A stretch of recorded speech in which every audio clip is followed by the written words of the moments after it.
YouTube delay.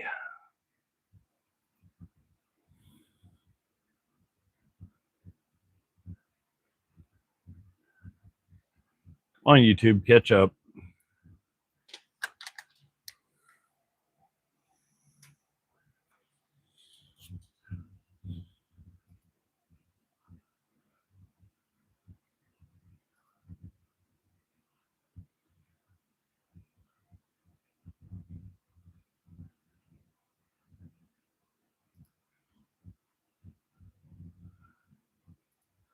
There we go.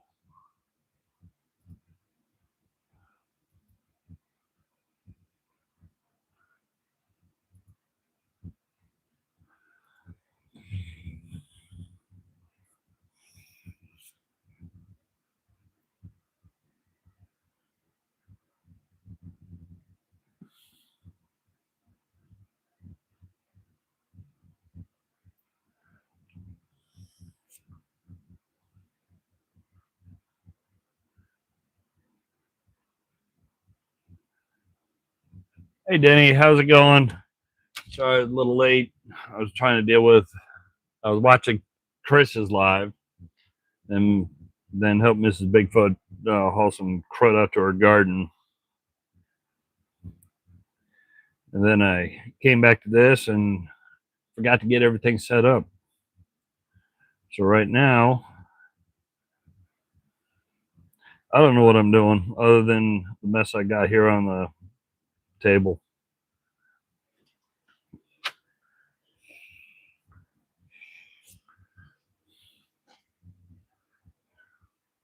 A couple sockets. Too hot. I'm built for winter. I'm not looking forward to August or September. We've had bad storms down this way. I'm just glad I'm no longer on call. Because I was the only one for, let's see.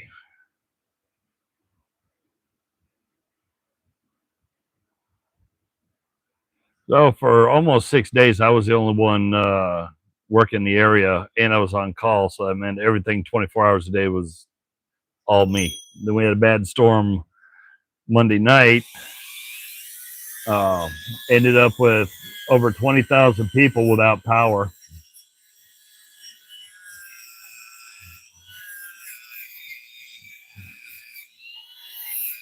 Which made my work a whole lot of fun.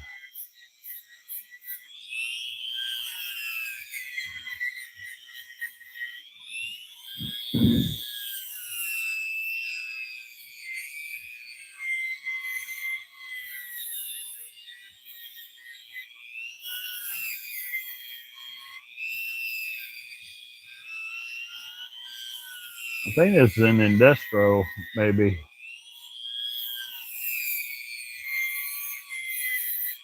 But it may not. Hey, how's it going?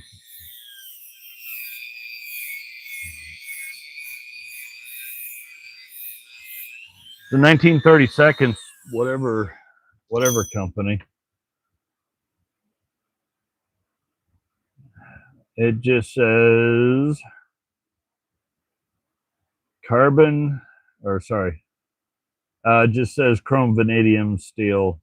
Doesn't identify where it was made. Might be cleaning that one up. Oh, very cool.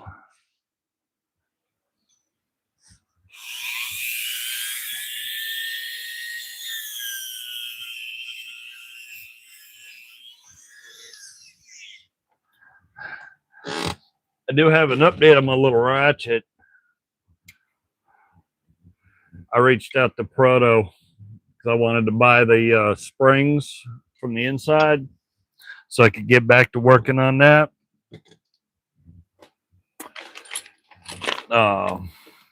They wouldn't sell the springs directly, so they said they had a rebuild kit, and then asked me what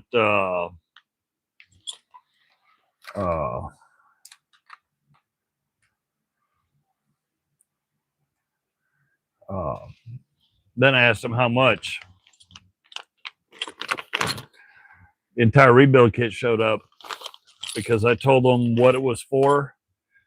That the fact that that is a Proto Los Angeles and I didn't want it going to the scrapyard. They actually warranted and sent me a rebuild kit for that 3/4 drive ratchet. Hey Jeffrey, how's it going? So yeah, I'm excited that I can hopefully in the next week or two be able to get back in, tear it down, clean up that ratchet. I'm gonna blue it, and then use some, if not all, the pieces in for the rebuild kit.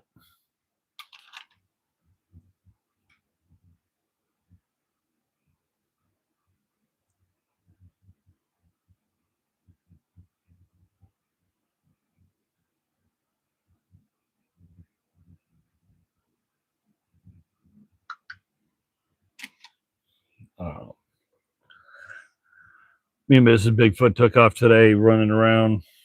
We ended up finding, well, she spotted a yard sale. We hit it on the way home. I got some goodies. She even got some goodies. So I got 13 tools and she got two, I don't know, one of them fancy companies, two little square bowl, porcelainy, whatever you want to call them things. She can cut up food and put it in to serve it or something like that. All of that, $10. You'll have to check out the video when I get it released. I'm thinking that'll be Sunday's video, and then I was worried about what they were going to tell me the price was, because I had some nice items there. Next thing you know is they started counting, and she counted up to 10. So I only had a couple other things, and she said, "How about $10?" I said, "Well, she's got those two." She goes, $10. I couldn't pull the money out fast enough. I was ready. Yeah, that's gonna be yeah, I can't wait to blue it, because I think with the black rebuild kit and it having a nice dark finish will be really nice.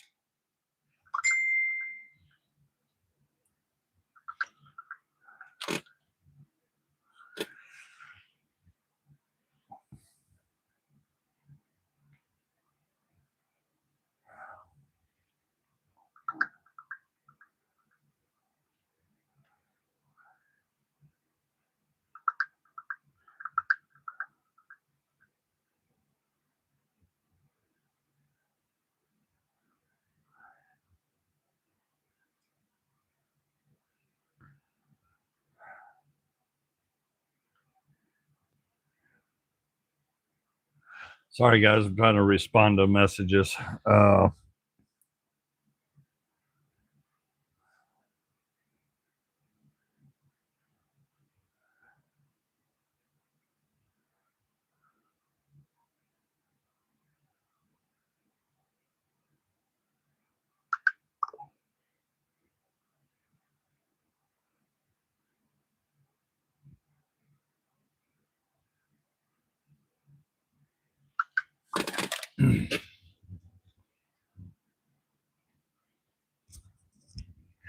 Okay, sorry.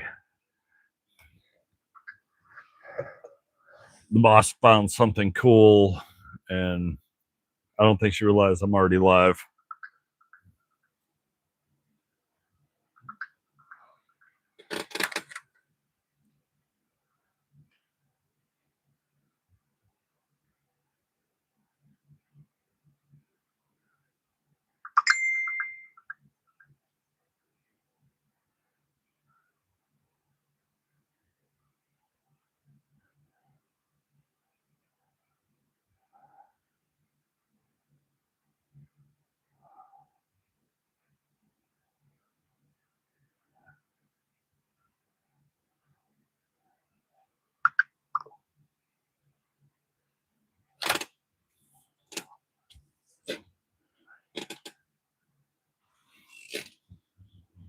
Okay, sorry. So many questions, and uh,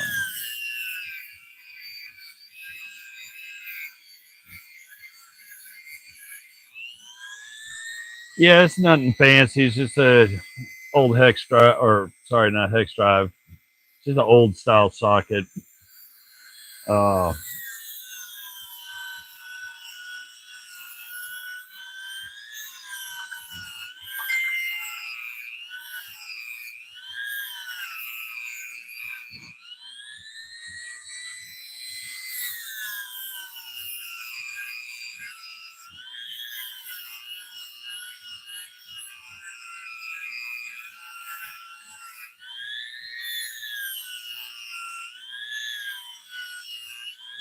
but I thought it was cool because it had that knurling to it. I think I grabbed it when I grabbed a bunch of the old hex drive sides also.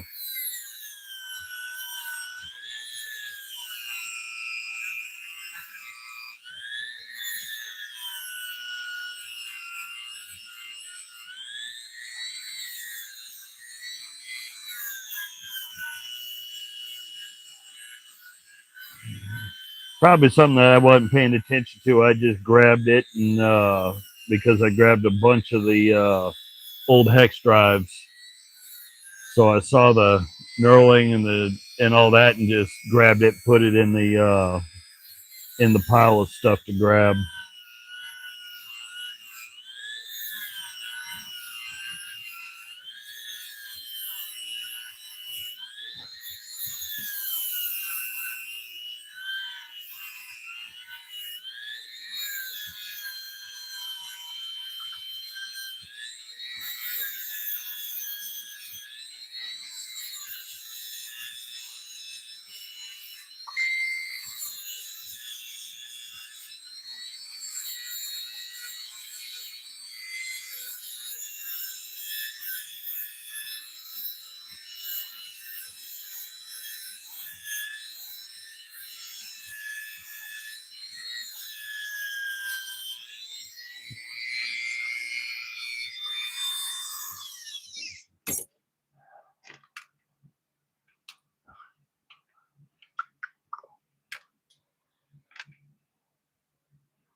Now the fun part, not really.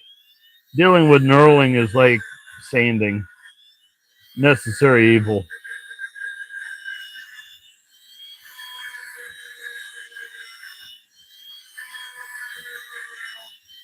but not a fun task. The knurling is such a pain.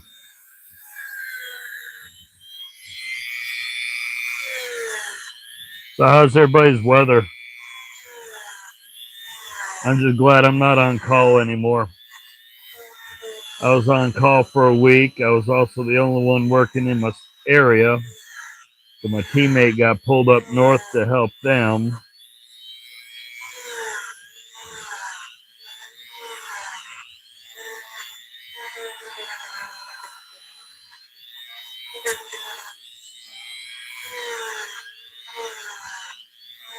I think it was a week or two before, he was the only one covering the weekend, and we had a storm then too.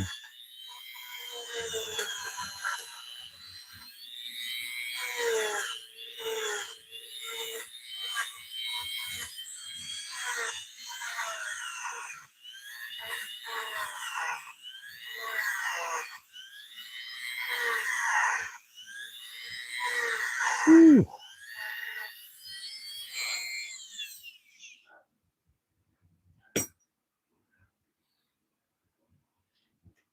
I got the door half open because we got hit and miss rain. It's 85 in the shop, so we don't have cool. But it's better than 95 or 100. Okay.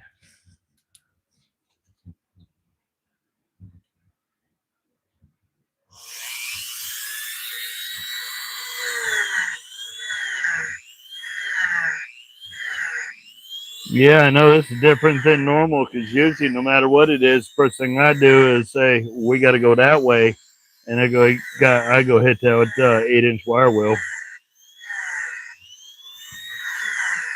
I just had a wild hare, and the squirrels got loose, and I figured, what the heck? Let's see if I can do it. What I can do with just Dremel. Worst comes to worst, I could always take it over there.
This is Bigfoot. Found me alcohol in a spray bottle.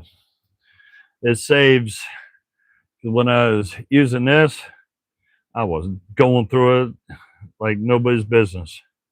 Now it misses out enough to coat it without saturating firebomb and everything.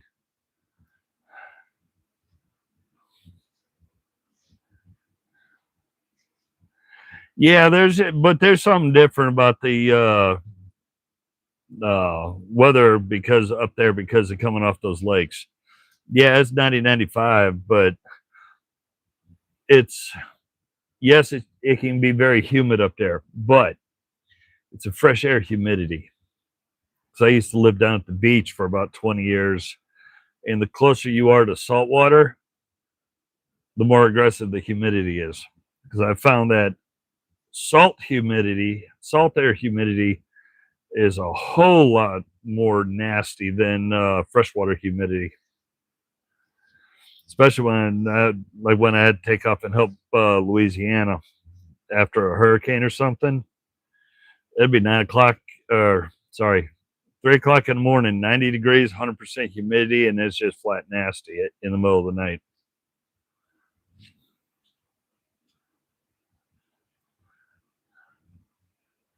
So let's see. Well, tidying up an old crusty socket that I found at one of the junk shops or something. I wanted to see if I could get it, see how I could. I've been live since 8 o'clock, hon. You might as well say hi to everybody. They all know you're here. That's Mrs. Bigfoot.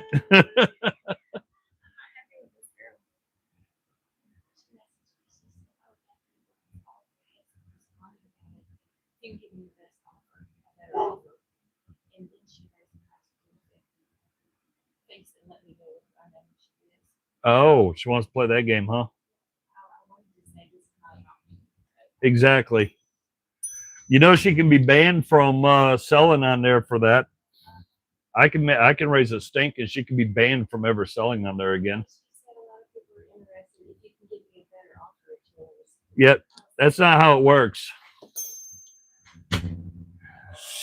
You want to play games? I'm good at games. Pardon my French, people. You want to be an asshole to me? I can be a bigger asshole.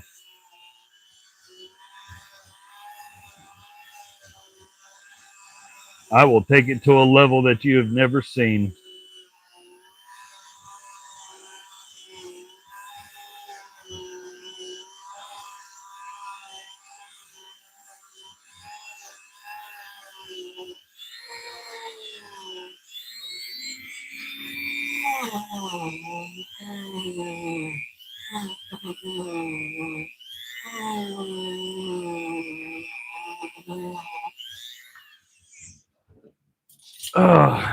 Well, there's no makers marks that I can identify.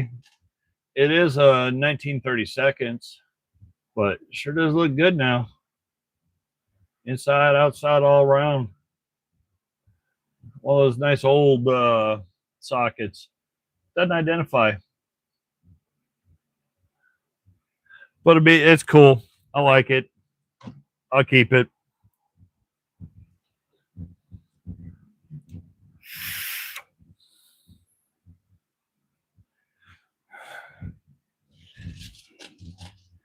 And before anybody asks, no fancy eats tonight.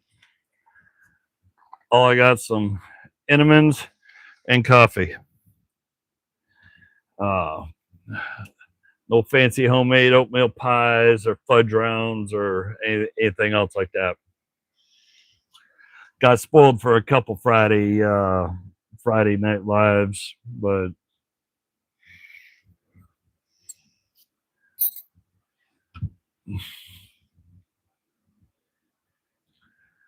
oh, that's probably why I snagged it, because here's a one of the old hex drives.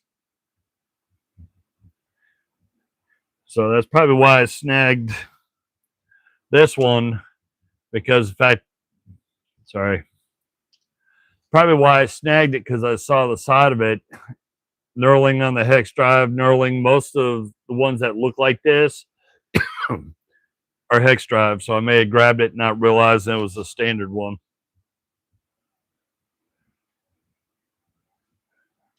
Own size. This one really, that was really grody.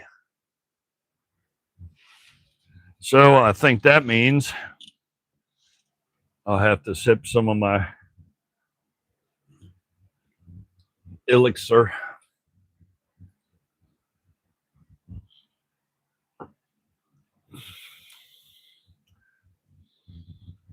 We're going to have to go that way. Hopefully I don't take out a finger.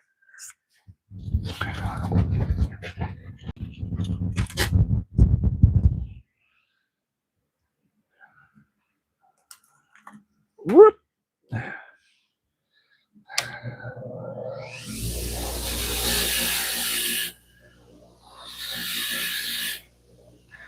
I know. Something this small, I probably should not be running these paws this close to it.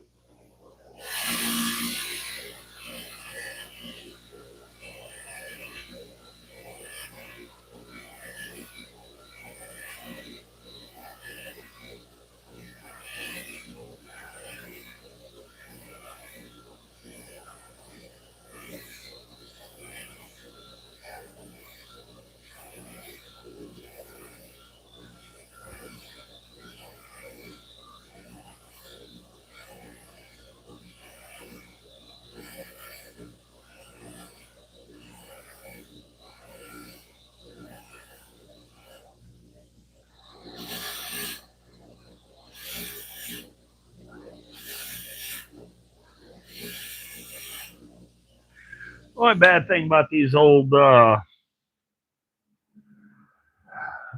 these paws, it takes a lot to tear them up.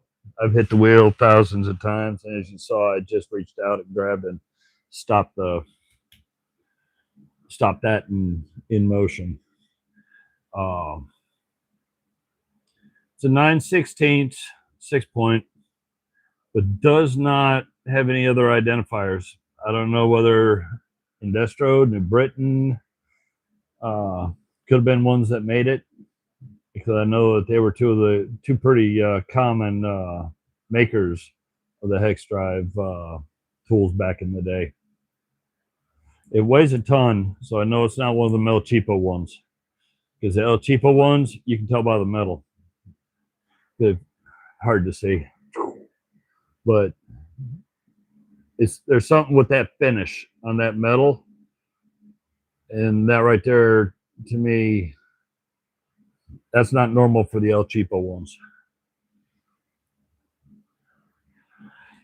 El Cheapo ones are usually not, they don't clean like that. It's almost like the old Billings, Bonnies, Williams. When you go to work those wrenches, or even the old Ford wrenches, when you go to work that metal, they clean a certain way.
Ain't perfect, but it's definitely better than it was.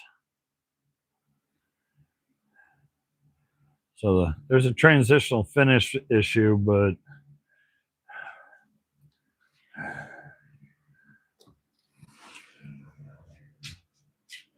oh, that was sheer dumb luck that I kind of sort of got close to it. This is going to be a pain. It's probably going to launch it.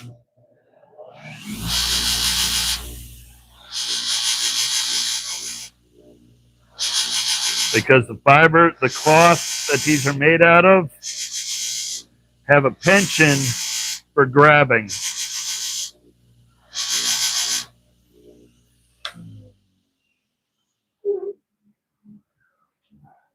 Wipe it down, see what it does. Woo! Got a little toasty too.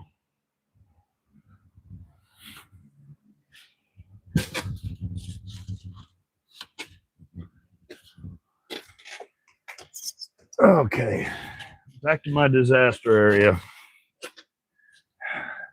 Unfortunately, with everything going on, plus that toolbox that I had spent so much time working on, everything coming out of that toolbox,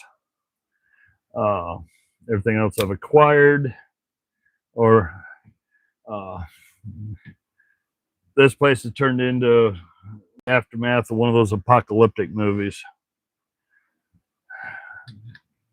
You know, after an earthquake, a mega hurricane, an asteroid. Oh, wait, I got wires stuck in me.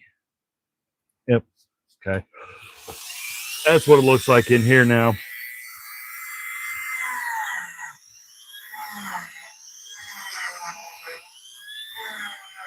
Hopefully by the end of the summer, I'll have this place tidied up again, at least 50%, where it's functional for me.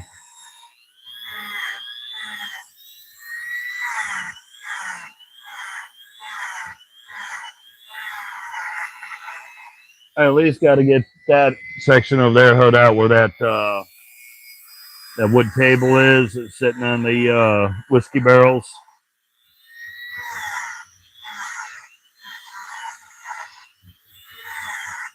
I got to get that free and clear of all my junk that's not supposed to be on there, because that's where we're supposed to be able to play cards, a board game or something, have music cranked up out here. So that's primarily my first area that I gotta get tidied up.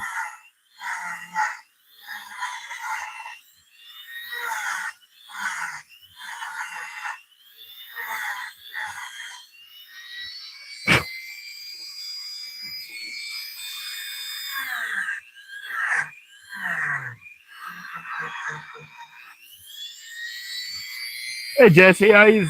Let me step on my tongue again. Hey Jesse, how you doing?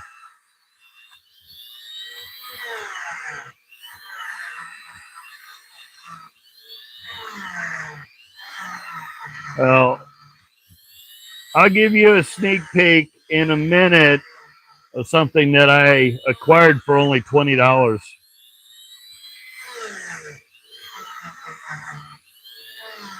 It's a wrench that's my size. Unless I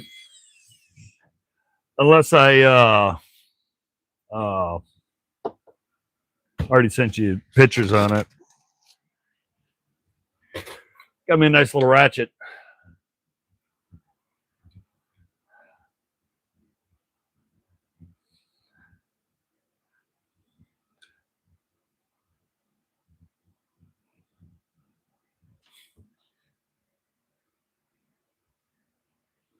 Three-quarter drive, $20.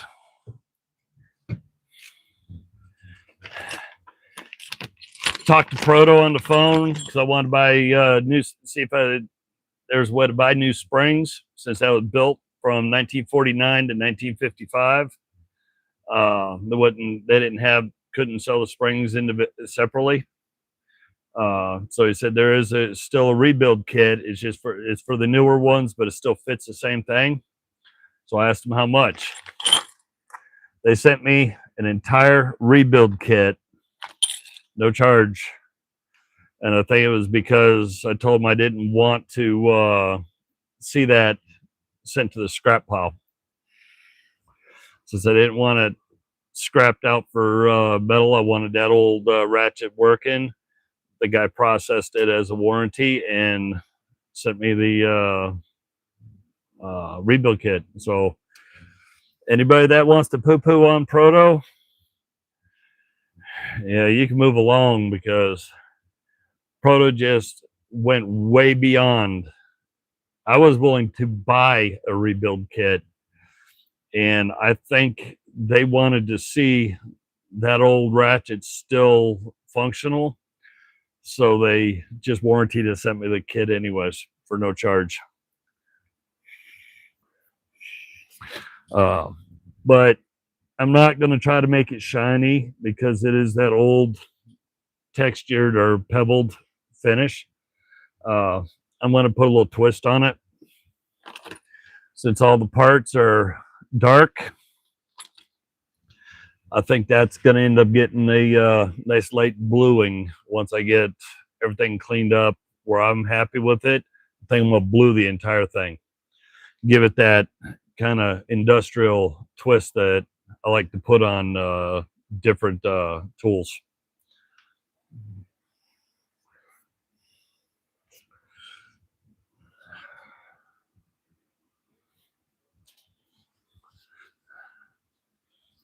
So that's going to be, I started the video on it when I dug into it. The springs were bad, weren't in the best of shape. But I was still trying to clean them. But they did not have the tension that they used to have.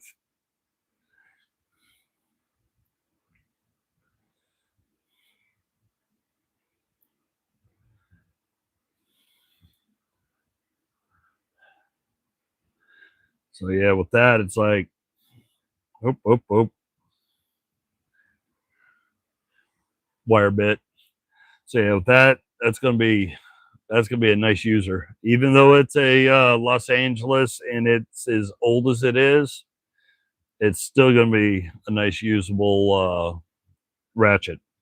Especially with the fact that it's got a complete rebuild kit here. I know they're not going to change the rebuild kit anytime soon. Plus, the only thing out of the original one I needed was just the springs. I did try. It's the only aftermarket springs I could find. I even cut them down, heated them up, compressed them, like I do when I'm building the coils for my box mod here.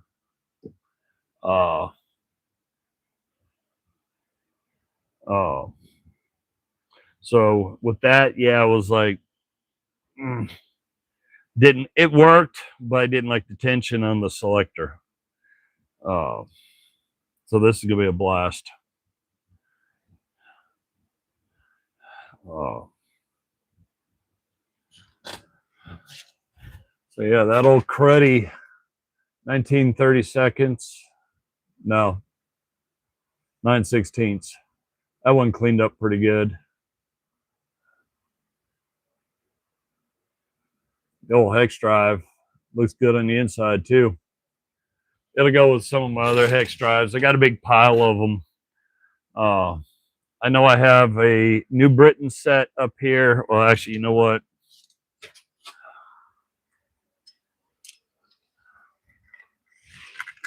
They're right above me. So I have two. And that one still has the New Britain sticker on the side. This one is missing one socket out of it. This one's complete, except for it has one blown up exploded socket. So with that, I gotta find the missing one for that set, and then I gotta find a replacement for the one that exploded. But had to clean these up, get them looking good.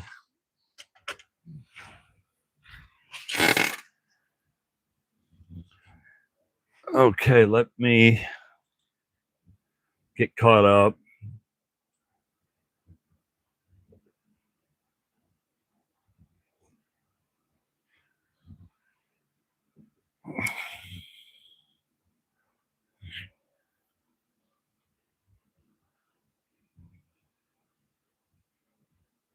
Well, Proto Black, Pro, blah, blah, blah. Let me step on my tongue again. Proto Blackhawk, I think, aren't they all out of the same facility now that Stanley Black & Decker owns them all?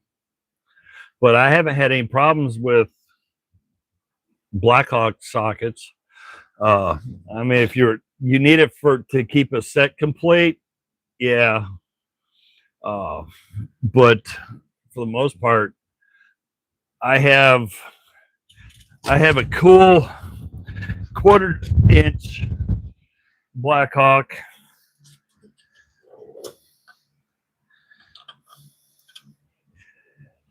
And the only reason I got it is because I found that it was available, and because I didn't have one, I had to have it.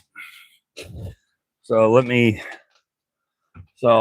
here's a Blackhawk, 1/4 drive, but that's 12 point. And that, if I remember right, let me make sure, yes, it is a 5/32 12 point.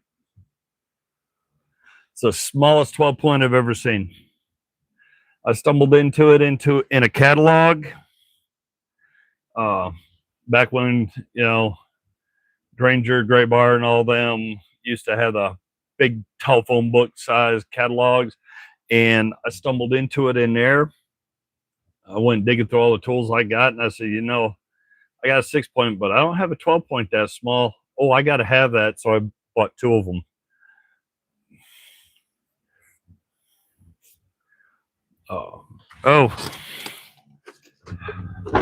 Funny you said that you got a Blackhawk. I snagged that a few weeks ago.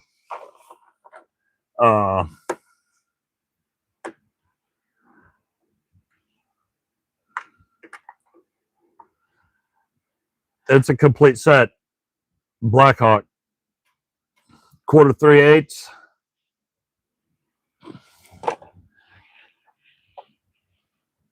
And of course, like every other plastic set, the quarter drive sockets want to run around. And for the most part with these, I didn't have to do anything but give it a wipe down. Even has the little plastic speeder handle.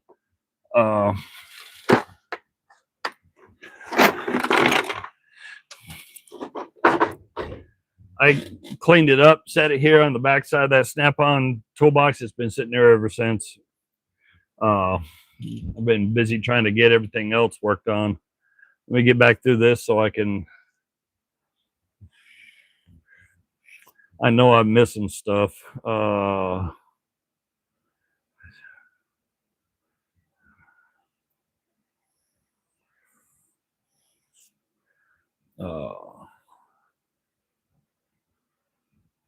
Hey Twiz, how's it going? I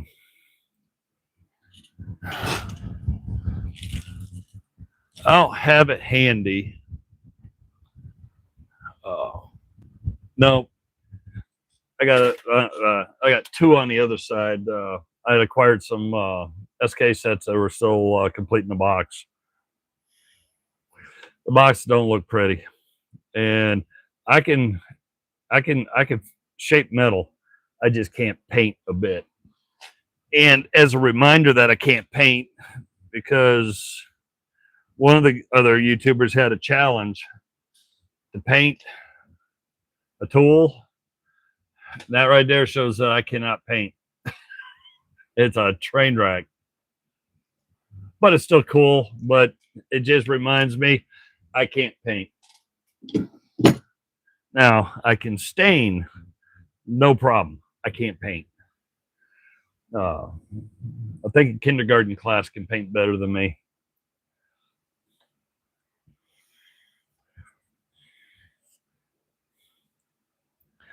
On the one set, I'm not sure of the size that's missing because I don't know what actually belongs in it. But that one that's split, that one's kind of obvious because that's why I left it there so I could see the. I knew what size it was. Okay. Yep, I thought I felt that. Damn thing's been biting me for about 15 minutes now. Come on, release. There you go.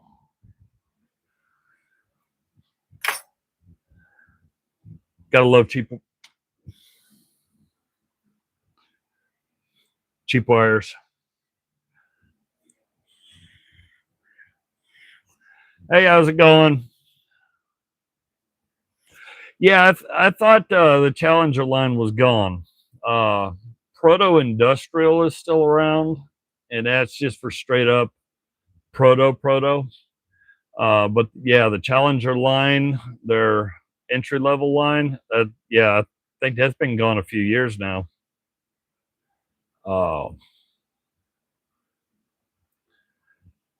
My main wrenches. Now you got me curious. Got my squirrels going on that one. I know my main wrenches.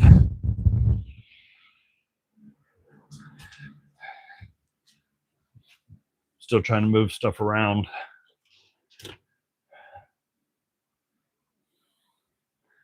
So my main set is Proto Professional. It's the 500 series. And that goes from 5/16 up to 1.25 inches. It's a 15-piece set.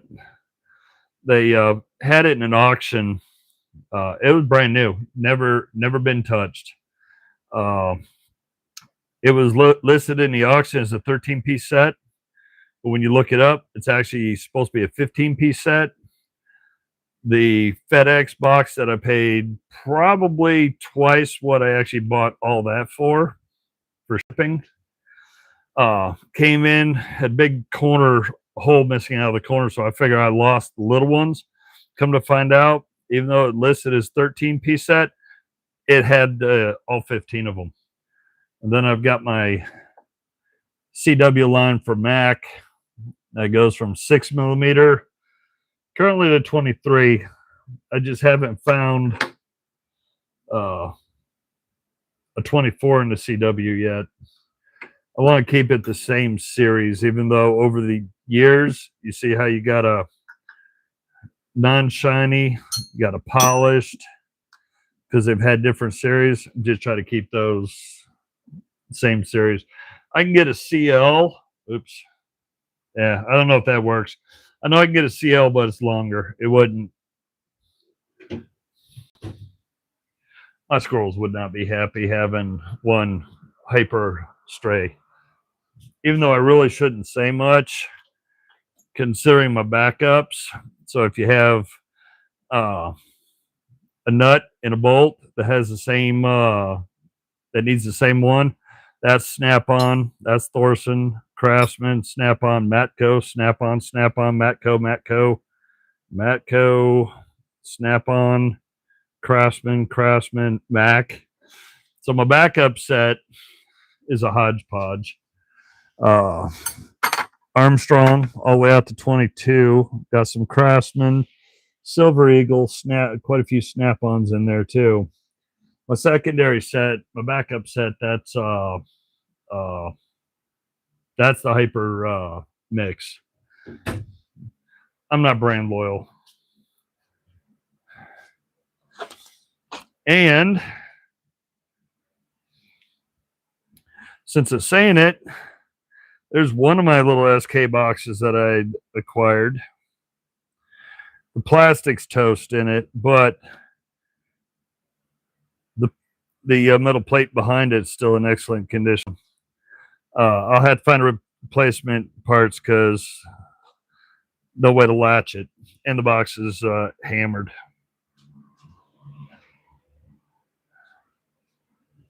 Of course, this place is an absolute disaster area, but I got, I think, 2 or 3 other. I was looking up there because some of those are sets in there. But I know I got probably 2 or 3 other SK sets running around here.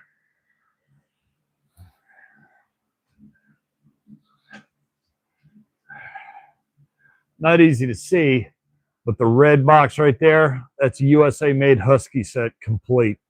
That's a complete USA Husky set. Complete Crowder set. There's my metric Crowder when Crowder was getting resolved to oblivion, because apparently the company that dumped that set out, or there's the one that actually bought the Crowder name and tools, and that's a mix set. It's supposed to be metric 12 point, but it has 12 N6s in 2 different styles. So as I was digging into the company, it is Dresser Industries. So it's brand new old stock, but see if I can carefully open this. I don't want to tear the cardboard.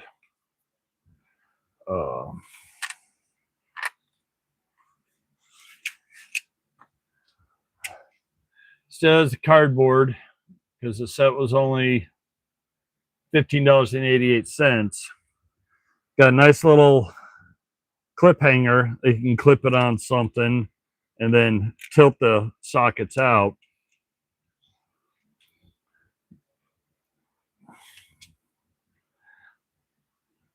They're all metric. There's a 16 and 17 side to side. As you see, one has a knurling band, one doesn't. One's 12 point, one's 6 point. So we're pretty sure that the Dresser company, or is that what I said? Yeah, Dresser Industries, when they took over the Crowder company and all that, that they made these little sets with whatever was left over sitting around warehouses. It's the only thing that makes sense at why this would be listed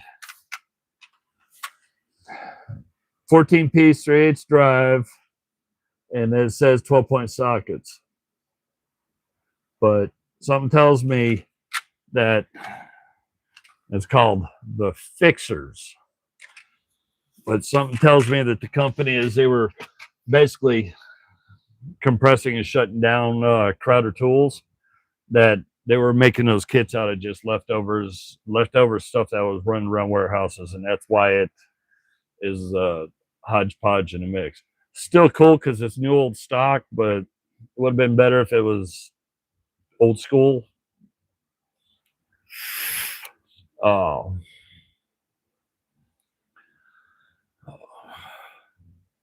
Oh, I'm over here on the East Coast.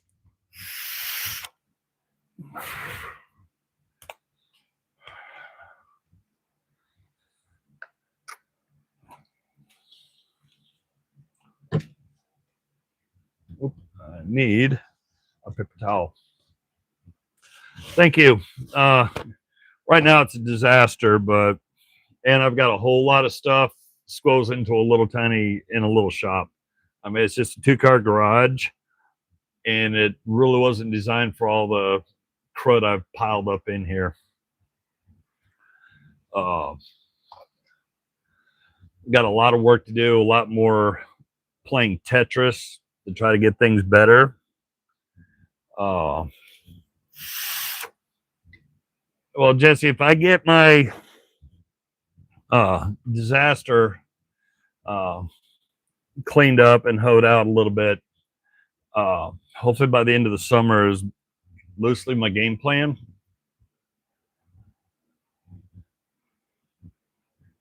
I'll do another shop tour, toolbox tour, and hopefully by the end of summer I'll have the other Snap-on toolbox and get that brought from North Carolina up here, which means I'm going to have even less space, and I'm really going to have to play Tetris.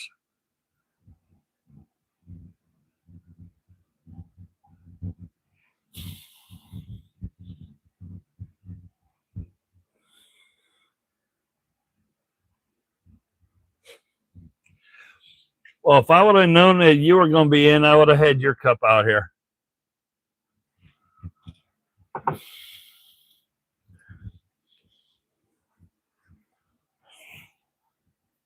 Hey, George. Well, I'm glad to see your messages are showing up.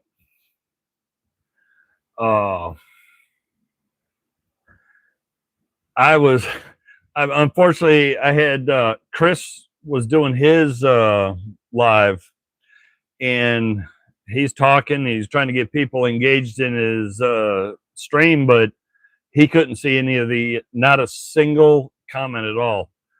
Sent him an email, sent him messages through the gram. Then I ended up having to actually, I didn't realize he was videoing off his cell phone.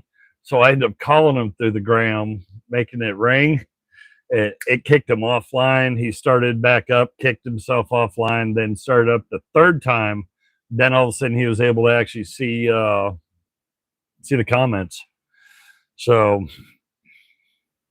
I still think ever since they did the upgrade and started swinging things over to Skynet, I think that's when a lot of our problems started showing up with random quirky things.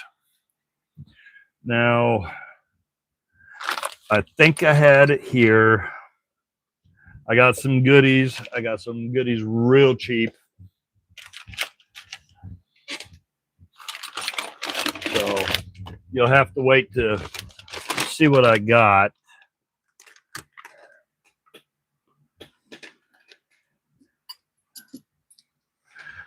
I know I just worked on this stupid thing, but I don't know if I put it away already.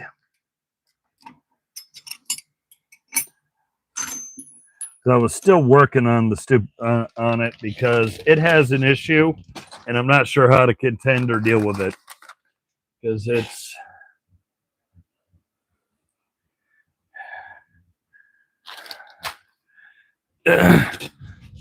I'm assuming you were talking about that Walden 3/8 to 1/2 inch adapter.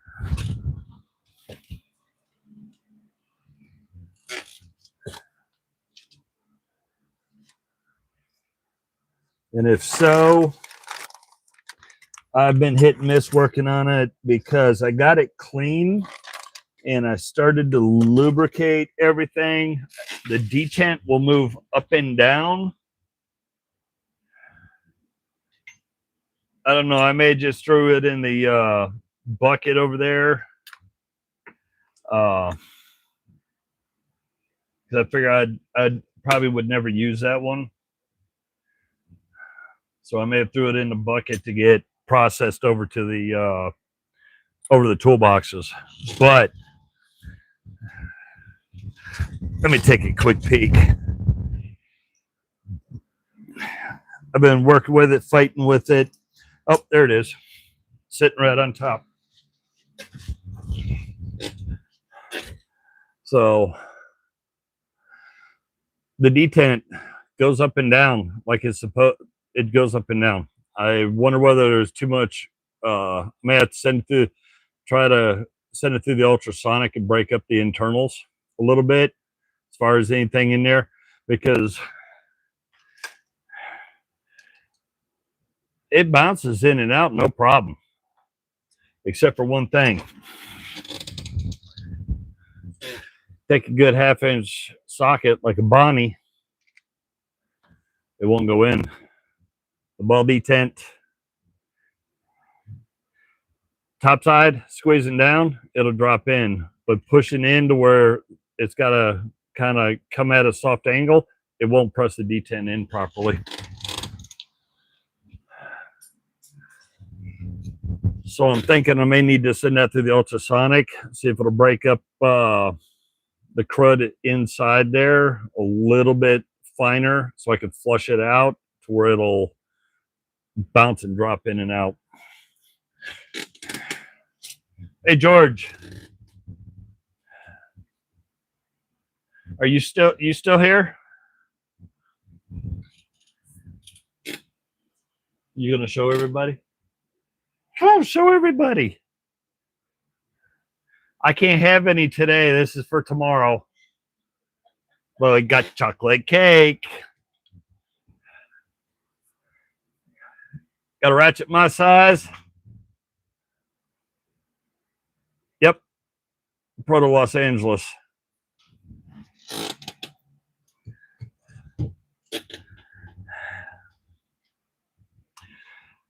Got some issues.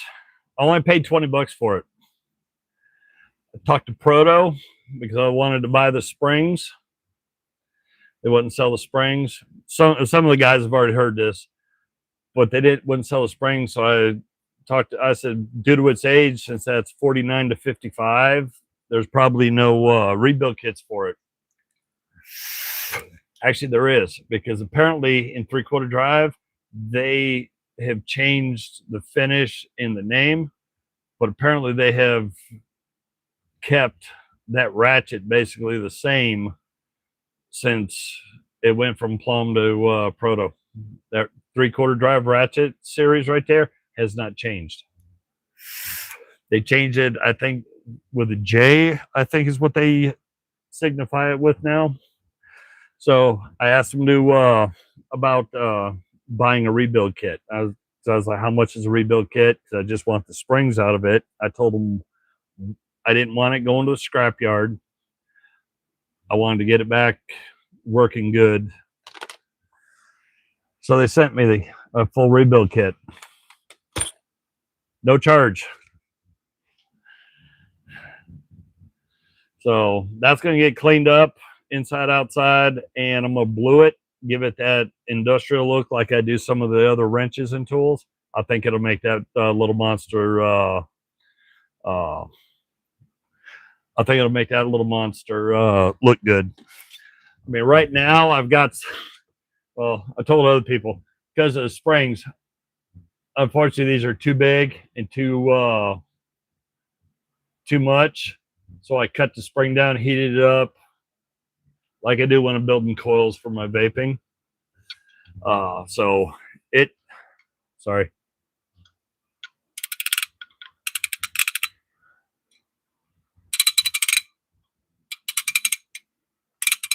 It works really good right now. There's still too much resistance in the pawls because it's dual pawl. It's too much resistance in it because of the tension on the spring. But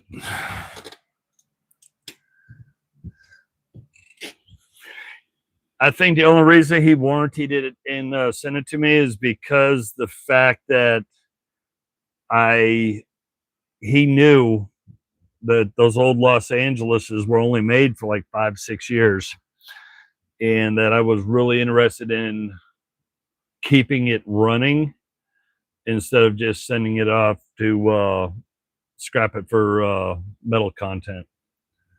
So I hate to say it.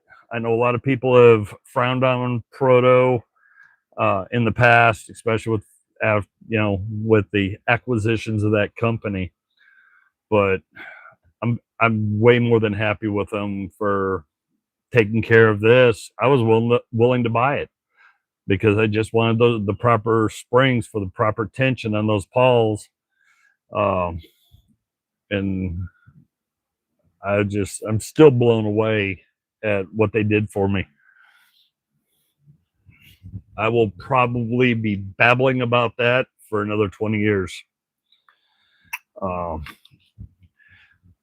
Another company people have frowned on since it went from USA to overseas, SK.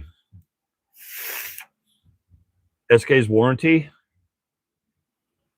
I still can't complain on it. I had old SKs.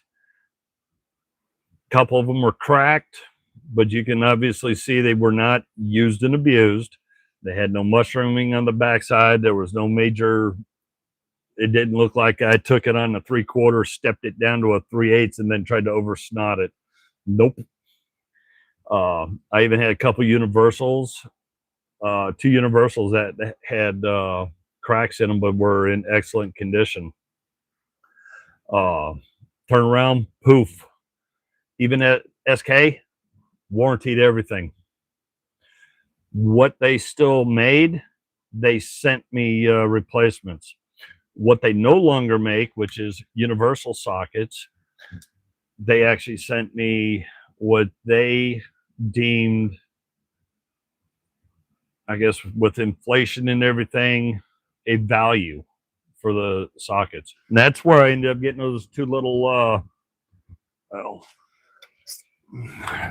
this is gonna be a disaster, but that's where I ended up getting my 2 little SK boxes. I got them both sitting here side to side. So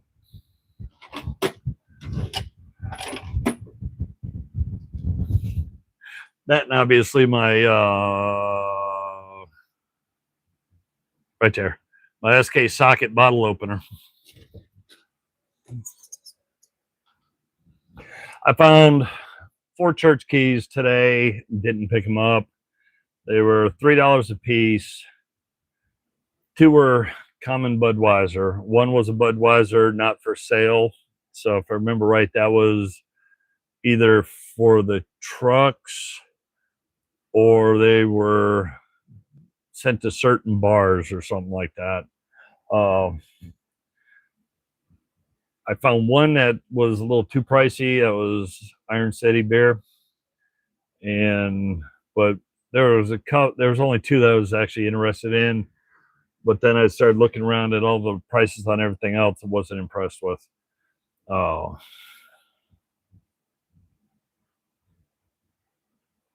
I think I got a piece of wire stuck.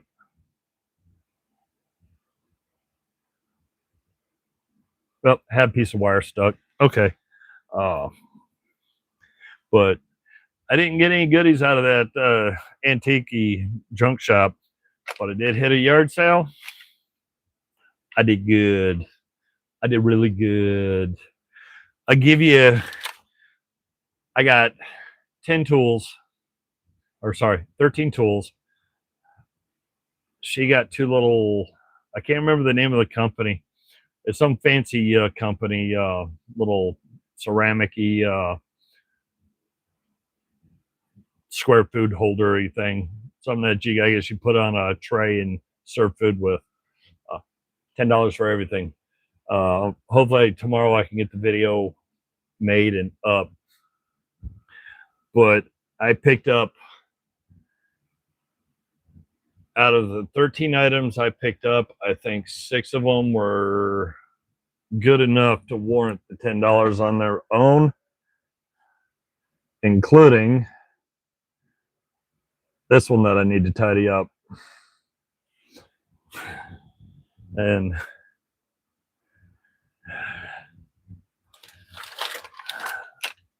so I got a total of 15 items, $10 out of pocket. That's it.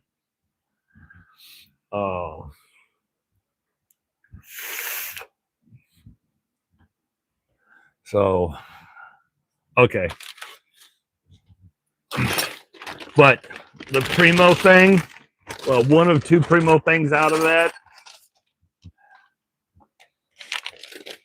Yes.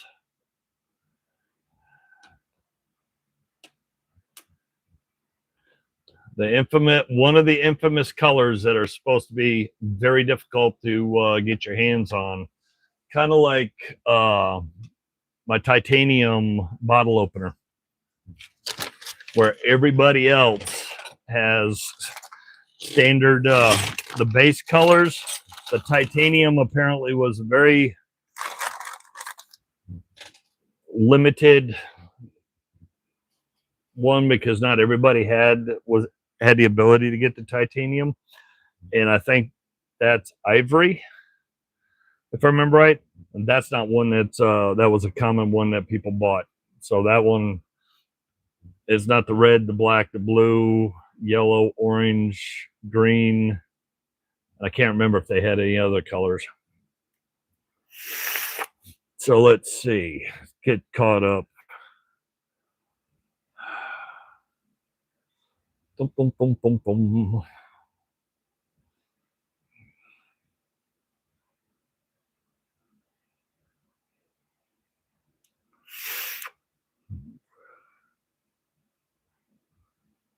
Oh, I know. And George, I'm sure you're not the gentle when it comes to work. I'm sure you're not the gentlest either, because it's get this dealt with now. I'm with my tools that are here. I take care of. I don't go beyond what I should with them. But the ones in the work truck, they have every inch of their life pushed to the limits. And yeah, Proto, old SK, pre 75, 76 SKs, I haven't hurt them. I still have my grandfather's SK tools. Even as a kid, doing dumb stuff with them, never hurt them. 1935 pass-through half-inch Proto. Whoa! Dude, you have to email me pics of that thing. I think that would be awesome. That would be awesome to see. Email me some pics.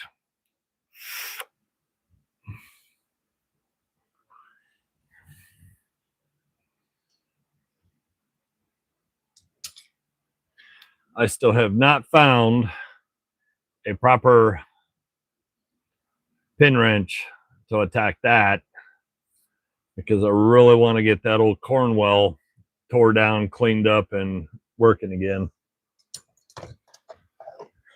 There's your common everyday out of that same generation, Snap-on. That's one of the common colors. Oh yeah, you definitely have to send pics. That would be awesome to see.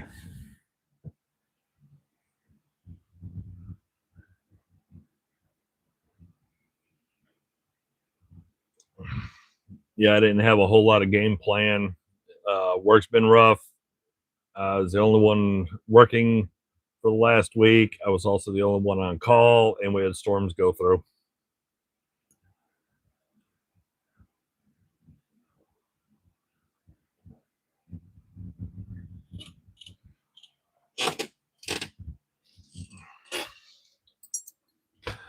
So there's no rhyme or reason or plan of attack for tonight. I didn't really think too much.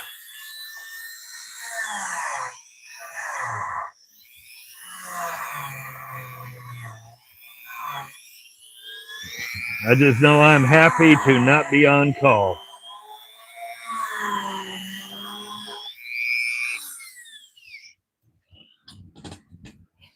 Hey, George, has Rob sent you anything in the last, say, week?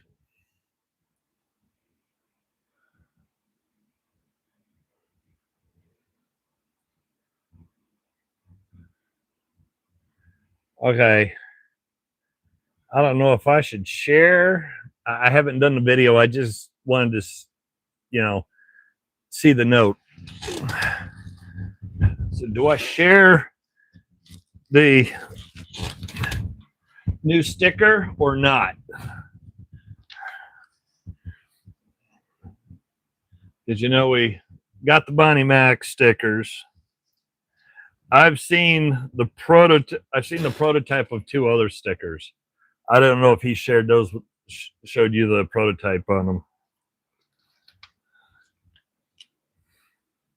So let me know. Do you want a sneak peek or no?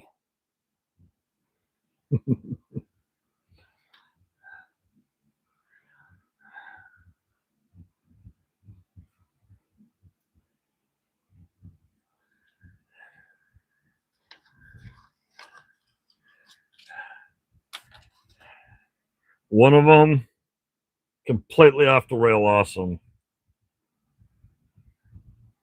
Okay. I don't know if he showed you a sneak peek of that one.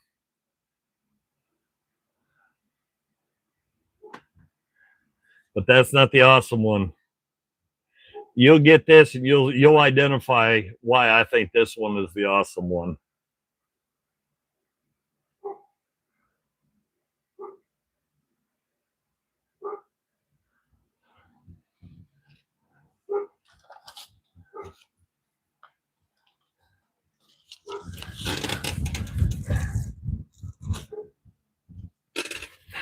Without a doubt.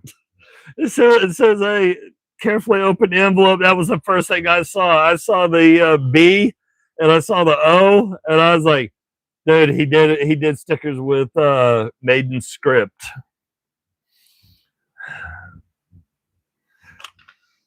So do I need more stickers? No, but yeah, I got to find somewhere for that besides the beer fridge.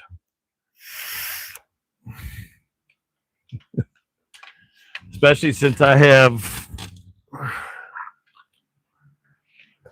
well, I have the Eddie I sent you and Rob, and I have one, that one's up on the shelf, but I also have these 2 to boot.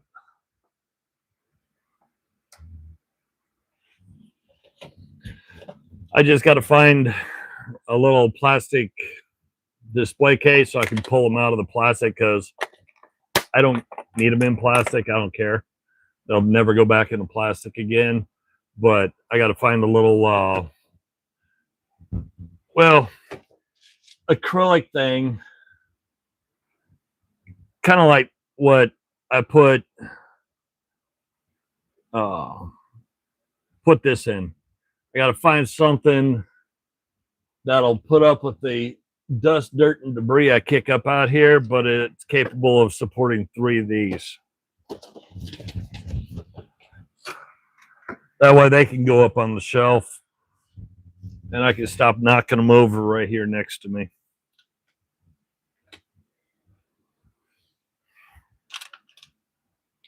I found cases on Amazon, but they're for the whole box, and they're usually like 10, 15, 20 of them. I don't want them in the box. I want them out of the box, like a little kid. I didn't buy them to collect. I bought them to have them seen. So either that, or I'm going to end up having to go get some Lexan, do my own measurements, cut it, heat it, seal it, and make my own case to have them up on the wall. You know, got to have more Iron Maiden since I only got the Troopers and Legacy of the Beast banners up.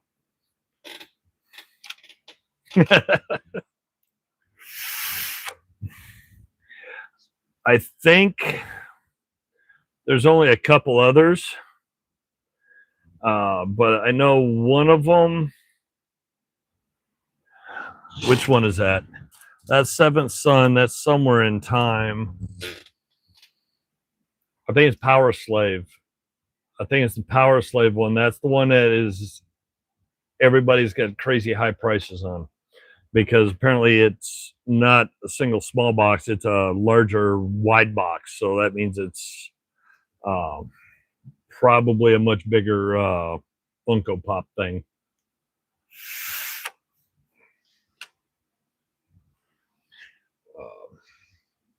When I get time to create a box, I have something small. Yeah, literally something small. Not a Resto Rob small that ends up being 20, 30 pounds. Literally, it's small. It'll head your way. It's lightweight too. So no worries. Not anything big, not anything heavy.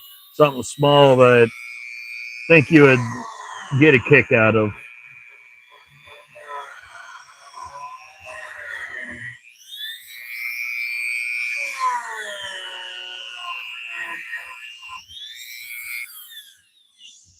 Hey Don, how's it going? Hey, do me a favor. Go outside, get the fan, and blow me some of that temperature all the way down here my way. I don't want any of my temperature no more. I'd prefer to have some of your weather my way.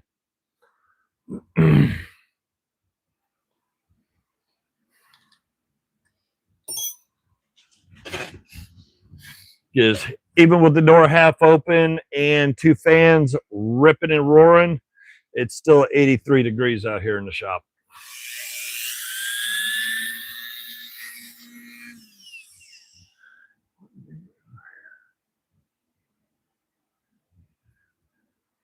I didn't think about that. I may have to, yeah, because you know those things are still out there and available. And since I'm not keeping any of the eddies in the boxes, that'll reduce its overall size. I don't know. The head might be still too fat. I'll have to order some and try it.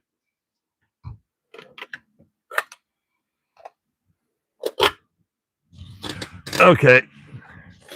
Oh, so all the Funko Pop people that are going to hate on me now, I don't care because I don't collect them. Oh, so close. He is probably 3/4 of an inch too tall for whatever this one was. So that,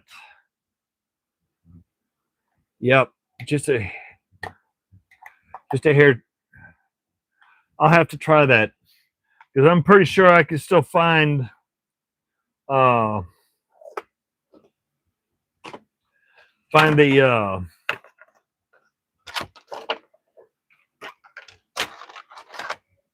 cases for the Beanie Babies and stuff, because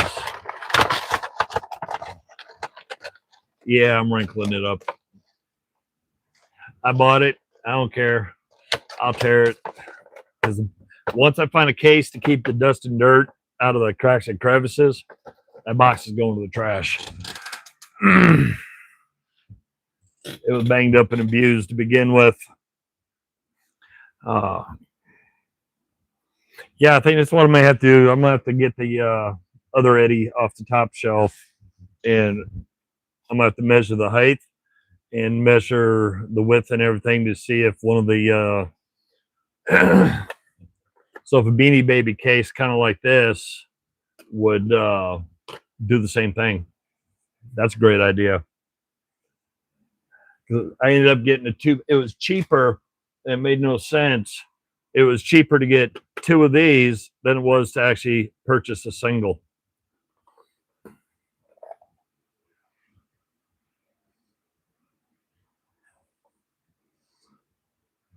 Got to try to straighten little foot up. Okay. He won't stay long. In and out of the door, shakes the wall, and he ends up walking around inside that case all the time.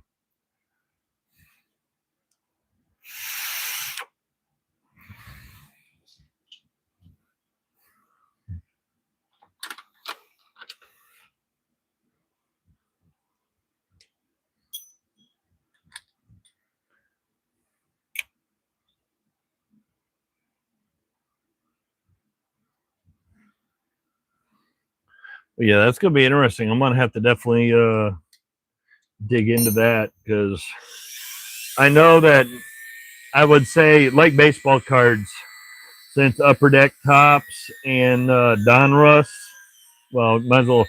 Flair had a little part to it, but it's primarily Donruss, Tops, and Upper Deck flooded the market and ruined the card market.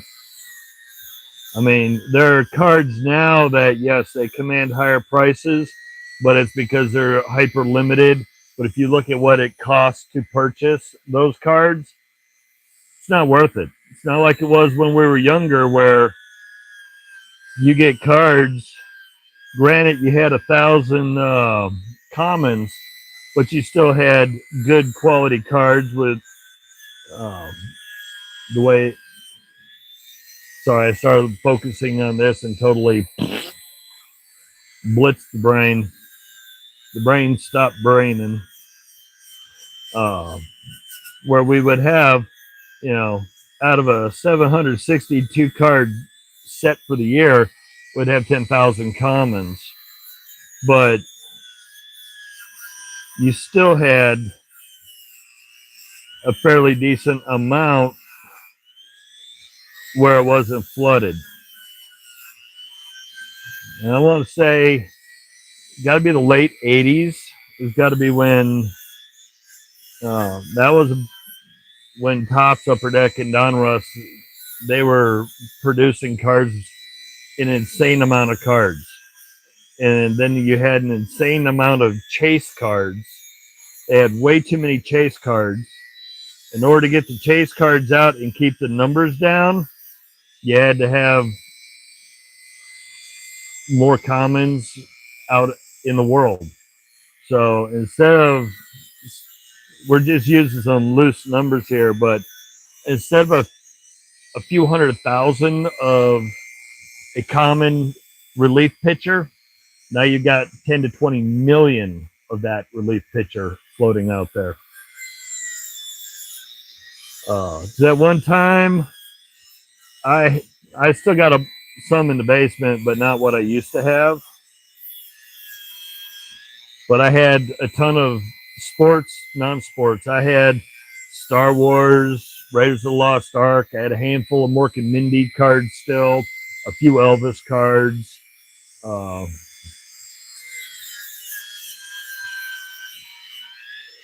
But now, even those aren't worth anything. And it's not because there's that many out there, but it's because, like I said, in the late 80s, early 90s, the market was ruined.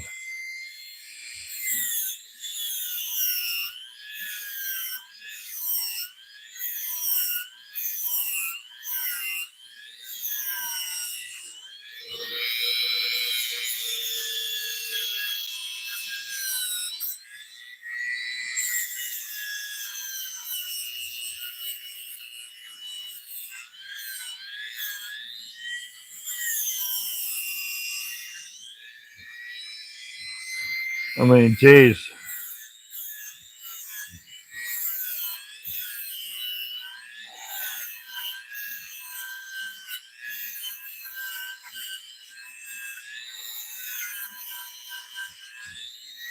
I just thinking now at how many cards that I did dumb stuff with.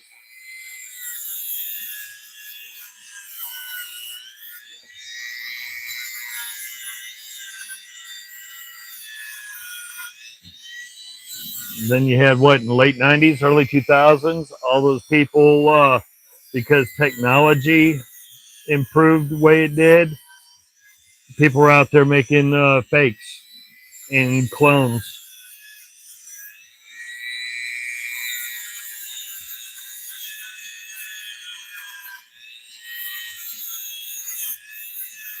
Now I have probably 30 or 40 sports cards I won't get rid of because they're autographed cards.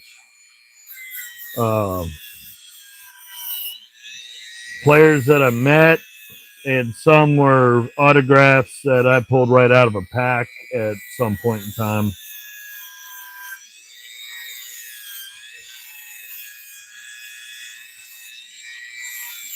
If I ever build out a room in the basement, I'll have an autograph room because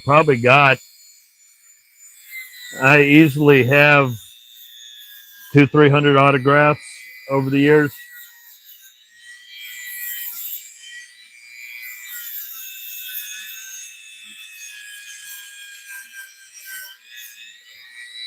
Now, for those of us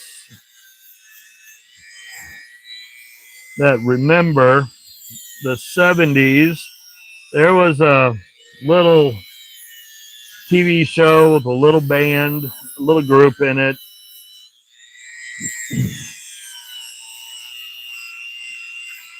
As a kid, that I always liked. Assortment of guys in it. Fun little TV show to watch.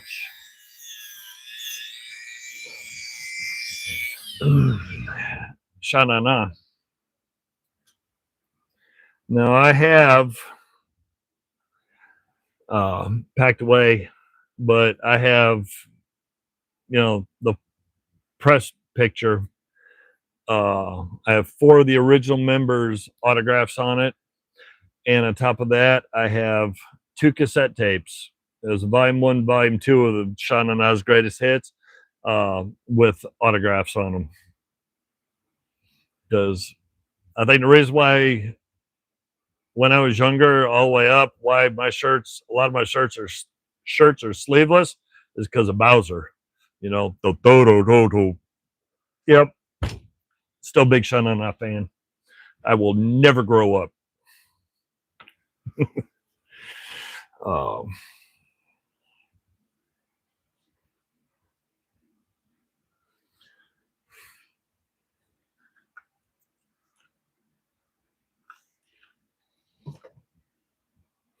but I got to meet. Oh,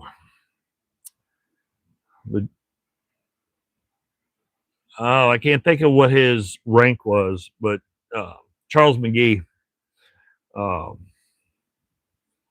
He was a Tuskegee Airman, and I think he flew 415 missions between World War II, Korea, Vietnam. I got to meet him, and I got his book, and got it autographed, and I got a picture with him.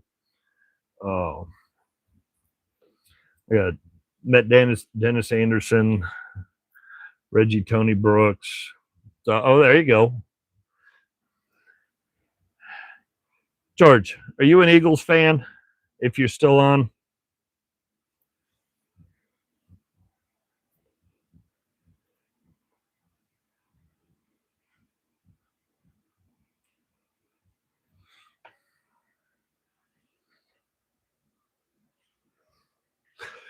I met Tony Brooks. I got a crappy picture from an old can of Sure Shot that was dying because he was an Eagles player. I also met his brother, Reggie Brooks, who was a Redskins player. And I got to hang out with his mom and his sister. And I hung out with them for about 30, 40 minutes after the meet and greet signing thing. Got to hang out with them for a while. Oh.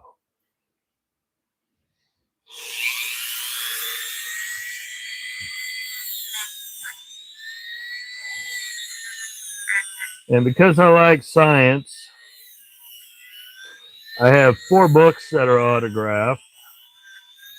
I got to go to a reading and meet, and I got a picture with Dr. Michio Kaku.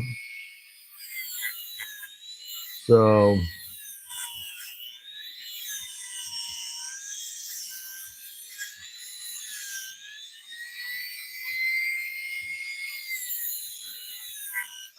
oh well, maybe, well, uh, I don't know if anybody ever noticed that in some of my intros, there's a license plate with a General Lee on it. That's autographed.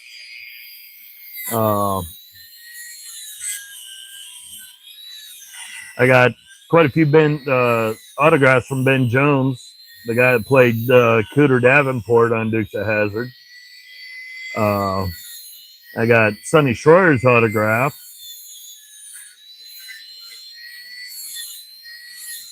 He played Enos. Even though he looked the youngest, he was he's actually one of the oldest.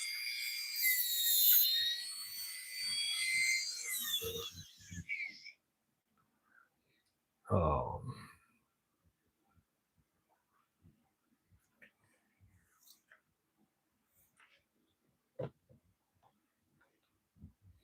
Well, I've just had a knack for being at the right place at the right time to stumble into different people. I met a bunch of other people, but because of work and stuff, but I really couldn't ask for autograph because it's not professional when you're at work.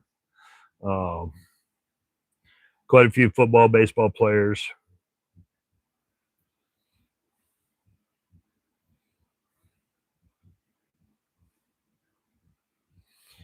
I'm not a New York baseball team fan, but I do have Gary Carter's autograph on a minor league baseball because he was sent down to because it used to be part of the Mets organization before they kind of swapped over to be part of the Orioles organization.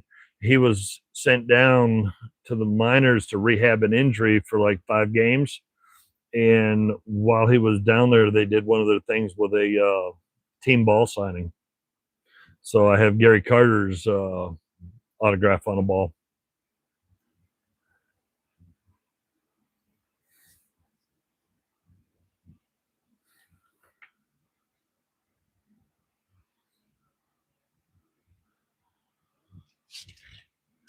Here's a unknown.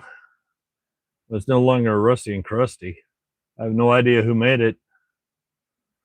Other than the fact I probably have it upside down or backwards. I don't know.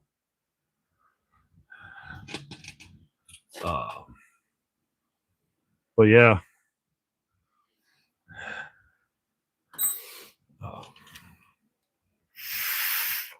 I've been to some. Oh, cool old thing.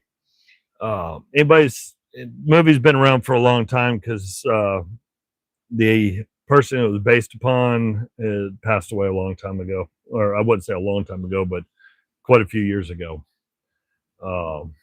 Actually, probably it's got to be more. It's more than 15 years ago. I know that. But Cuba Gooding Jr. portrayed him in Men of Honor, which would be Carl Bashir. My dad knew Carl for 25, 30 years. And I didn't put 2 and 2 together that the movie, which had some Hollywood creativity in it, obviously, but I didn't realize that was the same person. So I ended up, because I was still a field tech at the time, ended up at his house. It was a day that I was supposed to leave half a day early. They asked me to take one more call. So I ended up over, but with the way they said his last name over the radio, I had spaced the last name apart, figured it was some fancy name. Till I got there, rang the doorbell. He came, answered the door. He was on the phone, and first thing he said, "Pardon my French. Don't know how YouTube's going to take this because I want to say it the way he said it." He waved me in. He said, and he was telling the person on the other side of the phone, he said, "I was going to kick the cable guy's ass, but he's a big motherfucker." And didn't click. So I waited, stand there, a few steps inside the door, waiting for him. Out of the corner of my eye, I saw a movie poster. And I'm like, wait a minute, I just saw the movie 2 nights ago. And since I like Star Wars and all that, I've collected some of the full movie posters. This one was bigger than a movie poster. And I was like, oh, no, no, no, no. That's not a movie poster size. Where did he get this? How did he get it? I'm sitting there thinking in my head, I'm picturing my travelogue I was hand wrote out. I looked at the name, I looked at the way I spaced the last name, and I turned around and mushed it together. I was like, no way. And he introduced himself. I kind of smirked and smiled. And I said, "You remember so and so?" And he's like, "Yeah, you know that grumpy old." I said, I looked at him. I said, "I hope so. That's my dad." He looked at me. He said, "Little Jimmy?" And I was like, "Yep." I said, "Not so little anymore." It was just weird, kind of weird to see a movie about somebody that you've known for many years, but really never thought about. Because you always, a lot of stuff was, not talked about that people did. So yeah, it was kind of cool, kind of weird.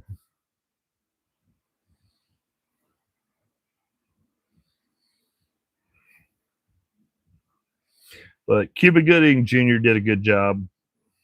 Uh,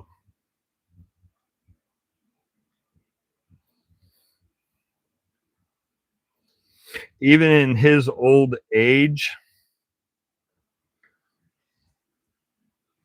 he still had hands that would make a bear wince.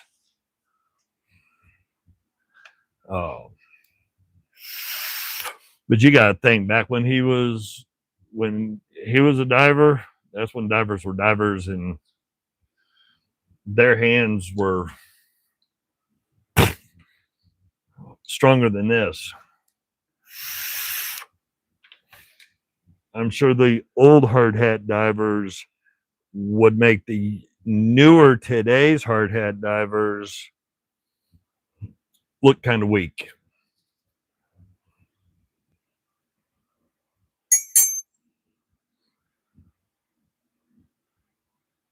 Oh, I need to clean that one up. I don't know if I want to attack that silliness or not tonight, because this is another one of those wrenches that somebody decided to get silly with the stick welder, and I might clean it up a little, see what the company is.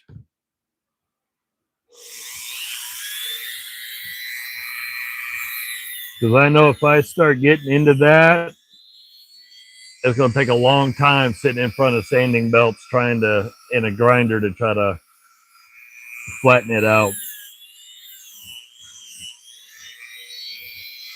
I haven't even dug into this to see if it's even worth the work or not.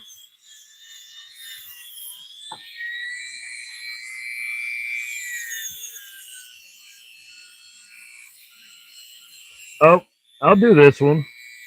I'll take care of this one at a later date, but I think this is my first one.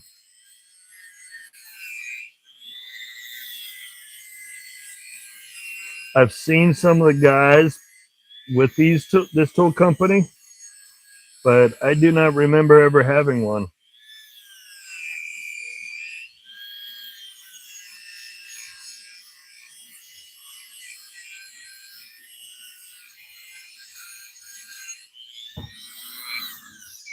So, yeah, this will definitely this will definitely get cleaned up, at least the best I can, and smooth that mess out.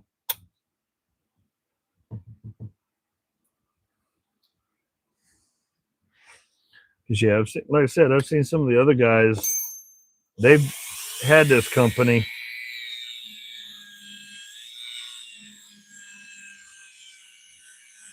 I just don't have it.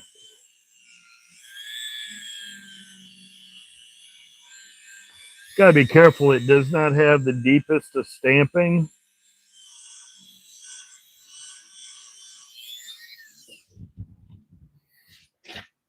But it's an Upland Forge. I don't have any Uplands that I'm aware of. So I'll have to work to try to flatten that out. Hey, how's it going?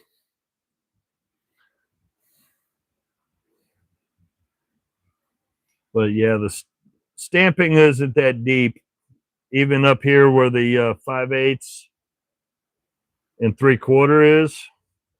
Yeah, unfortunately, the 3/4 is going to get blown off when I get this L removed. But it's ultra thin. But that'll be definitely a fun one to clean up.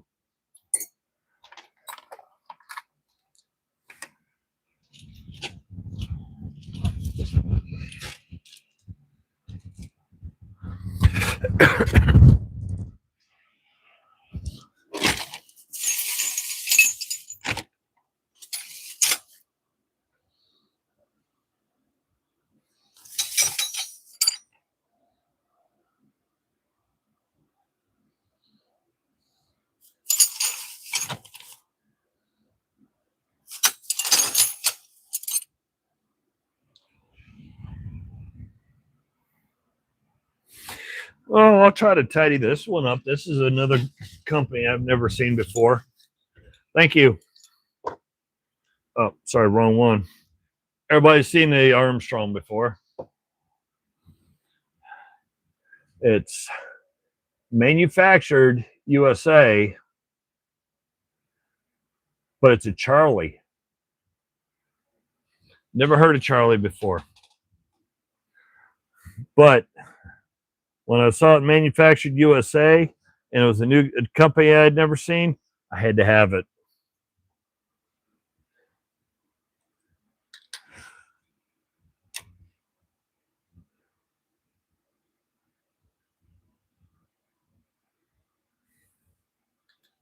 So I figured this would be cool to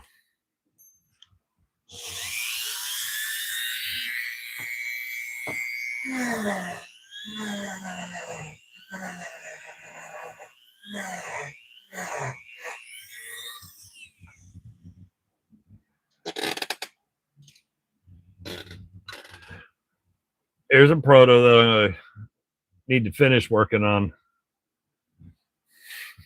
I got the parts for it now.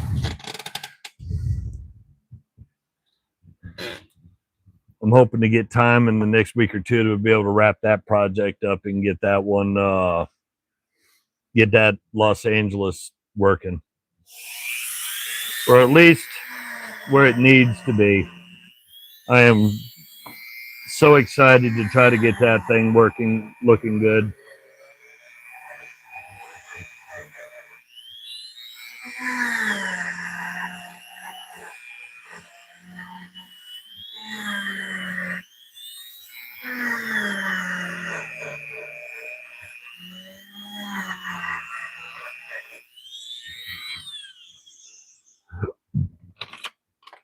Apparently, yes. You still get a rebuild kit. Because from what I gather, what I pulled, actually, you know the funny thing about, hey, it's George again. It's it. Well, sorry, it's his alter ego.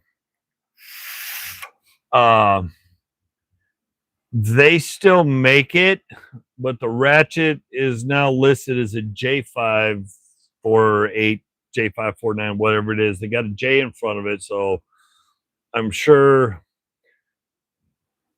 they probably changed that when they went from the pebble look over to the chrome plated look and all that. But it's the same same series, same internals. It probably has different handle design and everything else.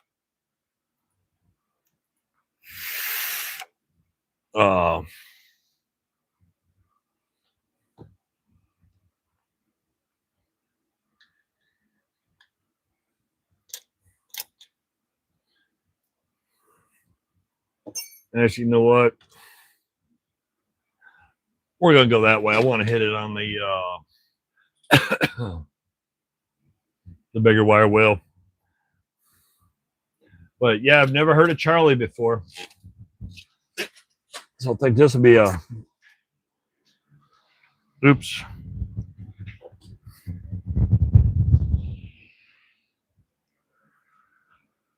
Earthquake.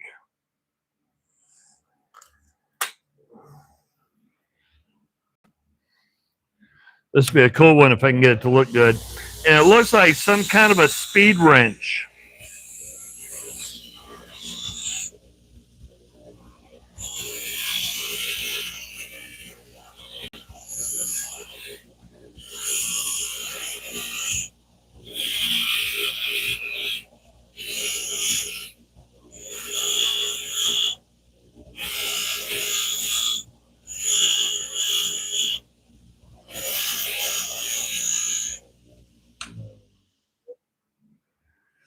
And the reason why I say it looks like a speed wrench is because of the way that jaw is set.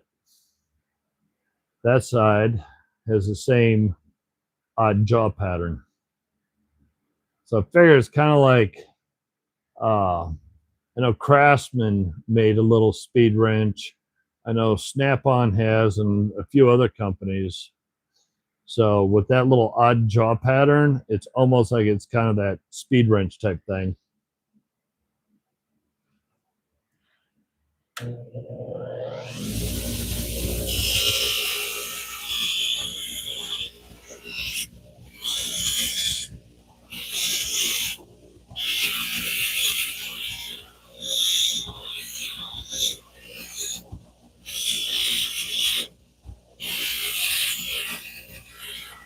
I know I've said this for the last umpteen months. I know. I still need to replace that. But there's a little bit of life left in it. I see it.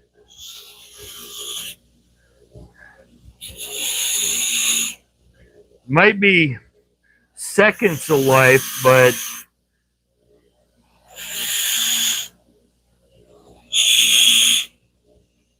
it still has some life left in it.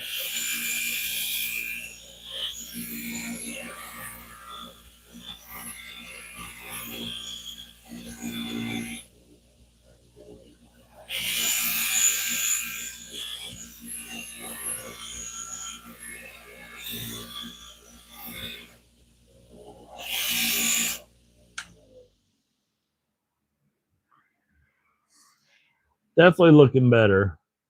I want to hit the flat spots on the belt, but let's go that way. Off the other side of my disaster area, or at least one step further.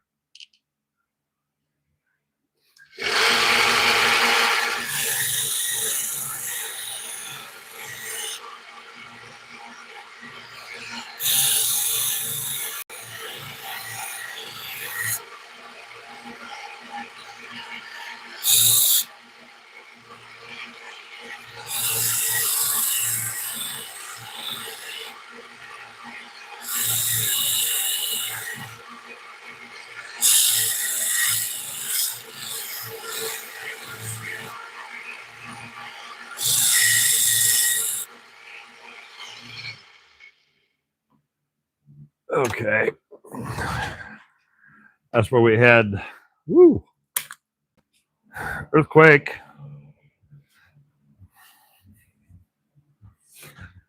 The flat spots of the wrench had some really bad rust and pitting on it. Oh, well, daggone, dude. If you ain't never seen it, which did it come from? Yep, nope. Brain just went to lunch. I was thinking where Mixelplix came from. And now I can't remember where Mixelplix. Oh my goodness. I mean, granted, it's been over 40 years, but still, I used to be able to spit that out anytime, anywhere. You know, like Zan, Jaina, Gleek, and the rest of the Super Friends. I just don't remember where Mixelplix came from.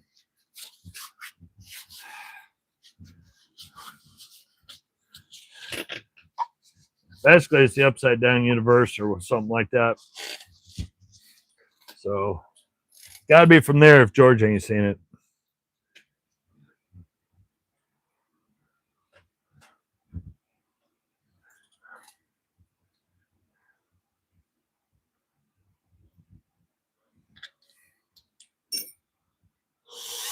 This could be a whole lot of fun because of that awkward angle.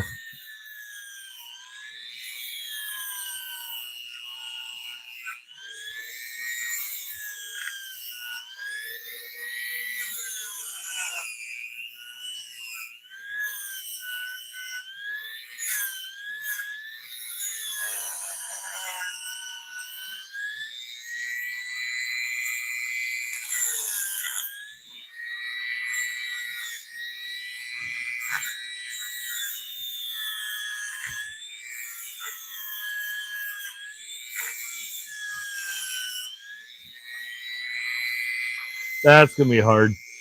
That is definitely gonna be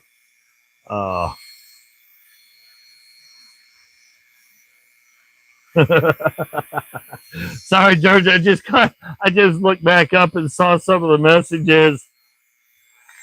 Yeah, no pun intended, huh?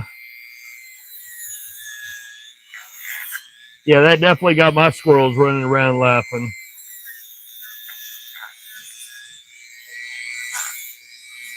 I guess you could say that's both figuratively and literally.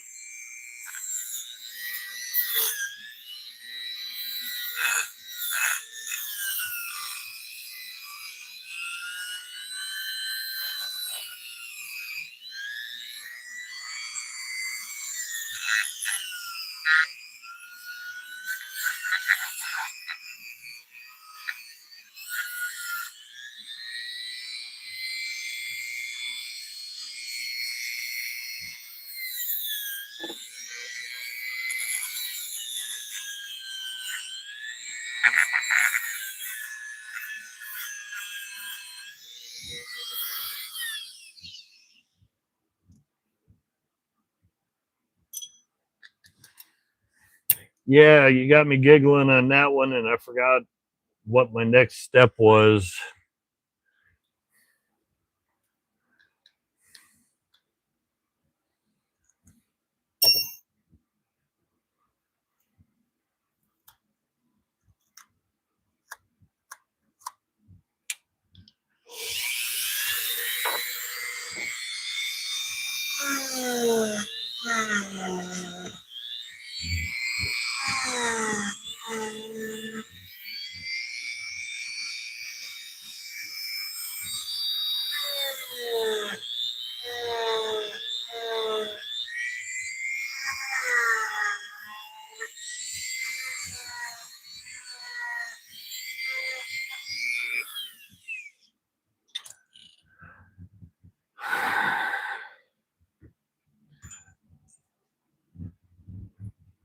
Well, I was thinking about running over, digging in the box, because I have a very, or quite a bit older snap-on speed wrench.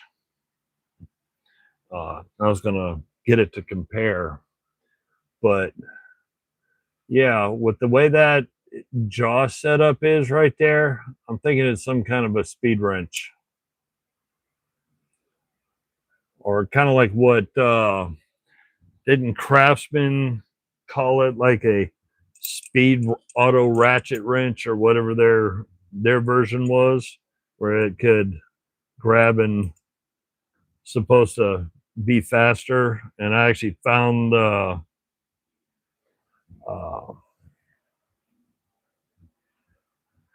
Went back to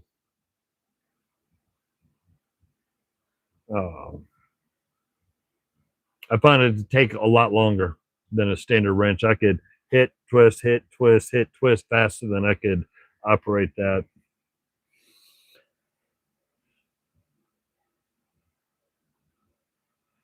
You went back to the original camera angle. Well, lives are going to be vertical. Or did this thing actually allow it to go horizontal?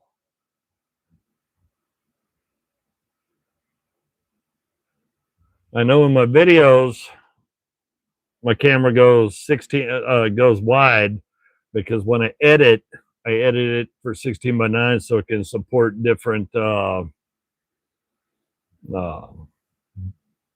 different views for different people. But I know on lives, it's just vertical, whatever this ratio is that they use for it. Unless it's broadcasting something totally different, which wouldn't surprise me.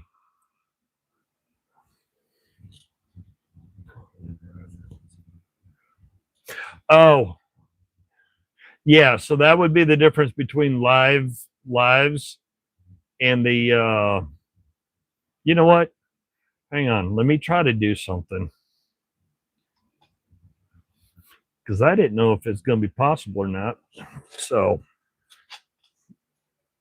loosen that up. Do that. See what that does. Of course, it's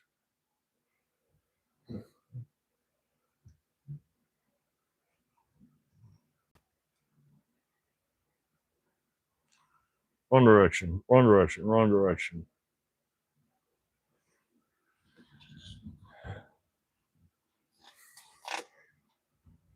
Nothing like experimenting on the fly.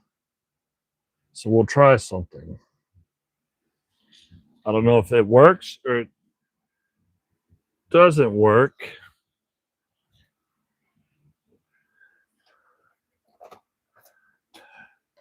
I've never thought of it, never tried it. Nope, that don't work.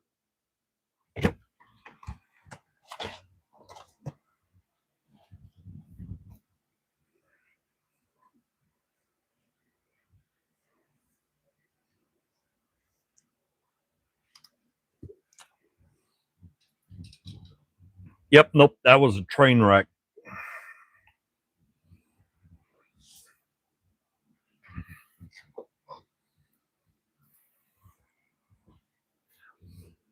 I'll have to dig into it.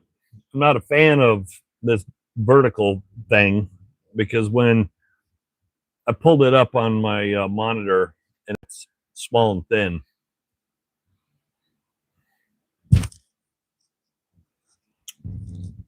Is the sound back? Or did I create a big problem?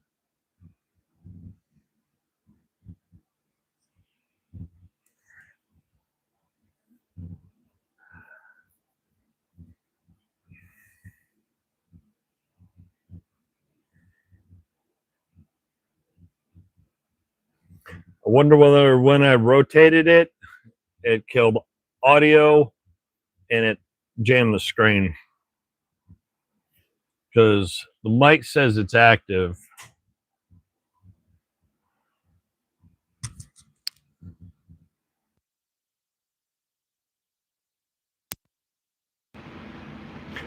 Okay, how about now?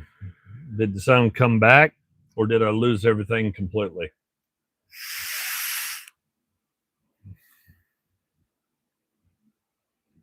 So that means that when I rotated it, apparently it did a screen lock because it didn't like the fact that the orientation changed. So when it did that, it clipped the video. Well, it didn't clip the video, but it clipped the audio. That's weird.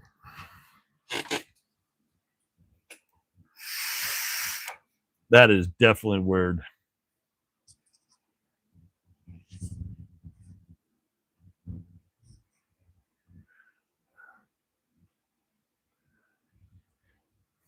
You still have no audio, George?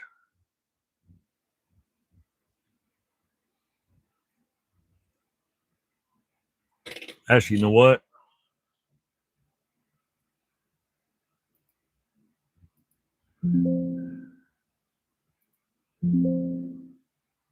Interesting. Let's go here. Here. I'm going to probably have some feedback, so don't be surprised if there's some distortions. So I go over here.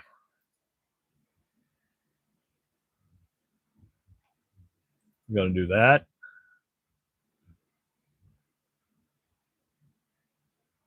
I'm going to do that. Yep, I heard myself. So I can kill that. So yeah, the audio's back.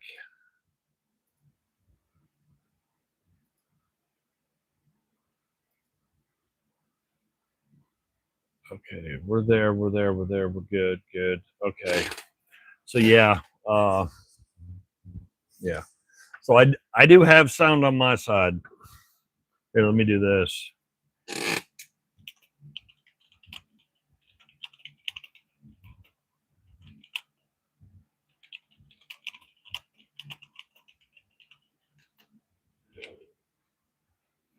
I forgot I could sit and type about the same way.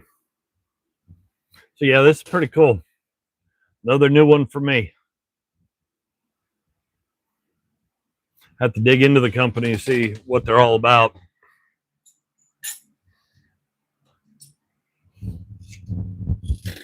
I don't know if anybody saw it, but there was that funky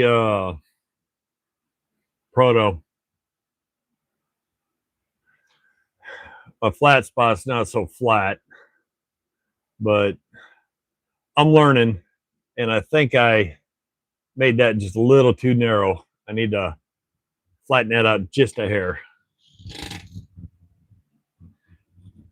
It might be because when I changed the orientation, I did see the screen dim down and it said something, so it may have clipped it. Got a little smell, but nothing major. I mean, you literally have to be on it, but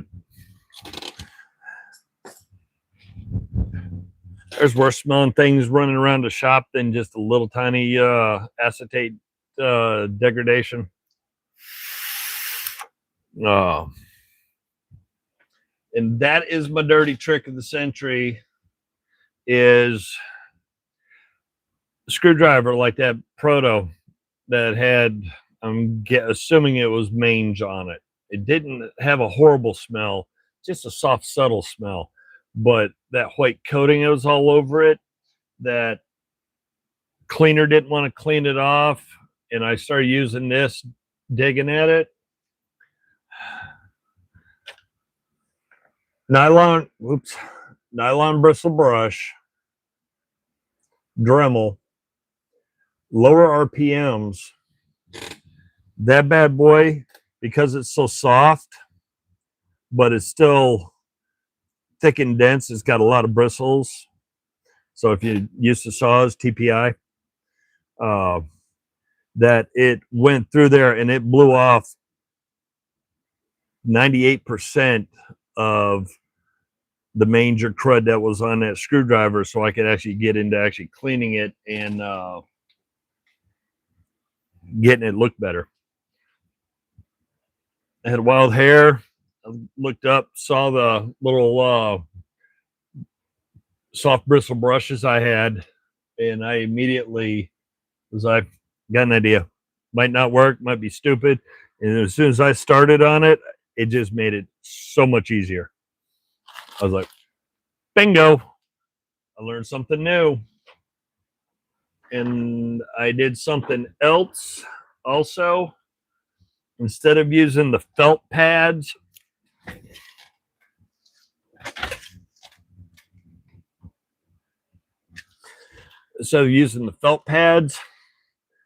I'm going to start buying the layered cotton buffing pads.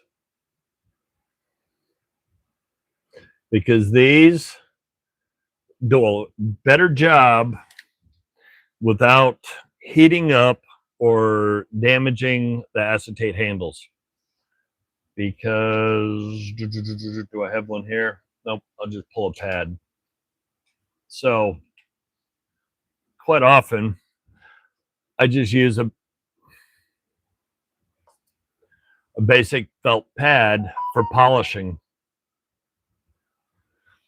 The problem is low RPM, you have to have it at low RPM, but even on a low RPM, you'll create a lot of friction because of either plastics that's thinner or flits, which is a thicker, denser polish. Creates a lot more friction, which generates heat, and that heat ends up causing some of the little waves in your acetate handle, or it actually will, you can watch it actually just heat up and dig out. It'll heat up the acetate handle, and actually you can push acetate right on down the screwdriver handle. So I had a explosion in the brain last night and found two much better ways to deal with acetate handles. I just got to go spend the money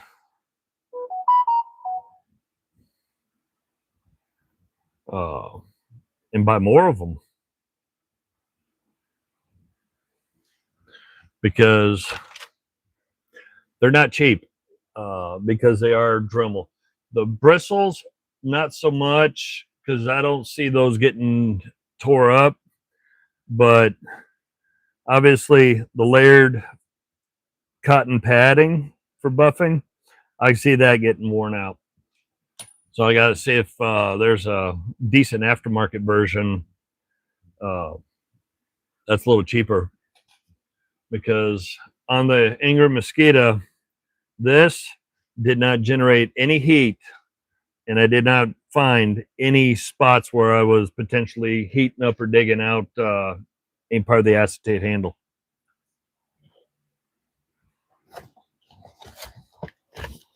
Yet no fancy homemade oatmeal pies, no fancy fudge rounds.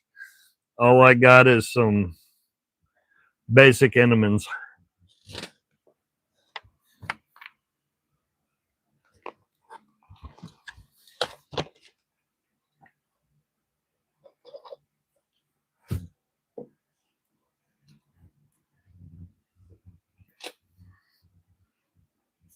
Oh, I never, until I watched the guys working on them on acetate handles, any acetate handle I got out of an auction lot that had any mange on it, I ain't gonna lie, I tossed them right in the trash.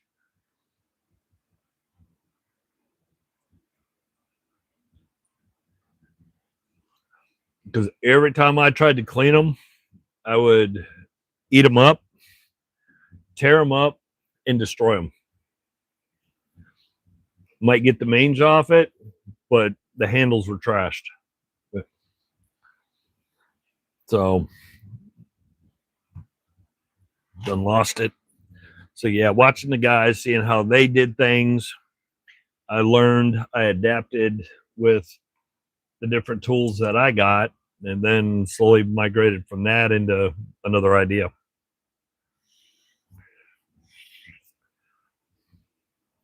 Because I ain't gonna lie, I can tear some stuff up, I can destroy stuff without even knowing I did it.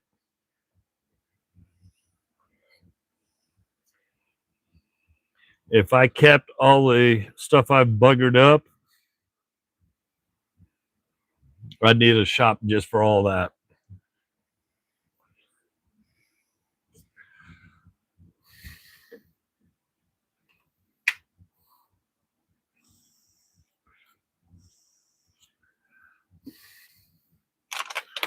Now, Sunday, I have a video coming out. I got 13 tools. Mrs. Bigfoot got two little, I might have to get them. She told me I could bring them out here for the thumbnail. They're ceramic-y, porcelain-y food magic bowls. magic bowls because food magically appears and tastes good whenever they get put in there. But here's one of the things I snagged. And the detent is not frozen. At least it's not to my hands. Snaps on no problem. Snaps out, no problem. Just got a little crud. I got this and 12 other tools, plus Mrs. Bigfoot's 2 little items for only $10.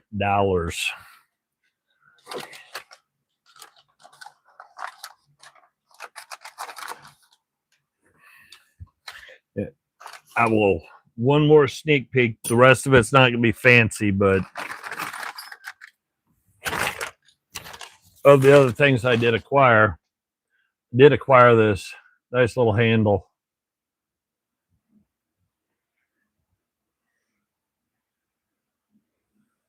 It's one of the colors that's not common to find.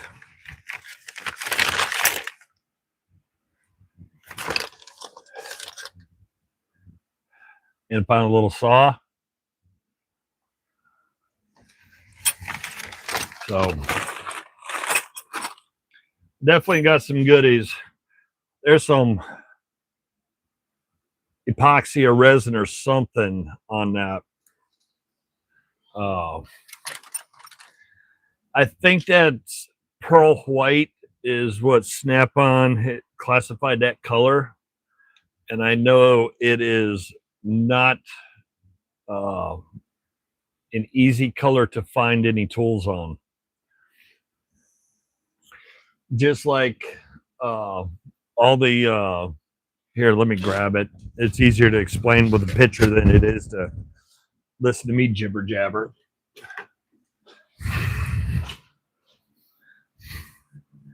So out of the old hard handle series, titanium was not a common color. Just like that pearl, I think it's pearl white. Anything with a titanium handle is hard to find, and if you do find it, it commands a whole lot higher price than a common red, black, orange, green, or whatever their basic blue. I know they had some blue at one time. Yellow, I forgot. I got a couple yellow handles. So I think between the titanium and that pearl white, those are the 2 hardest colors to acquire tools from.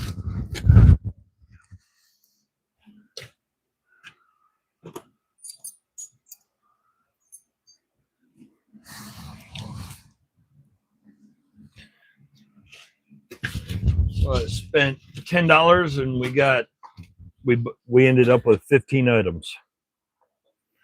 However that math works. It's too late. I'm not at work. I don't need to do calculations. So about 67 cents a piece, loosely.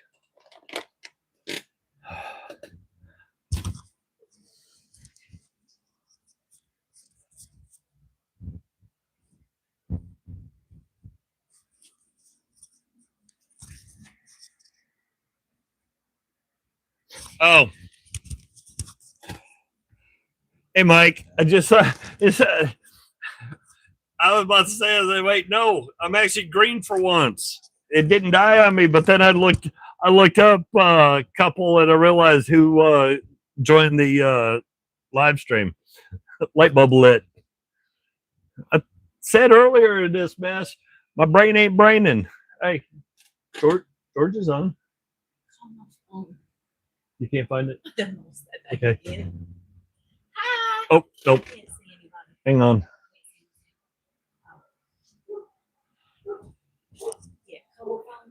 Okay, let me find mine. I had it in my hand. The cat distracted me. Okay.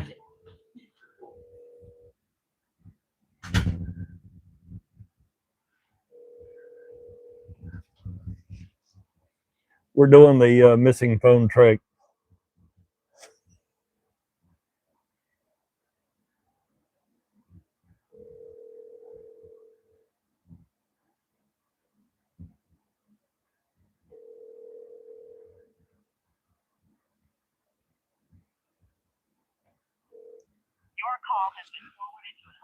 Okay, I gotta call it again.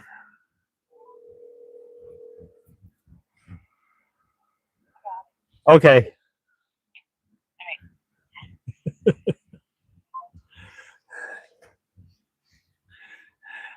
Gotta do that call the phone, try to figure out where you set it down. Easy. I can answer that simple. Even the sun shines on a dog's ass every now and then. We've known each other since '89. She's the reason why Bigfoot exists. So, geez, in 3 years, that'll be 40 years.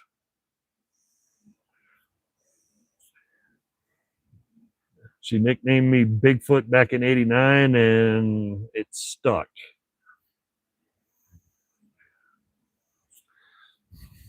Stuck like roofing tar, or anti-seize, or copper seize. Everywhere. Sticks to everything.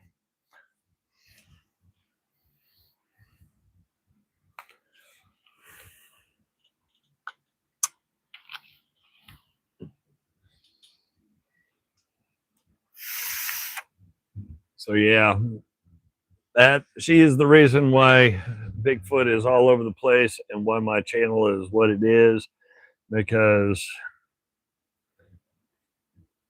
I'm Bigfoot apparently.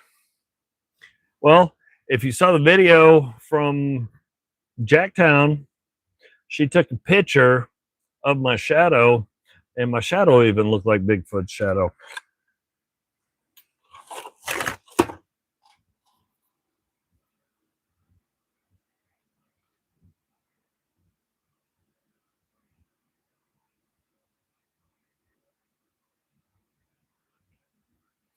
I don't know. I think this one I got working.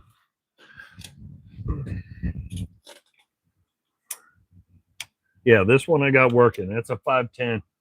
Yeah. See, I don't always video everything because I don't always remember the video. Nice little 1/2-inch speeder. I got to get some oil up in that, making a little too much noise. But that's a 510 Ray. And I looked it up. I think that's why it was on the desk, is because I looked it up and I don't remember the history on it.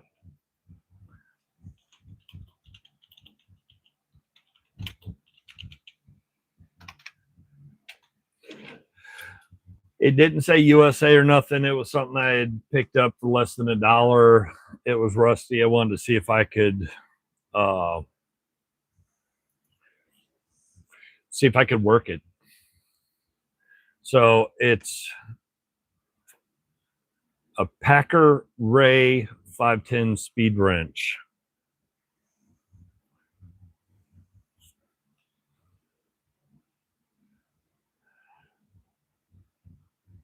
So it's an automotive speed wrench from Packer Auto.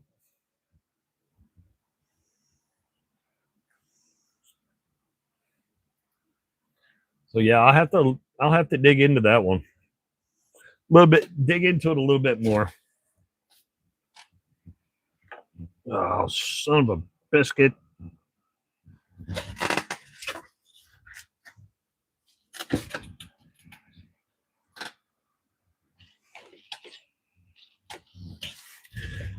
Almost tangled up the power cord.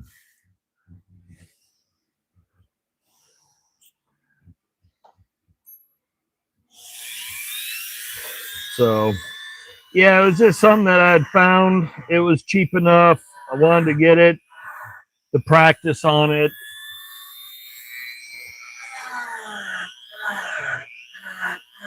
And then it intrigued me because I uncovered that 510,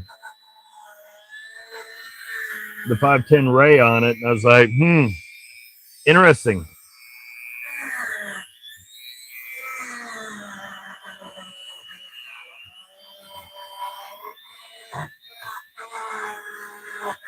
But I've already figured out I need to win the lottery so I can build a shop bigger than Jeff on Jeff's Car Garage or Jeff's Garage Adventures. Wait, hang on. Jeff's Garage Adventures. I need a shop bigger than his because at the rate I'm going, I'm going to have a bazillion tools.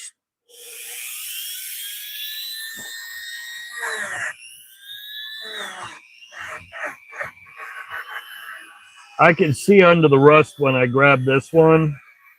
I thought it was cool by the way it was marked, but I don't remember any manufacturer's marks on it. But I knew it was old because for 3/16 is 3-16, and I think for quarter is 1-4. Not a slash, a dash.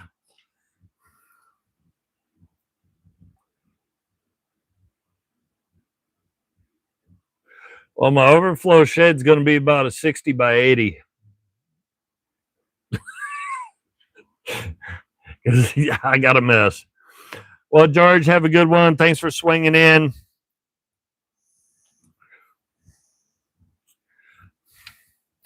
See, I've already figured out the things with age.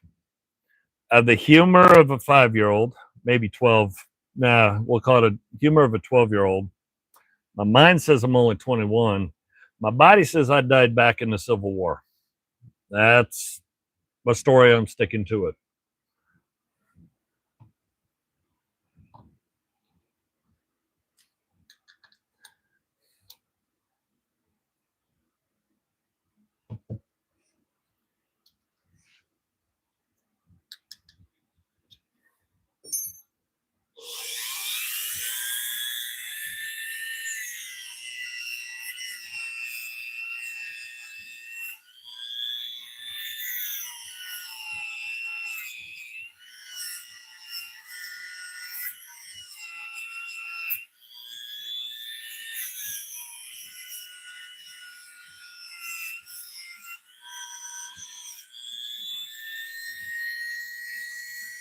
Well, I was incorrect. I'm going to have to do a little more digging on this one. I got more crud off it.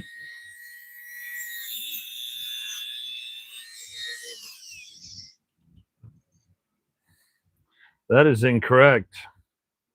That's not a quarter. That says 1 dash. It may not be visible. That says 1-8. 3-16. That's got to be something specific. Got to be something specific.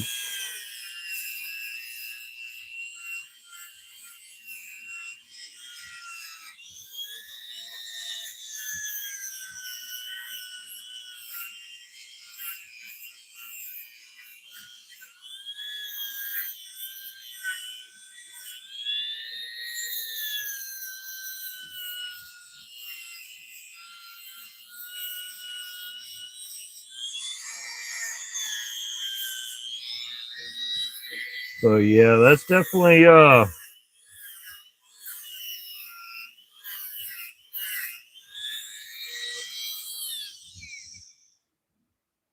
that's definitely something different.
Give me a second to finish. Make my squirrels happy.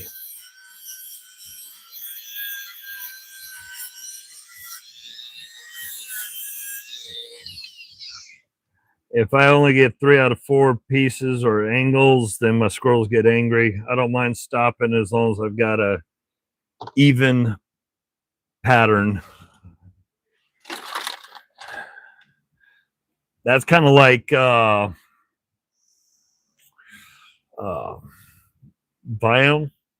I can't have it on an odd number. Can't be on 15. Can't be on 17. It's got to be an even number. It's got to be 10, 12, 14, 18. It can't be 13, 11, 7. Nope. It's got to be even number.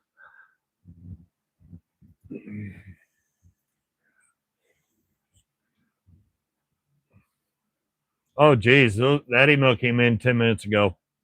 I just hadn't looked at my email. At least, hang on.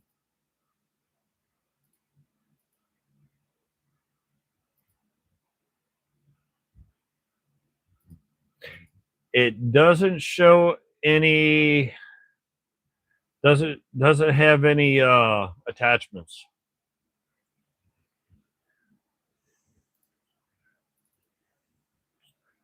Yeah, there's no attachments. It's a blank email.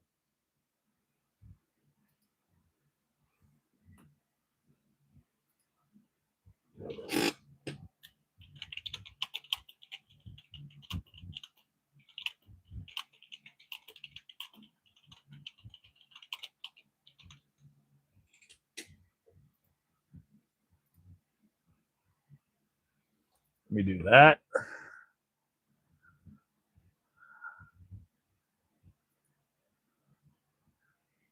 Do that. Okay.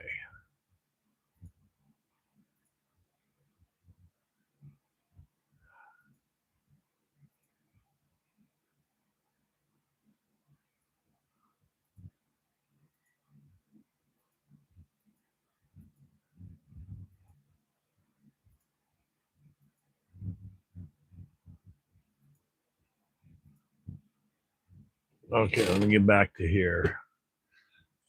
Oh, I do that 100 times a day, especially at work, because I take pictures with my work phone.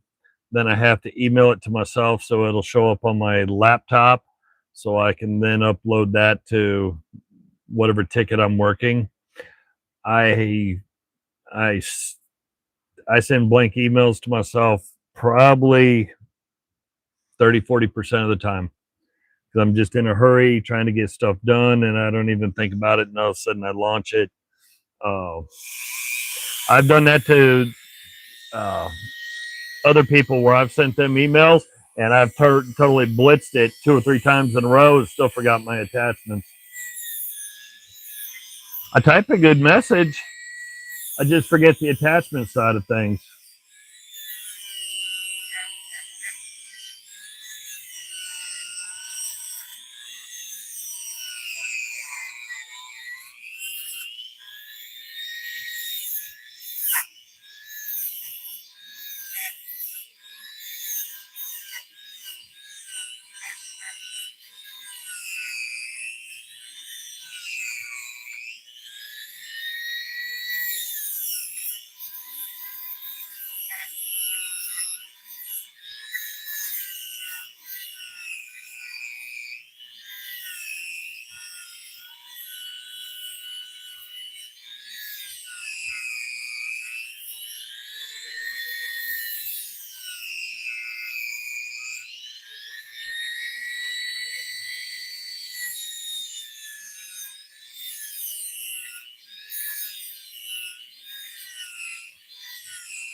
Oh, I feel it.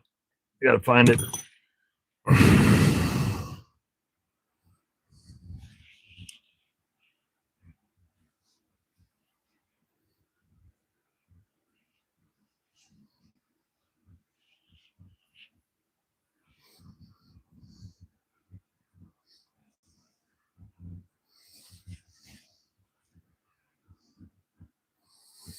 I don't see the shiny reflection, but I know it's there. I got poked.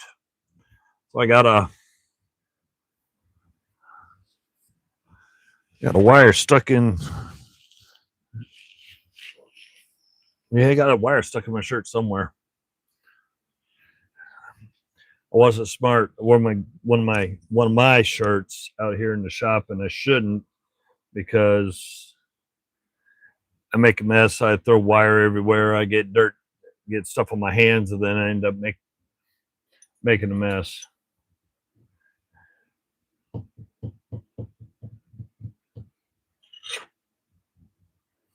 I have specific shirts that I wear out here in the shop when I'm normally doing stuff, and they're the El Cheapos from Walmart. Like that Pokemon shirt I got. It's thin, it's light, it's soft. I think it was like clearance for $5. I've got other El Cheapo shirts I wear, but normally don't wear the good one out here.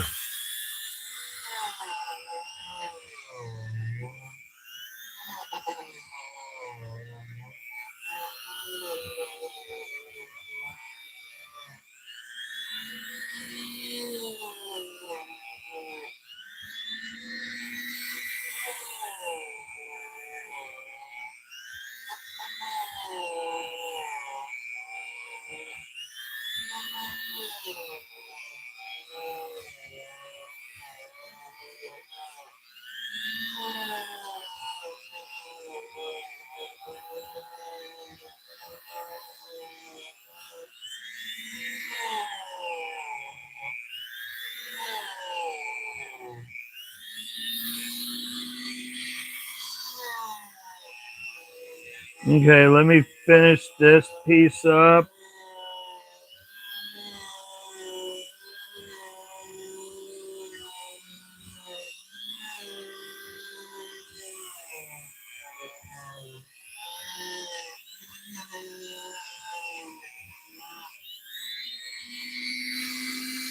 That was wire.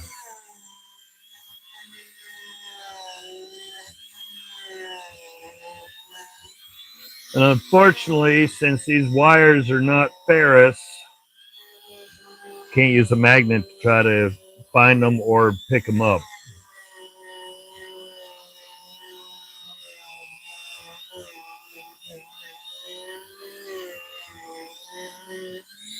And this one's falling apart because I got bits here. I got hit in the face a couple times. And I can tell this is starting to get thin. These are El Cheapos. They're overseas El Cheapos, so the crimp and the internal crimp isn't that good. Either that or it's just the wire is not quality wire, so it flies out.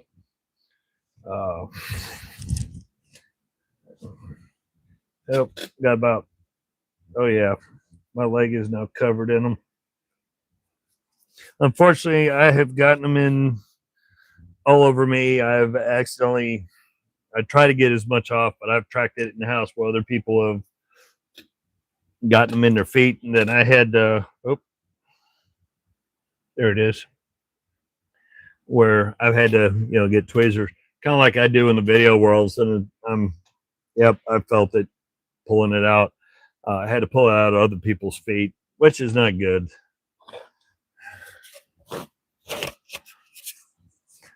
Need a new one.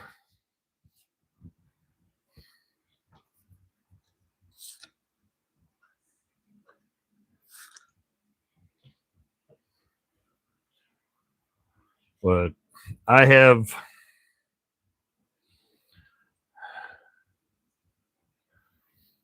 I think it's because I've done so much damage to myself over the years that I don't think about it.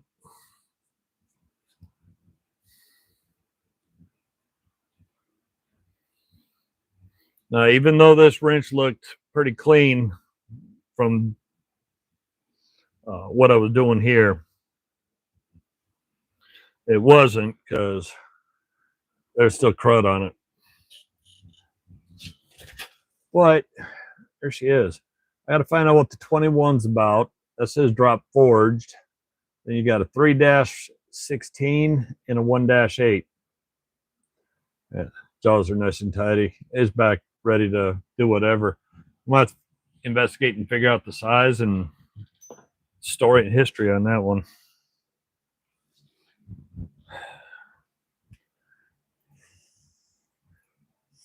Yep, picks came in.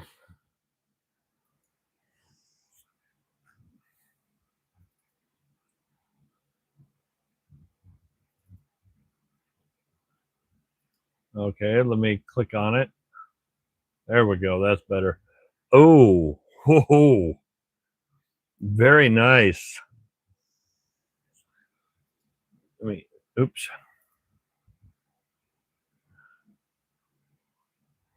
Oh, okay. So when you were saying pass through, now I understand what you're talking about. You're talking about with the anvil that you just push the anvil to, because it's a single direction. It's not selector driven. I understand now. That's one serious set.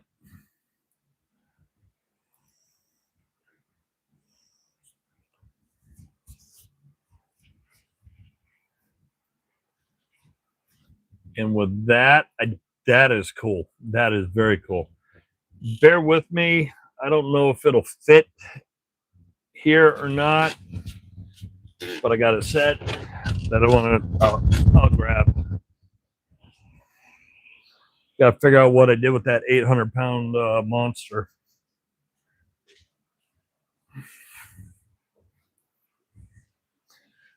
Because it's sitting under 1,000 pounds of other stuff.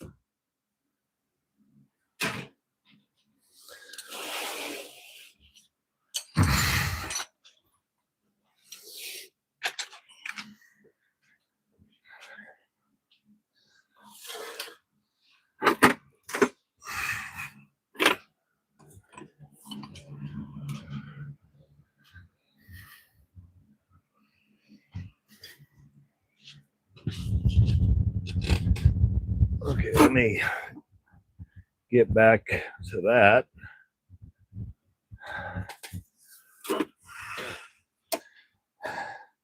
Like I said, the 800-pound gorilla.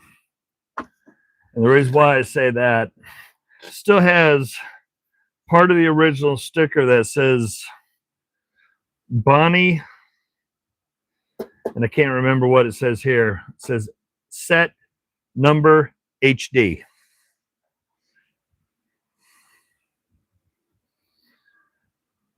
And it is 3/4 drive Bonnie.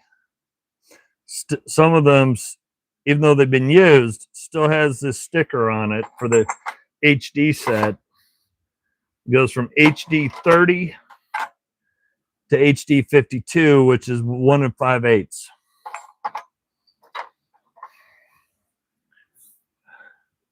There's the Bonnie. I think it's a 20-inch. Actually, I'm hoping this sits, because if it crashes on me, on my foot, it will probably break my foot easily. It is 16 3/4 inches. So there's the 16 3/4 inch extension.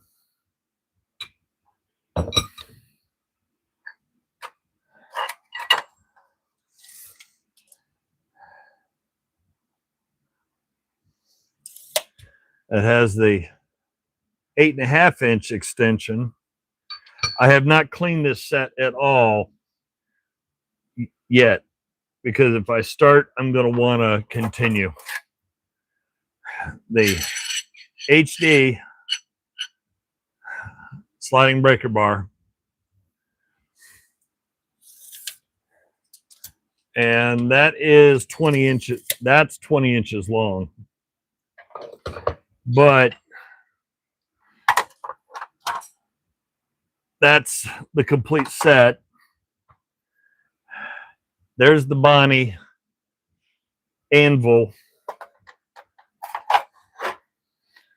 And there's the Bonnie Hercules ratchet.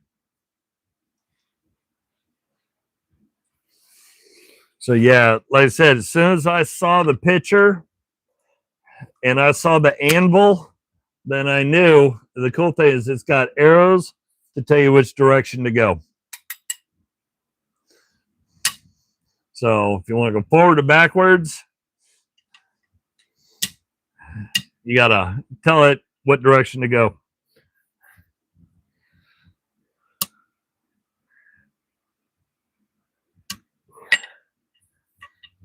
So yeah, that's what, when I saw it, that's why I got excited. I was, oh, I love that set. That's awesome. That's cool.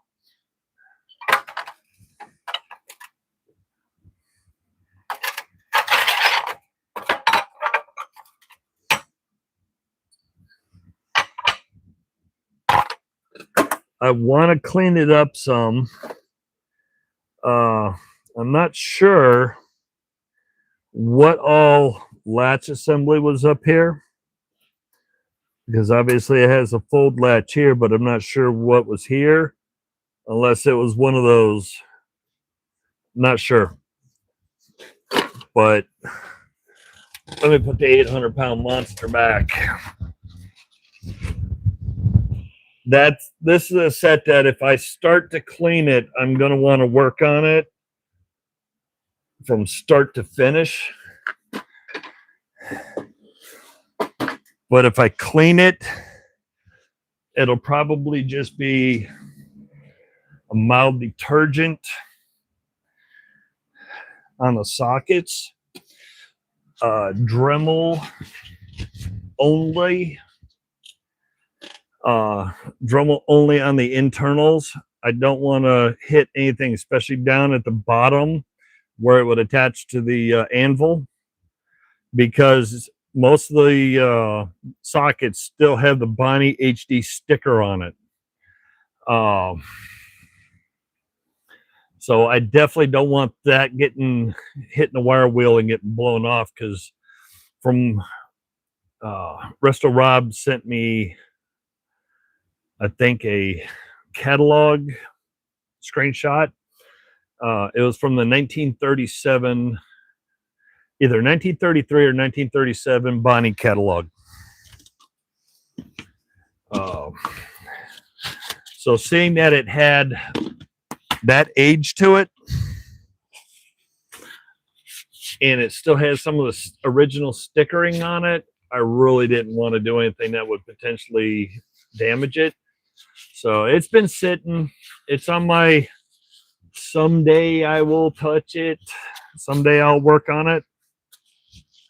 But in the meantime, it's just awesome as is because I have it. Let's go back here.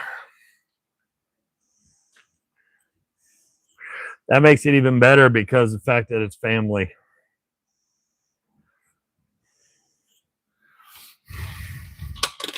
Well, Bigfoot's got to have big tools, so got the big Bonnies, got the big Protos. Oh, I've got sockets, I think, out to 2 5/8. Even though I know there's much bigger. I'm working on it.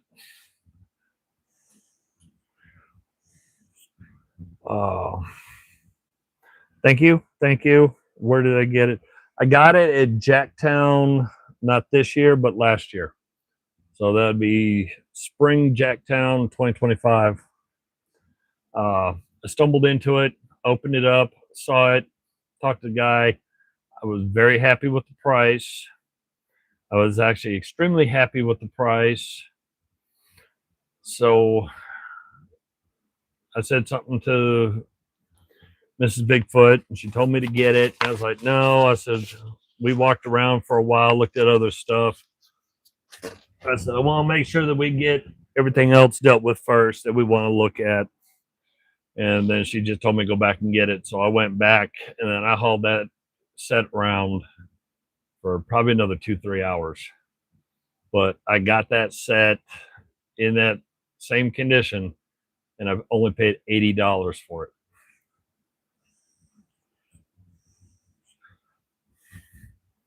So I know some people are going to think that's expensive, but when you actually look at what a 3/4 drive, any 3/4 drive sockets cost,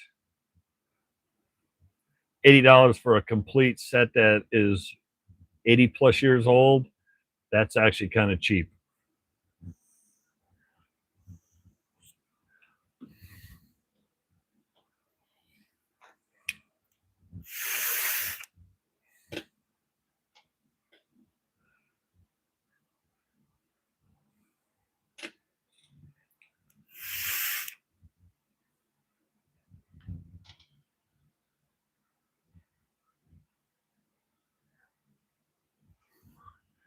because I've got, well, here, it's easier to do this.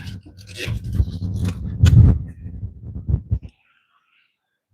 not going to be too simple,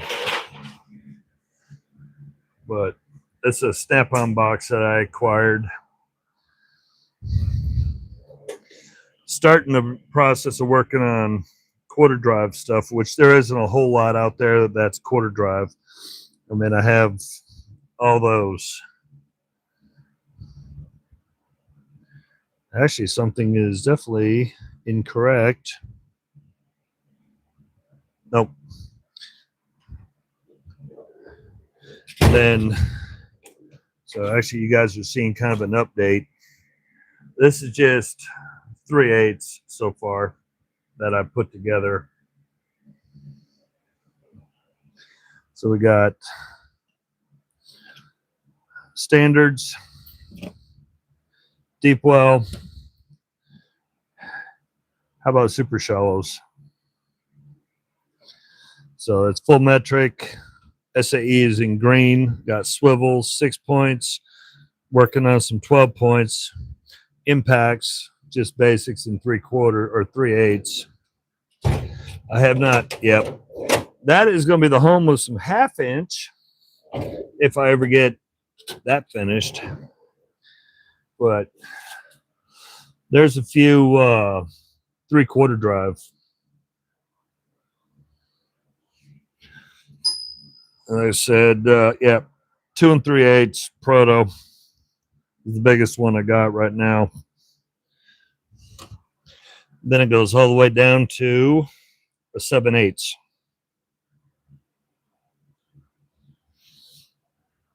So then a little bit of everything in between. Oh, you ain't kidding about a lot of screws.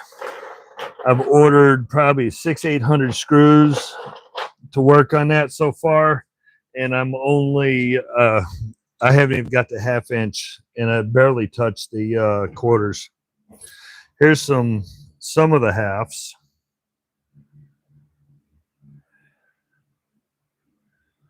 So that's some of the 1/2 inch.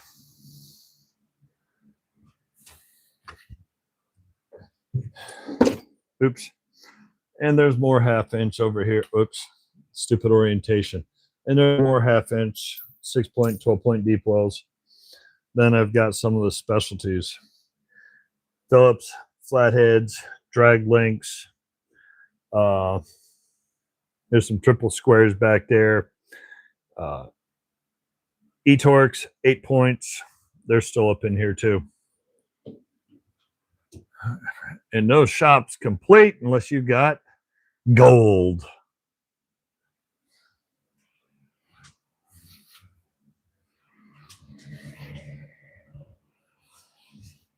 But I'll tell you right now, that is one very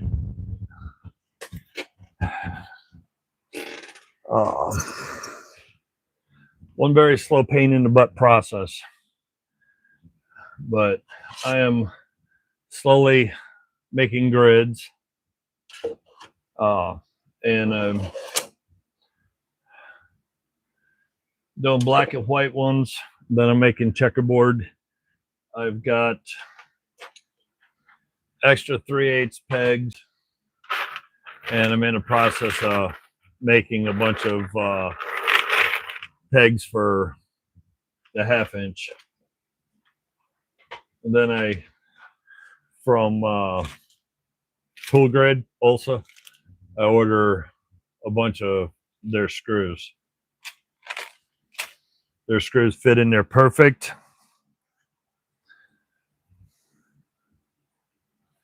And they hold everything down. I can open and close the drawer. They don't tip over or nothing. It'll take a long time to do it, set it up. I'm sure I'm going to be moving things around as I've acquired other sizes that are not in the common sizes. Yes, the peg holes that are missing is because I know their sizes for them, but those are primarily going to be like 12 points that I don't really have a whole lot of. But I went ahead and already staged everything in place for them. Gold's gold. Gimmick is gimmick. I gotta have it.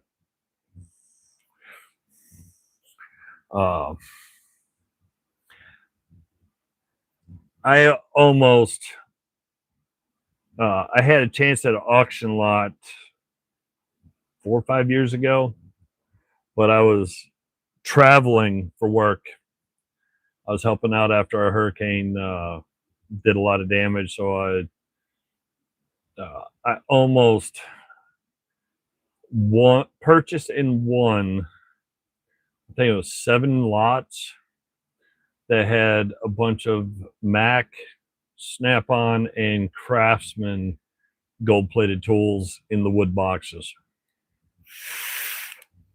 But I opted to walk away from that and actually get tools that I wanted that I was going to use, and figure I'd collect those at some point in time in the future. I'll acquire some of them just to sit around the shop and look shiny.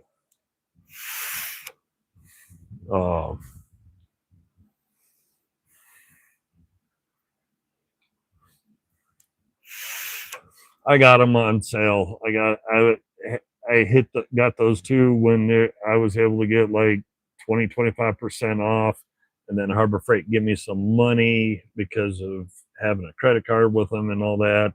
So I ended up getting those gold-plated ratchets really cheap. That's the only reason why I got them. I wasn't going to pay full price just to get those things. But yeah, I always like the gimmicky tools. An awesome one was Dale sent me a Fisker's hand drill. So you hold it in your hand, and it's got a little chuck, and then you just sit there and a little hand crank and drill through wood. Rest of Rob found, because he had heard me talk about it multiple times, is back when I was a kid, my dad had the old screwball ratcheting screwdriver. Never knew what happened to it. Don't know if it got broke or whatever. But he found one, sent it to me. Gimmick tools, gotta have them. I got some of the dumbest gimmick tools out there. Do I still have it right here next to my... I used to keep it right here because for whatever reason, some point in time, gimmick tools always become a topic. I don't know. I may have actually put that stupid thing away. But I had not the latest version of it. Yeah, I think I may have finally put it away. But I had the Deepwell Gator grip from the late 80s, early 90s. That stupid socket that had all those little pins inside that's supposed to fit so many different size sockets. The concept's good, but the metal they used in the pins was just overgrown aluminum. And I know that if you put it on there and actually put some actual torque on it, you would actually twist those little metal rods that bounce in and out, and it would jam them up. I've seen them twisted up before.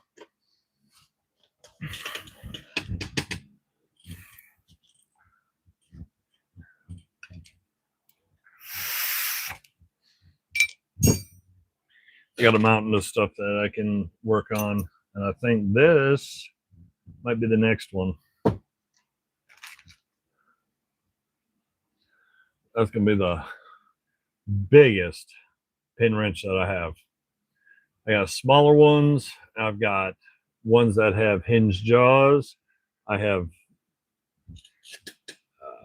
A-frame double arm ones, but that's the biggest single open that I have.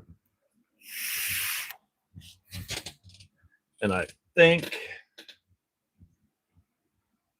this is going to have to go all the way down to shiny.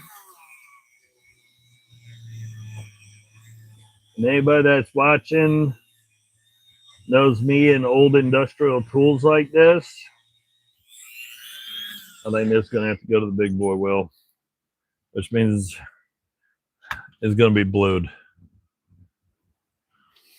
Oh,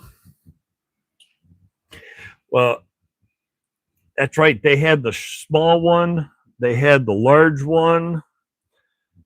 Have a good night. Be safe. That's right. They had the little short one. Then they had the standard length one. You know, the funny thing about it, I'm not sure if it's.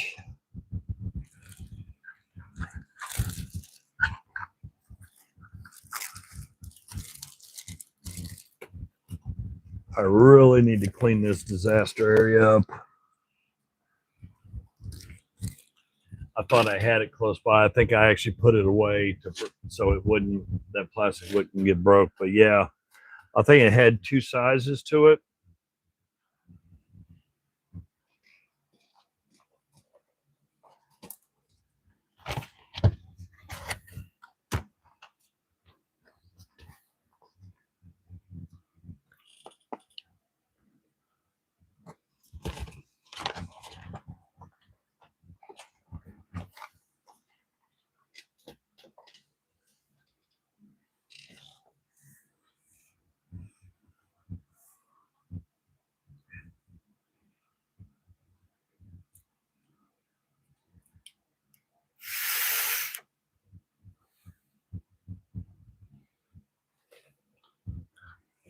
Okay, I need some water because I don't pay attention to that.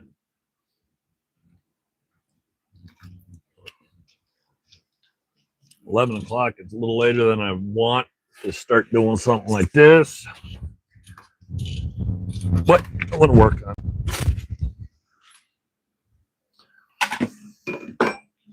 Now we got a boop, boop.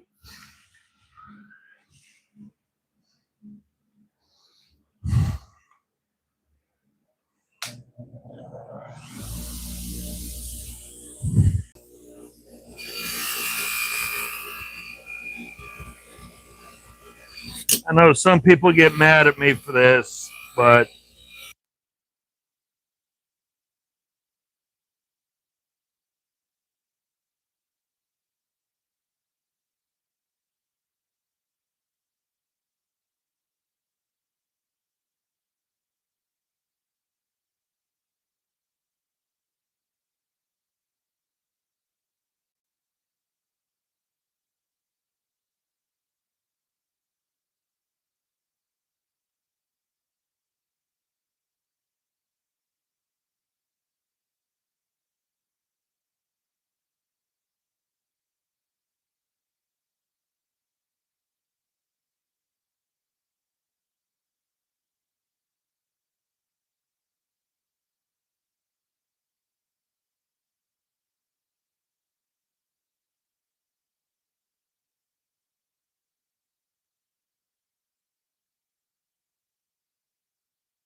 Sorry about that. I've been chattering and babbling and babbling and babbling. And of course, because of that, I just yanked that out when I glanced and saw the, that means the mic died. I was focused on this, clearing the Japanning off it. I didn't pay attention whether the audio was still playing or not.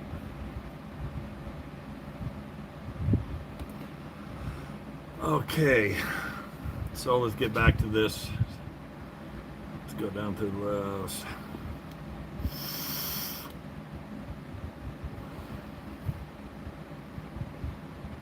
Mine will too, for most, but I have ran my hands into that thing so many times. I joke around, I got 60 grit hands. I literally have taken my fingers like on mortar and turned around and sanded the mortar to where it was flush where I needed to.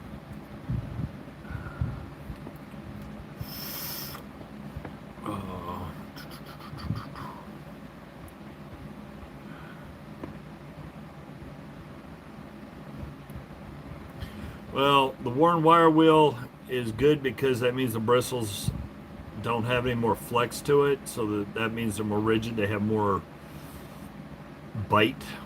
But the bad thing about the fact that they have more bite, that they can grab and actually rip that Japanning off fairly easy, means it can rip it out of your hands and launch it quickly. I've launched a few tools.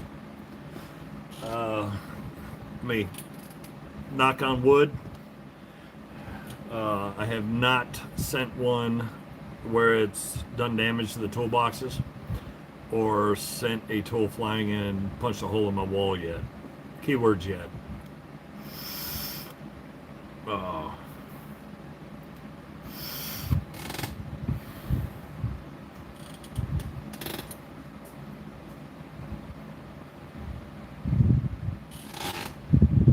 Woohoo! It's only 11 o'clock at night and the shop's down to 80 degrees. I'm getting some cool air in finally.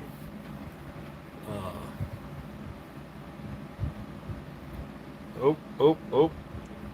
Thought I found, oh, there it is. There it is. Oh no, I lost it. Doggone it. I saw it and then I lost it. That stupid wire that was poking me.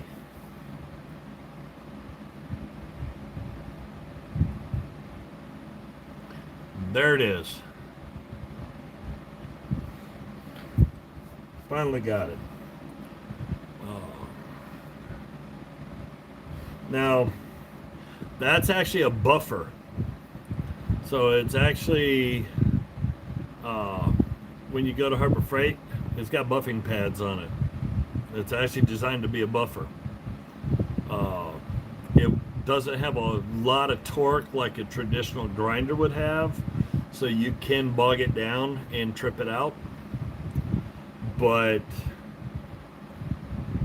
I looked at it, I repurposed it, hoping that I wouldn't burn it up. I've had it, I think, a year now, give or take. And that's my go-to, that's the first device I go to. The first thing I do to usually hit rust. Even when I'm messing with sockets, I go over there, hit that up real fast. I get to blow the surface crud off, then go after the Dremel, because the actual short-bodied grinder is variable speed, which is right next to it. That has an aggressive fiber wheel on it and a 2000 grit fiber wheel. Or I can go over to the 1x30, which I don't know if I've done that tonight. Yeah, I did. I did it on the little wrench. I think I did it on this wrench where I hit the 1x30. And then I got that other sander right next to it. So yeah, that's just a buffer. I put wire wheel on one side. Still got a buffer pad on the other side, which is built like this. It's layers of cotton. I don't know why that didn't click to go over here to work on acetate handles. It should have.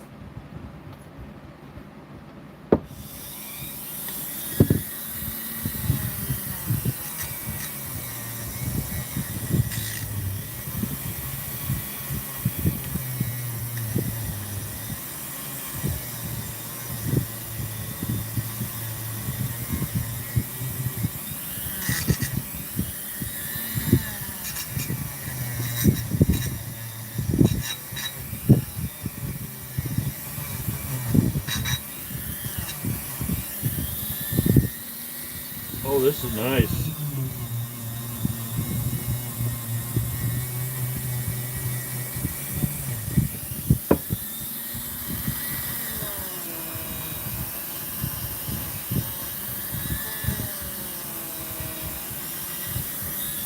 Anybody that's watched me do this stuff before knows that I go one direction and then go the opposite direction.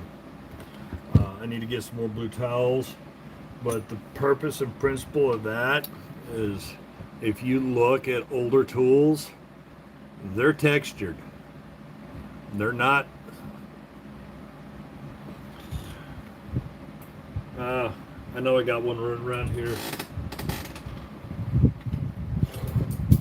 Well, it's not like today's tools that have that chrome plating that is super slick and super shiny. So by going both directions, you see there's a big difference in that versus that. That has a gloss, that has a lot more shine. And the reason, exactly, and the reason for going both directions, because of that texture, it gets more crud out of those little grooves and all those little tiny nooks and crannies. So when that gets all that crud out, makes bluing a lot better, makes it smoother, if that makes any sense. It makes sense up here. I don't know if I'm conveying the concept right or I'm just totally blowing that. I just know that it cleans the crud out of the grooves, especially when you get some really old tools that have a whole lot of dents, or like I did a wrench a few weeks ago, I think, had some heavy pitting in it, but it wasn't enough to be really bad. It was more on the handle side, not around any of the names or letters. So by doing that, it got all the crud out. When the bluing got in there, made it look nice.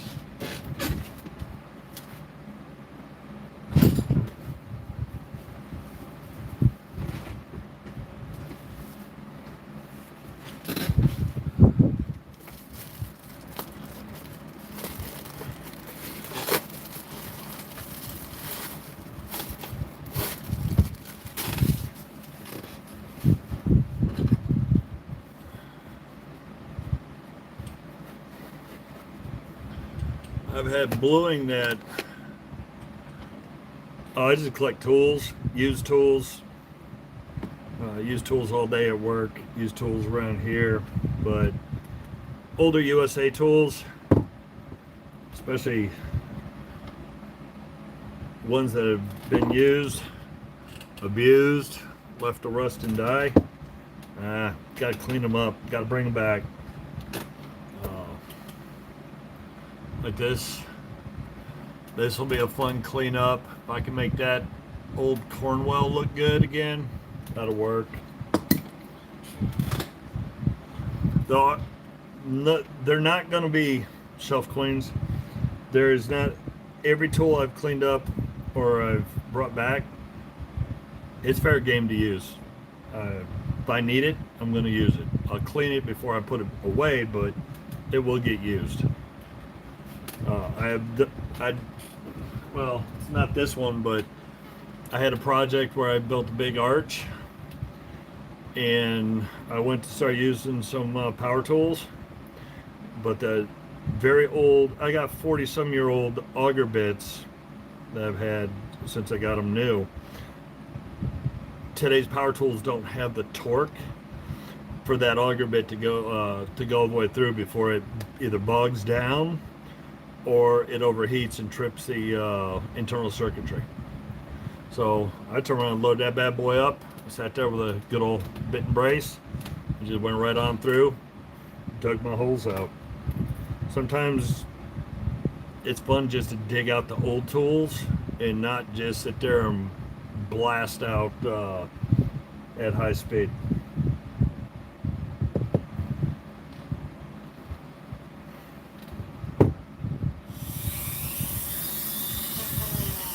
Anything can be done at high speed, but sometimes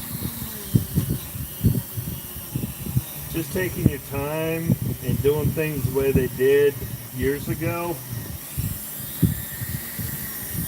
that's almost as much fun as anything else I do in the shop.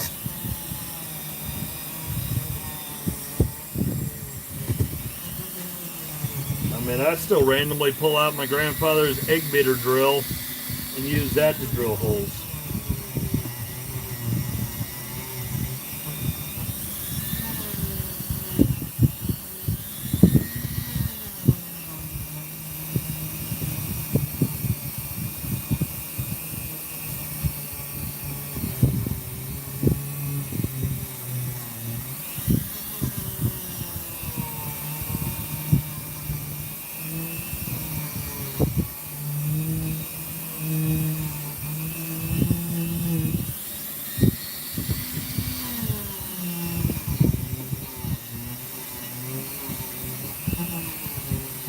I'm sure both my grandfathers, if they saw today's tools,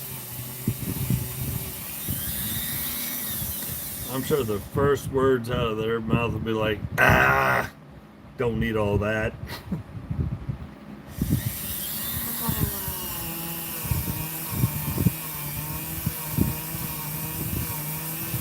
Oh, there's times I still pull down the old wood hand saws that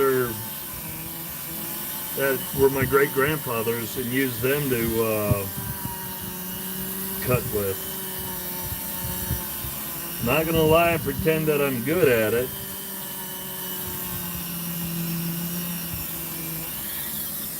I can't cut that straight of a line or keep it vertical. I usually end up with some kind of a off angle, but it's still fun. Still fun to make it. And those little irregularities on a wood project, that's just the character and a hard learning curve.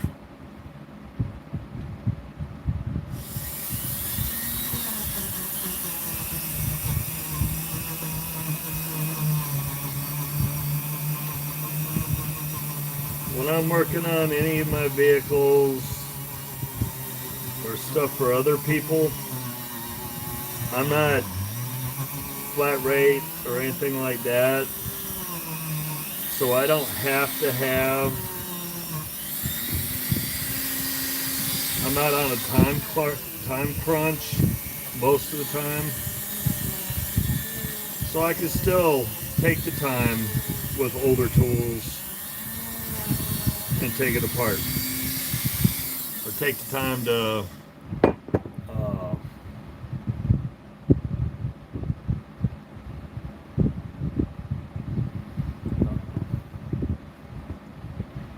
a lot of guys will sit there, use an electric ratchet or pneumatic ratchet or stuff like that. I'll still break out hand tools and go to town. Like I said, I do stuff for other people, for myself. So I don't have that time crunch to try to accomplish everything in a short amount of time just so I can still make money without losing money. Most of the mechanics I know are getting screwed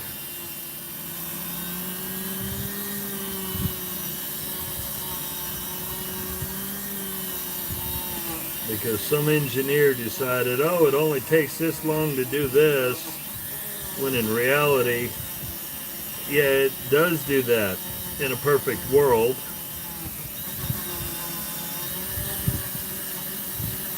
But mechanics and most people don't work in a perfect world in lab conditions.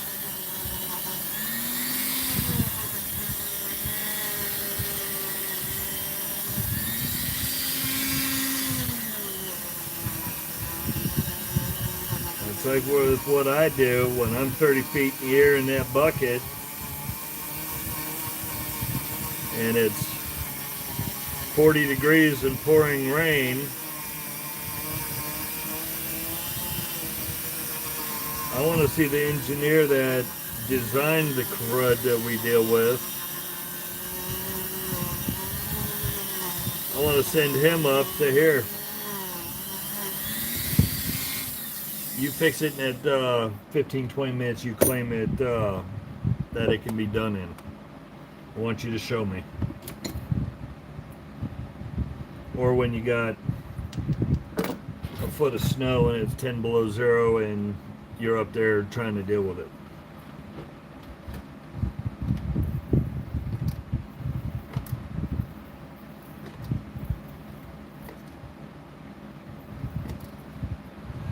Got a little bit of dirt, but there's a whole lot of wire bits here, so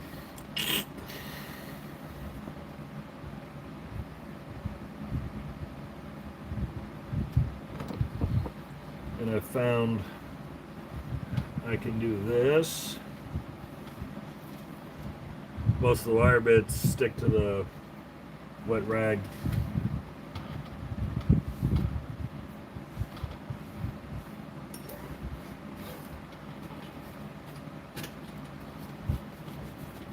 Goodness.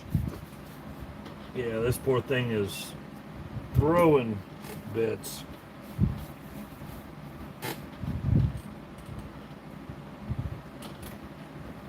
Let me, oh goodness. Got blow torches, you just call me fuel in them. Okay. Oh. So I can't get up there right now. It's dusty and dirty because I have not actually cleaned it yet. So this is actually close to the condition that I got it. I mean, I did a little wipe on it, but it also has the original owner's manual and directions. Sorry, you know what I mean. I'm tired. So underneath it, I probably can't show it, but that's the original owner's manual in the plastic, if you could see underneath it, for that torch. Still has the original stickering on the front side too. And as you saw, the hook to put soldering irons in is still intact and it's not damaged. I paid a pretty penny for it. I bet nobody can guess how much I paid for that. With the original owner's manual too.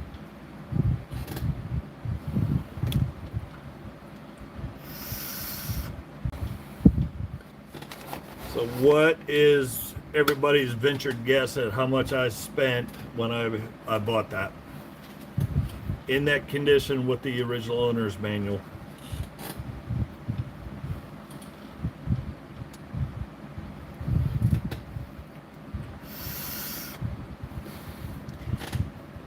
Close.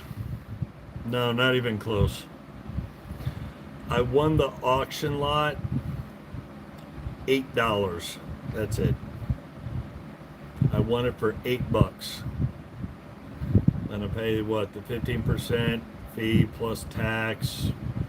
So basically, in a nutshell, I think I don't even remember. I know it was $8 win, and when I got up there, because with the picture, I could only see part of it, and it was in a dark room, so you could not see. It looked dingy. It looked dingy as can be. So, because it was in a dark warehouse when they took the picture. When I got there and I walked out in the sun and I saw how shiny it was before being cleaned, it blew my mind. And when I saw plastic under it. When I took it off the flat, it had the original owner's manual under it. That's one of my super wins. That I call it a super win. Ooh, I've seen a couple. Those don't show up, not even in the ritzy antique malls. Those don't show up often.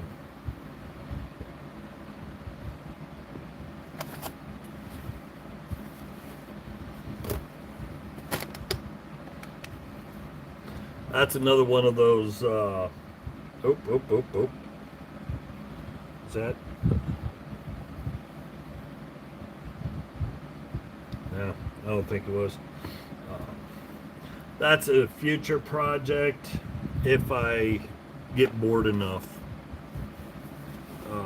Because it really doesn't need work. All it needs is a light cleaning. So, in the short,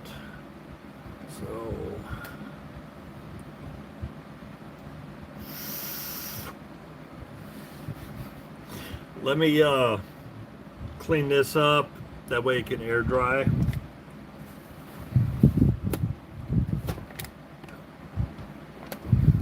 I don't. Okay.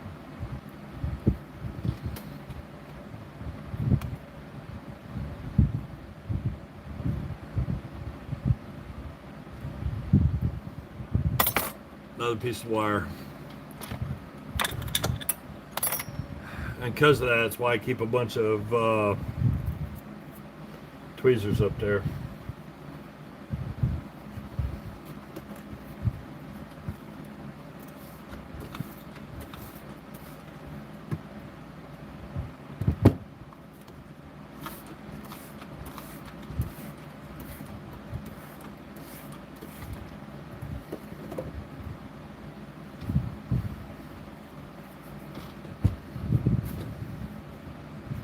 Oops.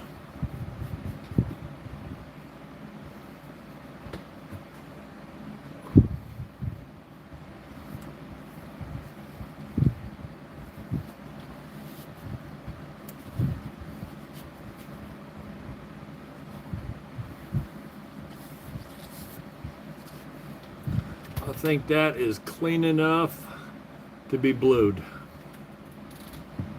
I'll just let that dry, air dry a bit.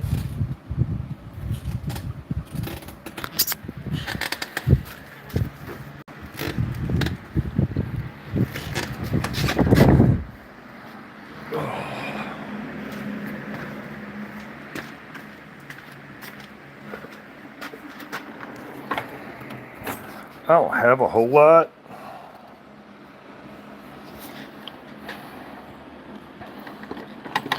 Future project. It's a 131A. Sorry, these are my screw holders.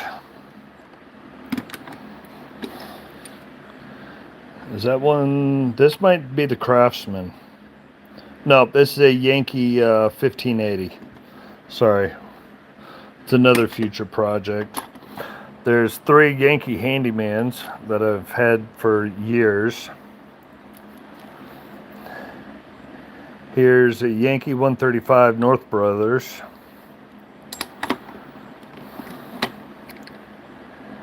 Here is a Yankee 35, which is also a North Brothers. This is just the screwdriver one. And this one is a Spiro. And this one is made in England. This is Spiro. This is the cool one. Then I have, this is a Stanley Yankee 135A.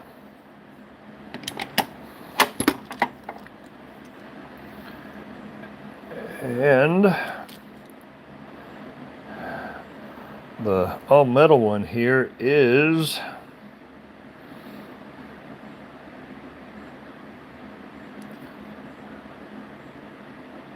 I can't. Something. I think it's Pratt Company, Smith. But the cool one is this one. Might not be visible, but yes, that is a Craftsman made in West Germany. So this is a West German Craftsman in the Yankee screwdriver fashion.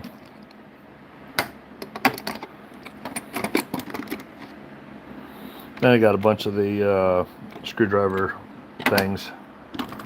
Hopefully I got everything back where it falls back in place. Drawer slides, doesn't hit anything.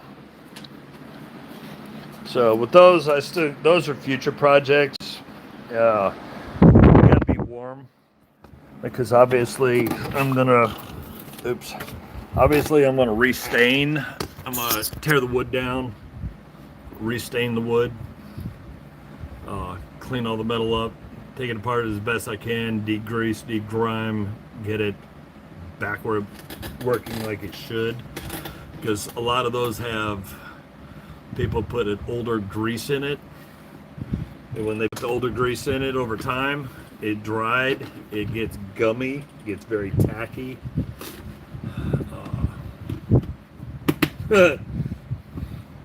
Yeah, guess what? My wife said there ain't no auction at noon. It's a free-for-all. Because she ain't going to come out here and deal with any of these damn tools.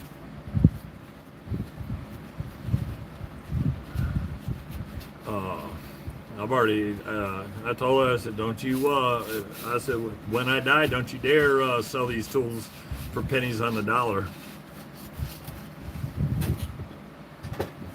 She's like, I ain't selling them. I ain't going through all that. There's just too many of them. And I'm like, well, trust me. You sell them for half of the value. I said, you'll have money for a couple days.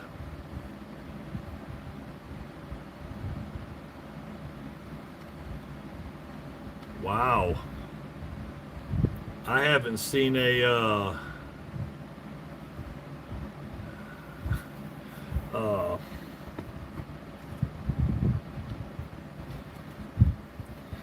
well, as you get older, you just, you know, the clock's ticking. It might be 30, 40, or 50 years from now, who knows. But as stubborn as I am, I might live forever. But at the same time, she doesn't like coming out here to try to take, if I ask for a certain tool, she don't like coming out here because, see, you can spend all day. I've got 1, 2, 3, 4, 5, 6 toolbox assemblies. Most of them are shoulder high to me. 2 of them are just the bottoms, not sitting on wheels. They're elevated on wood blocks where the casters would go, just to give it a little bit. You can spend, if you don't know where I put stuff, or you don't know which of the 85 variations that I'm looking for, you can spend all day out here trying to find it.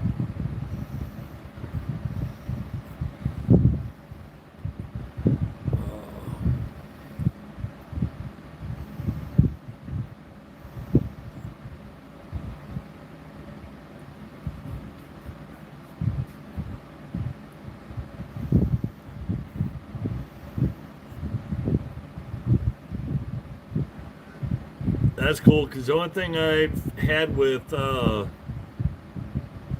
Reese is old school trailer hitches, the ones with real anti-sway bars, not this silly wannabe anti-sway bars they put on stuff the last 10-15 years.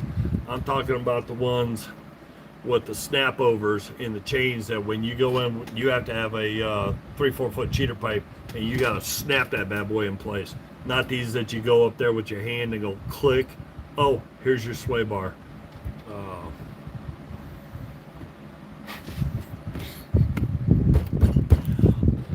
Oh, Don, I love it. I have to next time that comes that joke comes up here, I'm gonna have to tell her. So I'll make sure I have an Excel spreadsheet set up for her. I'll have an Excel spreadsheet of the entire inventory of the garage, so it's easier for her to deal with.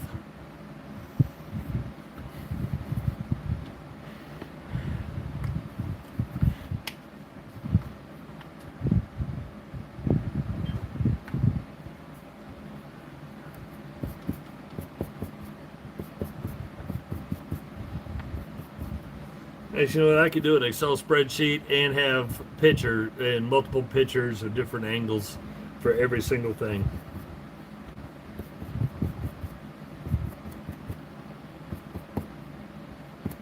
Then again, a lot of crud I got, it might take me the rest of my life to inventory this mess.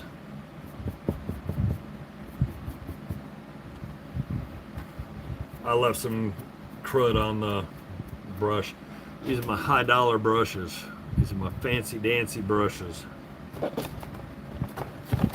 don't know what I did with the package. Because of grandkids and everything, you go to the book fairs and you get the El Cheapo packs of paintbrushes. They're perfect for the shop. They're usually like $2 or $3 for like a dozen paintbrushes, sorted sizes. They work great. Use them, abuse them, throw them away. Now for the most boring part.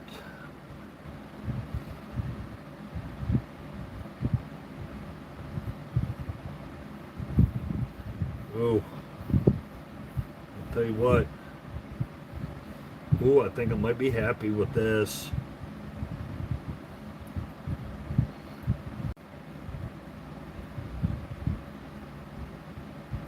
And I do the same thing working with the gel bluing, is I try to go both directions just to make sure I get everything into all those lumps, bumps, dents, dings.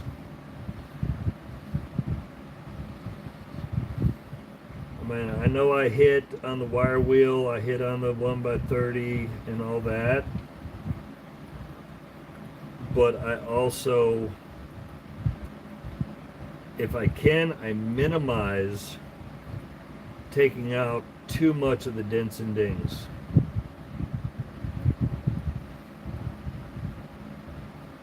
And that's because those dents and dings, that's its history.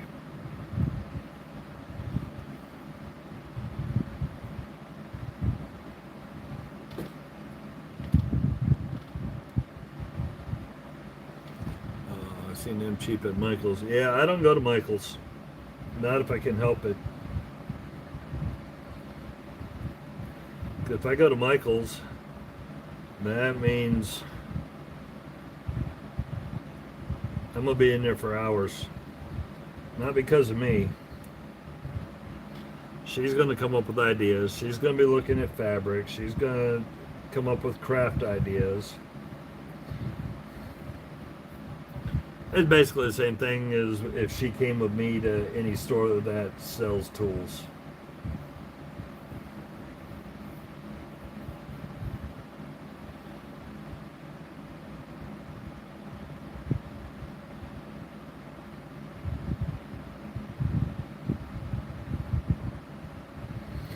But since the Toys R Us kid right here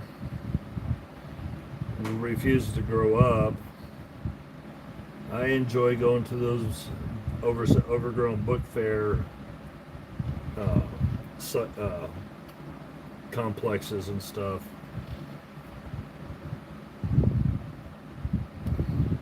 And I still like book fairs just like I did when I was in elementary school. I was always excited when all of a sudden the teacher at the end of one of the school days came up with a pile of the Scholastic book reader paperwork, and they told you that the book fair was going to be 2 weeks from now. Oh, I enjoyed going through that marking out a ton of books that I could never afford, but I could always get a couple books. But then you end up going to the night of the book fair, and what they put in that reader that you got excited about was just a small sampling of what they actually offered. Then you had to sit and decide, okay, you're allowed to spend X amount of money, usually a few bucks.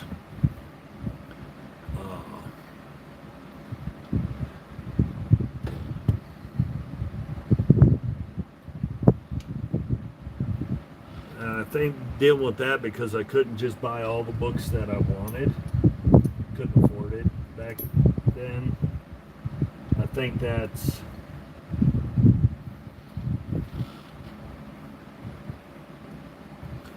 where I learned how to make the best with what I have. You know, get the best bang for the buck.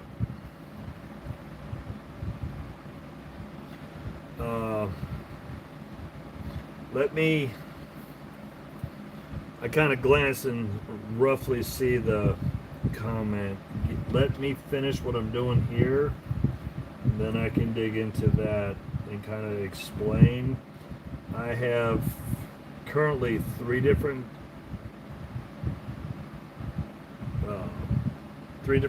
ones here.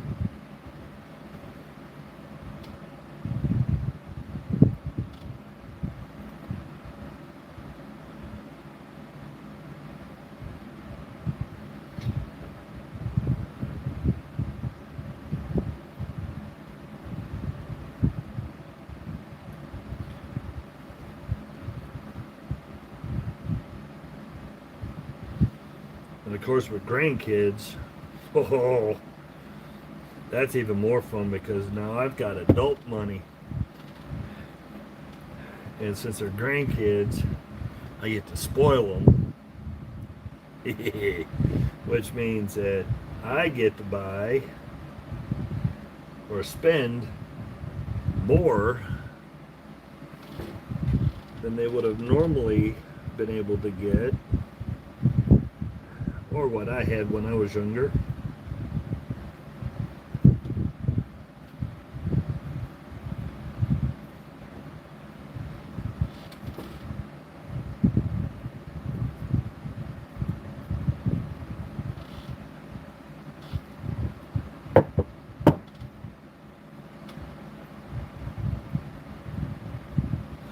Then I could do the, oh, I don't know what you're talking about.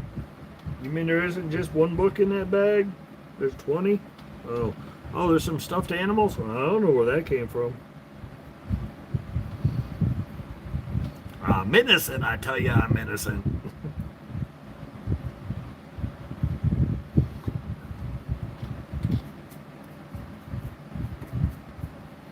Okay. Take a quick peek. Make sure I don't see anything shiny. I don't mind white dry because that's just the blowing going. Let me clean my hands. I've got a itchy eye, and I've had it itchy eye for right after I started this. I'm pretty sure that's not good stuff.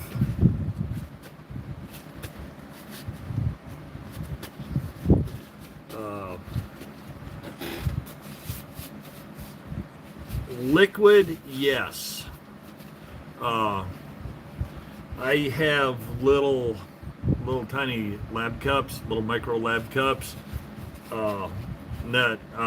Quite often I'll pour the liquid in, unless I get close to the bottom of a bottle.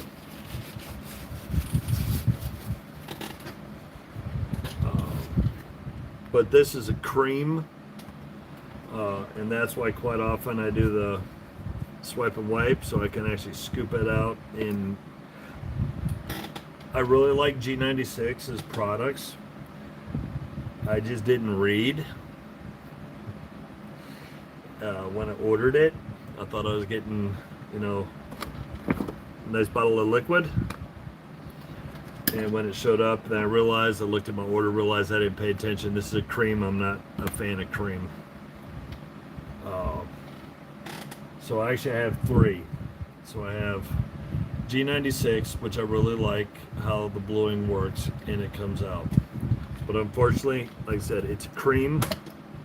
I want the liquid. So next time I order it, it's going to be a liquid. The other one I do like too is Oxbow Blue. With G96, you still gotta. I had to make sure I still had enough water. G96, you still have to get it wet afterwards to stop. I guess to neutralize the process. Where Oxbow Blue, you don't. You don't have to get it wet. Then you can go straight to 4/0 steel wool and go to town. I have, I think, over on the other bench, I think it's Birchwood Super Blue. Oh, very much. And that is why that is 91%. It's not denatured, which I would like, but unfortunately the places around that's close enough for me to get denatured alcohol, they want stupid high prices for. So, and I found that 91, even though alcohol is not something that actually removes oils, but I found 91 after, that's what I sprayed on it with 91, usually about a minute. And then it's time to get it wet. So like right now, it's already starting to get that white crusty on it. So I'll give it a few more seconds, and then I'm gonna have to come off camera because I'm gonna pour the water right over the top of the floor. And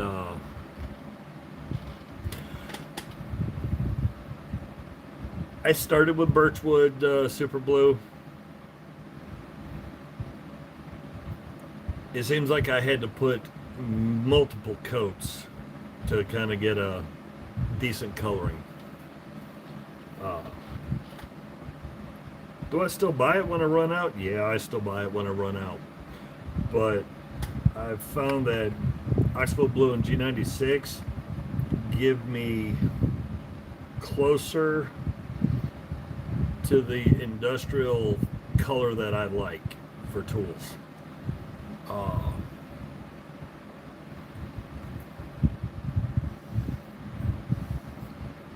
And because I don't want a deep blue like a barrel would, I just want that nice dark industrial look.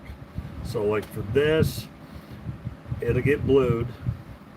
Depending upon its color, I might do a quick top coat and with that, put a layer on with that, then run it back with the steel wool. And then obviously after doing that, oops, wrong direction, cover it in oil, let it sit for a bit, and just let the oil do its whatever magic it does, and then wipe it down. And that's usually how I end up getting the finish that I get on a lot of the tools.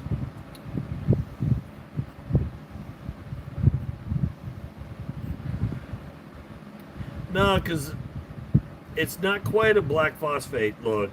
It's hard to explain. I'm trying to think of what I've done recently that might, I think I put everything away. Yeah, because it would have been sitting right over here.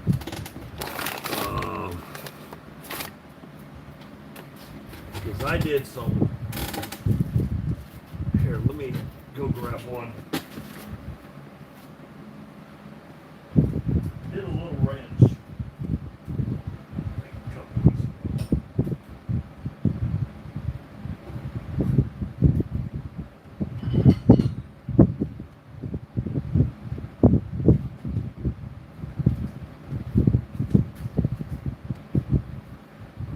because the black phosphate is really, really dark.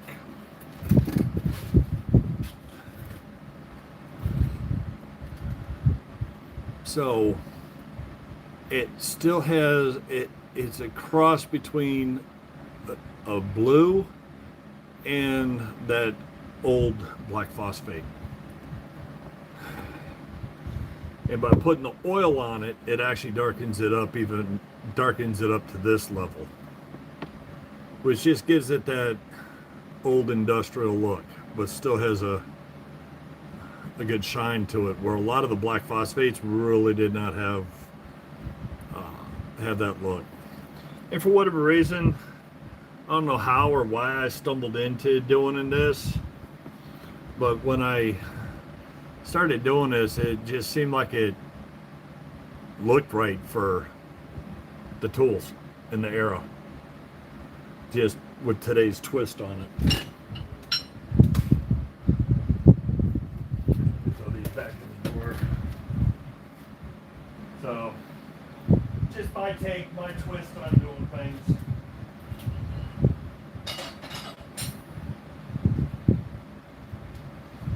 I have had some metals that did not pan out so well.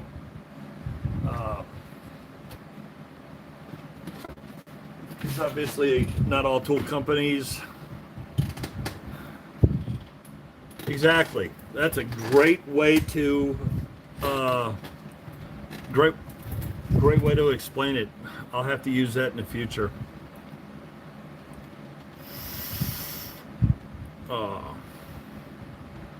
It just has it's not that deep brand new look. It just has that old worn industrial look, but you know that it's clean, you know that it's not going to keep rusting away, it's not going to fail.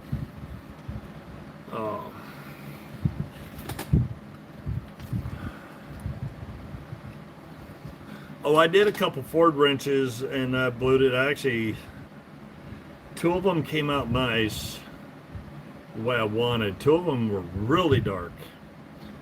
It had a really deep blue to it, which I thought was okay considering they're Ford, you know, it was blue.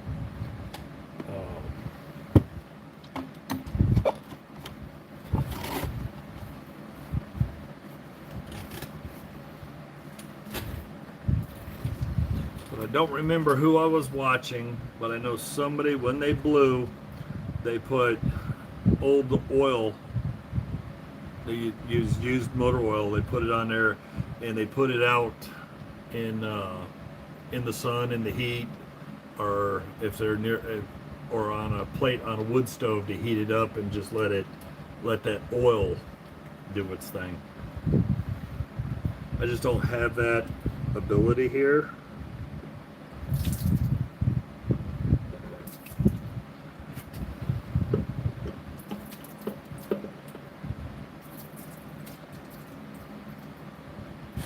Well, that bottle's done.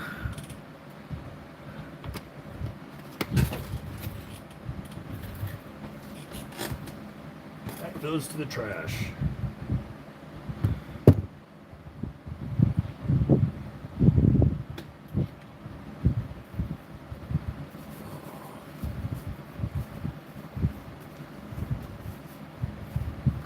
I never remember to keep old oil around to do this with, but I use 3-in-1 all the time on stuff.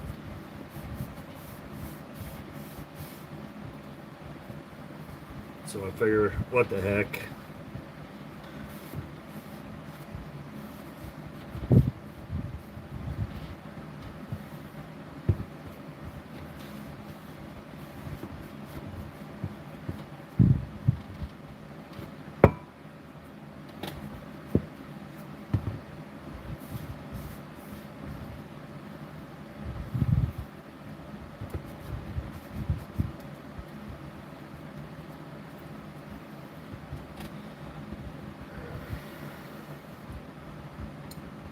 Partial fold, get to some clean paper towel, let that sit and air dry a bit. Let it air dry, then get the water to air dry out. Then I'll be able to hit it with a 4/0 steel wool. See what kind of shine it's got.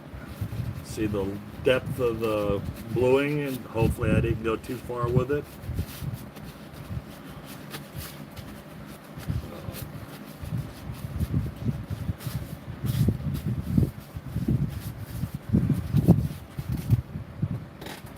If it took too light, then obviously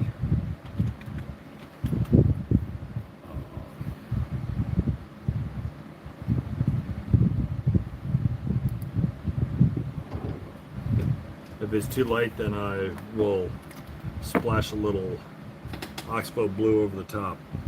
If I like where it's sitting, then I'll darken it after I let it soak in the oil.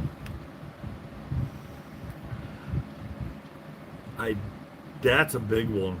I don't have that one. I have it assorted sizes of standard wrenches. Do I have it here, or did I already relocate it? I think I've already put it in another area.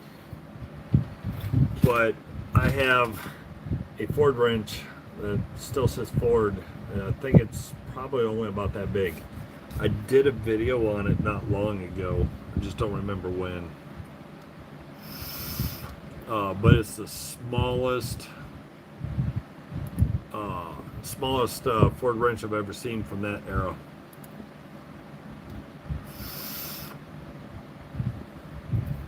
Let me see if I can see loosely. I think it was a short, because I think I was just messing around with it.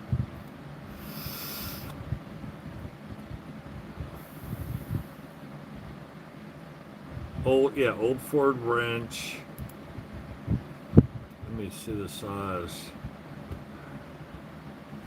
Yeah, so it's probably maybe only that big. So it's a Ford wrench. It's only about that big. At first, I got the rust off it, made it look decent, and then I turned around and decided I was going to blow it.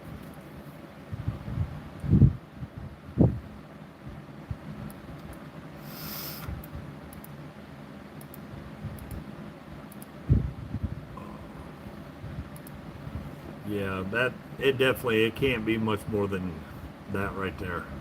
It's the smallest one I've ever seen. It's just a double open end wrench. Usually most of them have that open end box end that's sitting on the curve.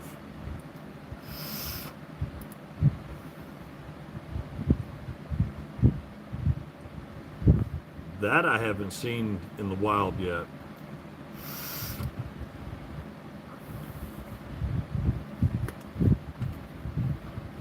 What do we got here? What have I done?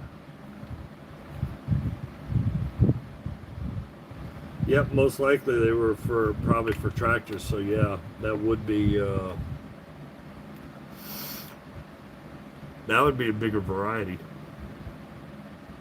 And the funny thing about it, that little tiny one could have came from a tractor, which is why I've never seen it around anybody that has large collections of Model A or Model T toolkit tools, because it is such an odd size. But a lot of the ones for the cars have a soft hook. I've noticed the open end box ends for that came from tractors, they have a much steeper hook to the box end.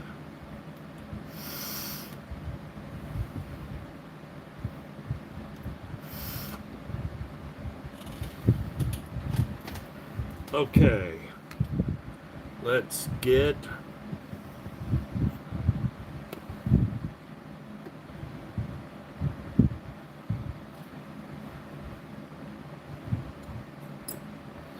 fun part. It's like sanding.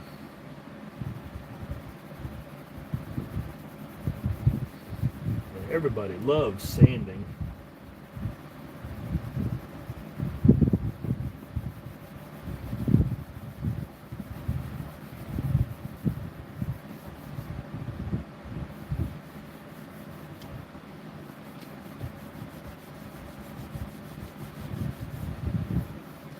Now, I've heard of Martin tools, and I think this is actually my first Martin tool that I have.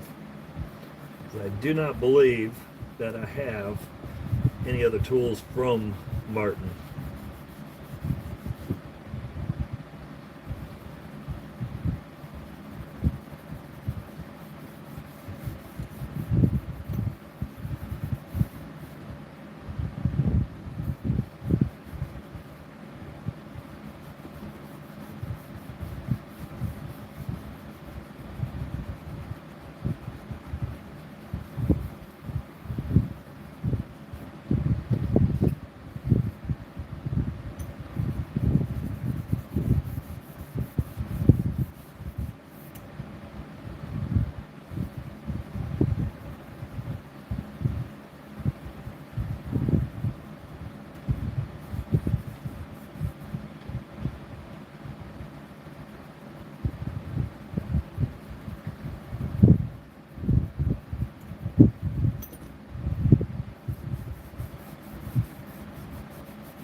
Oh, I'm disappointed in myself because I ran out, but this is 4/0.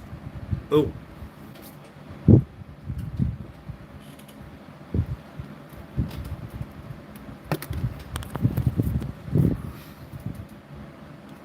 I was down to 5% battery, didn't realize it. My screen was 98% dimmed out. This is 4/0 steel wool.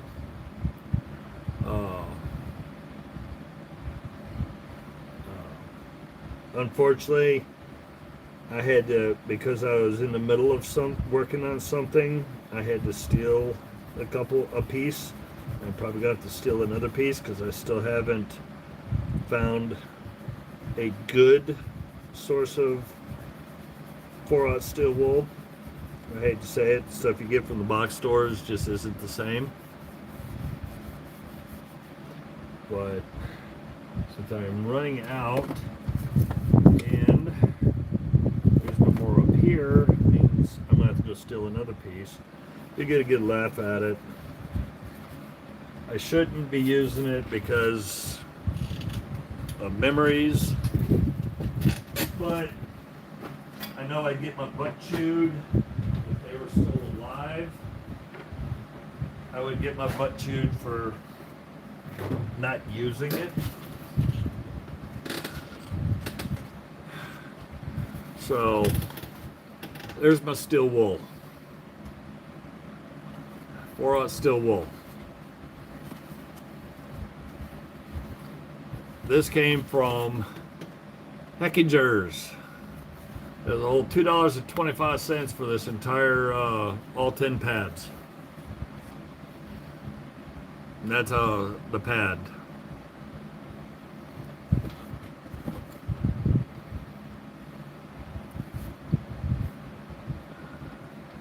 I talked to my mom one day and showed her the thing and told her I actually had to get into it because I couldn't find any quality steel wool.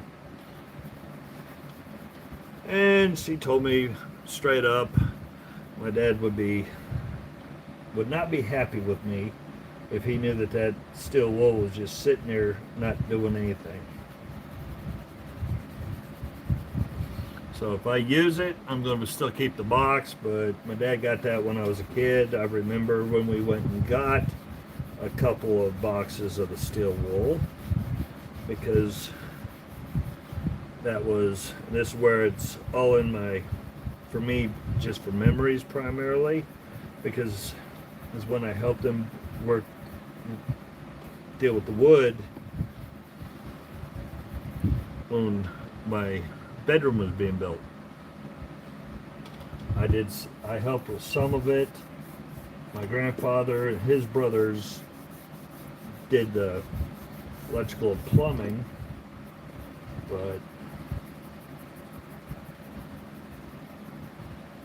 yep, I was with my dad when I was a kid, and we went to that went to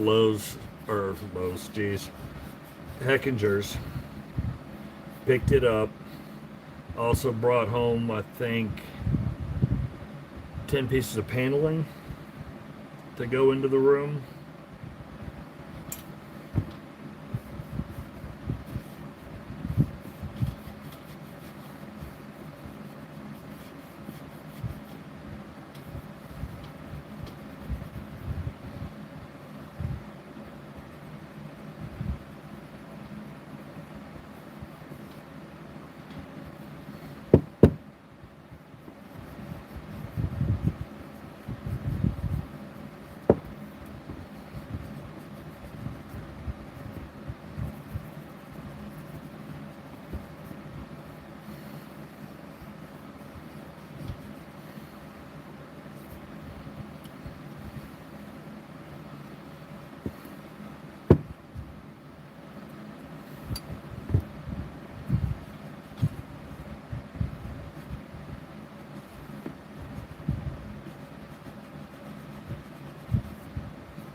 Okay, so here's my other dirty trick. Same principle as the brain's not braining, brain's broke. All the steel wool bits, same as the wire bits.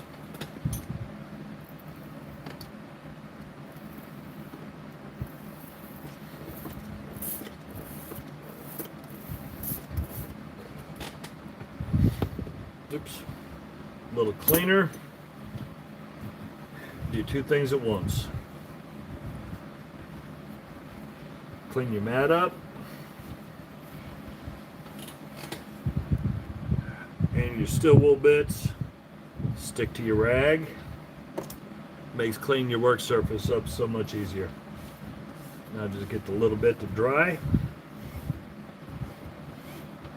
Most of your steel wool bits are tucked up in there. Ain't gotta worry about that mess being everywhere.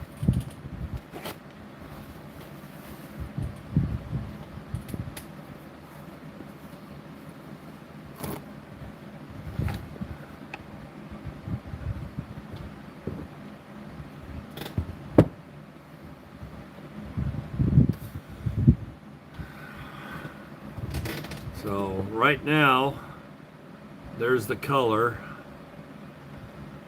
of that Martin wrench.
Since oil isn't that expensive, I really don't have a problem.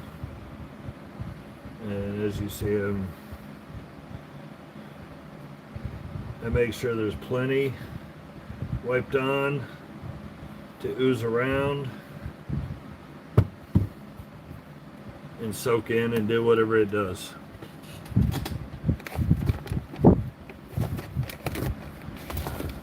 Give me a break for a minute. Let that soak in for a bit.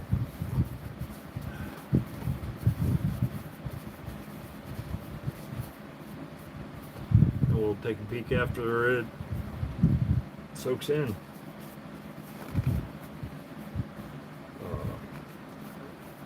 I'm thinking, like I said, I'm tired, so the brain's not braining. I was the only one in our footprint working for a week. My teammate was up north helping out the rest of our system. And I was also on call, so 24 hours a day, day and night, it was me. With storms, my phone rang quite often. Didn't have a lot that I had to deal with, because most of it was related to power outages, but it was still enough that I'm still running on empty. So I think between Tuesday and Thursday, like, what was it? No, Monday morning about 6 a.m. to about Wednesday night, around 11 or 12 at night. I think I got like 5 or 6 hours total sleep.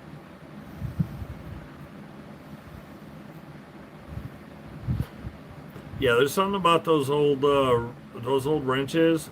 They flash rust quick. I have 2 wrenches that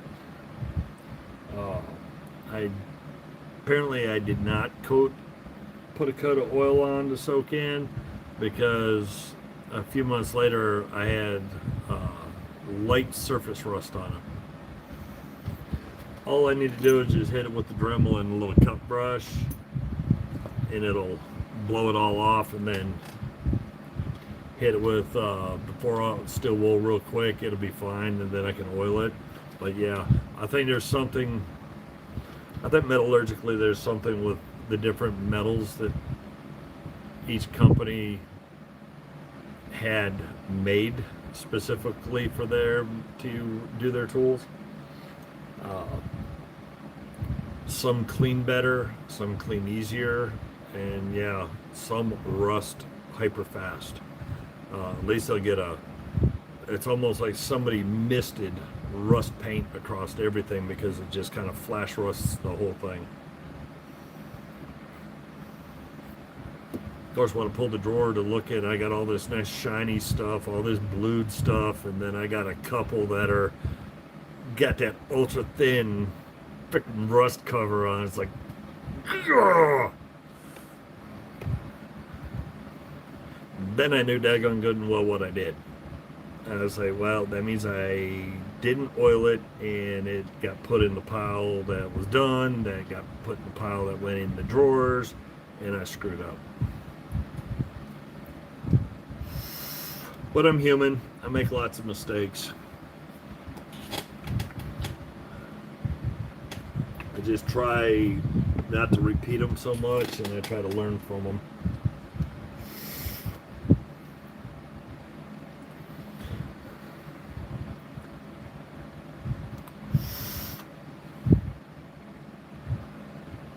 Well, for the most part, the different types of rust depends on the levels and the amount of ferrous materials that are in it, and how aggressively it oxides, theoretically.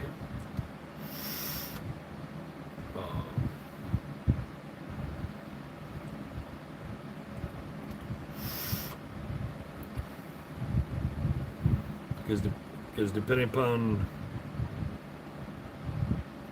how much in the percentage and quality of the ferrous materials depends on how aggressively it rusts. Well, does it surface rust? Does it start pitting quickly and penetrate? Does it turn around and flake and scale?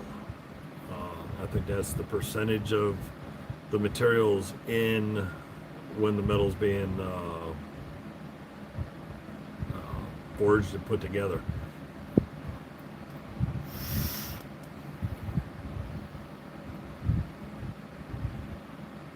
because you can even see the changes in old tool companies that are still around.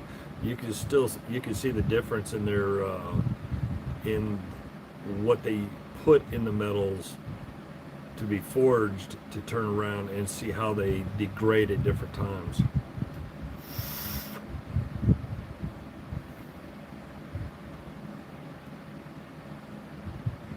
Yes. Yeah, because of what material was in the metal that would get into it.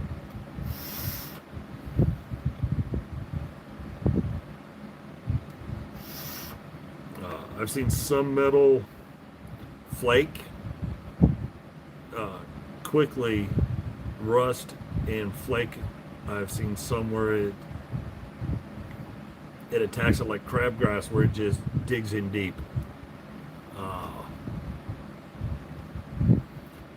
It also depends on how much moisture is stuck to it too, or if it gets up under something. I mean, I hate to say it, with this being rust and Japanning on this old Martin wrench, that was the prime reason that I wanted all the Japanning off it, because don't forget that Japanning is like a layer of paint, and that rust was in damaged spots. It'll get down underneath it, and if it gets around humidity, it'll soak in with that rust, and it'll turn around and start eating down into it. It'll bore in like just bore right into the underneath the Japanning. You see that with cars, especially up at, well, you're close enough. You're in the rust belt. Because basically, from that part all the way up to you, pretty much everything rusts because of winter.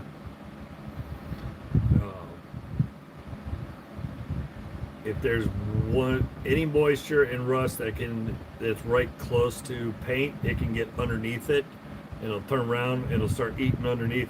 The paint might look okay, or it'll start to maybe bubble, and you'll find that you've got huge pockets of rust that's hiding underneath it.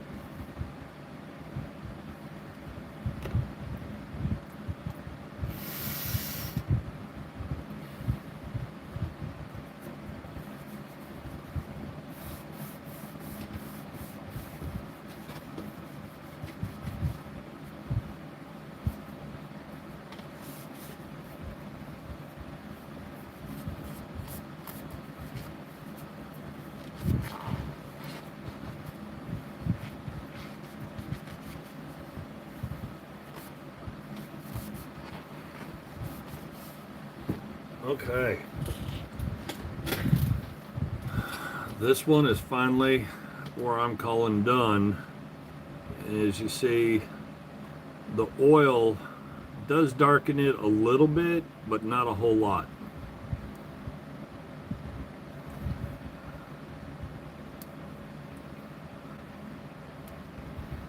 But with the bluing and then the oil coat on it, it kind of gives it that old industrial look.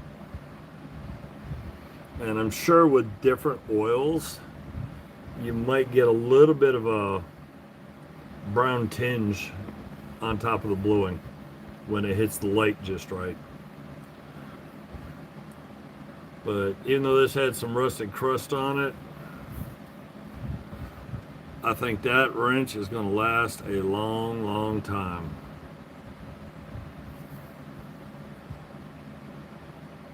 Even got all the way down around these little cracks around the pins. Obviously, if I end up with something that needs a pin that big, it'll wear this end off.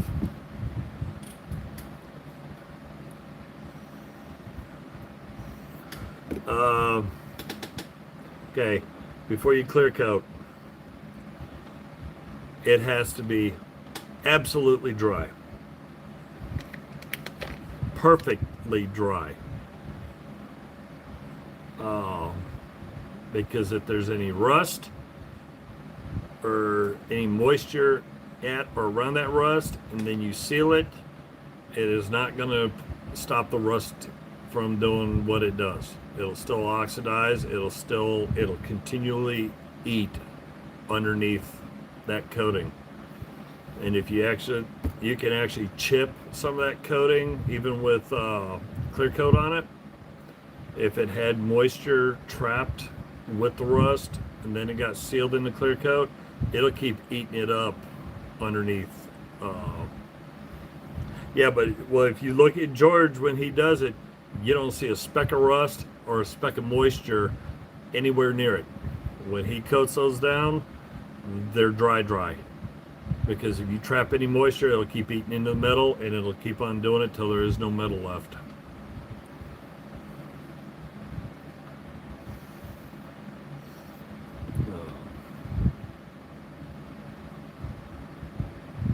That'd be like putting Taz in a box and think he's gonna sit quiet. Yeah. Rah, rah, rah.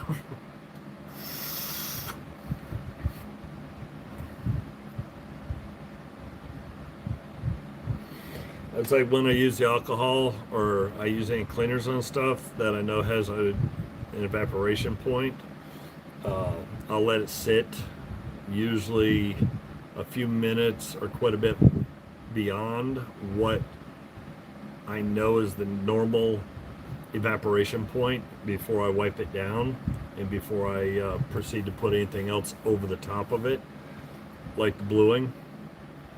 Because you don't want to accidentally trap something under a layer or something. Because if you trap it under it, yeah, it's going to keep doing what it does. It's just a chemical reaction, basically.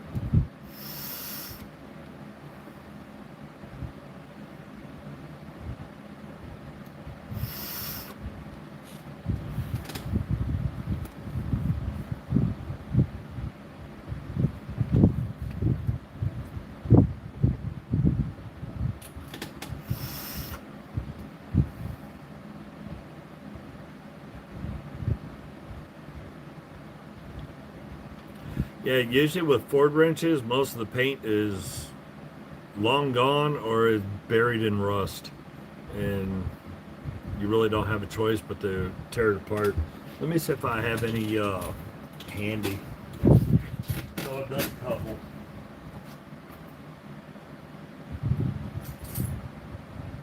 Matter of fact, there's my little baby Ford wrench. Found it immediately.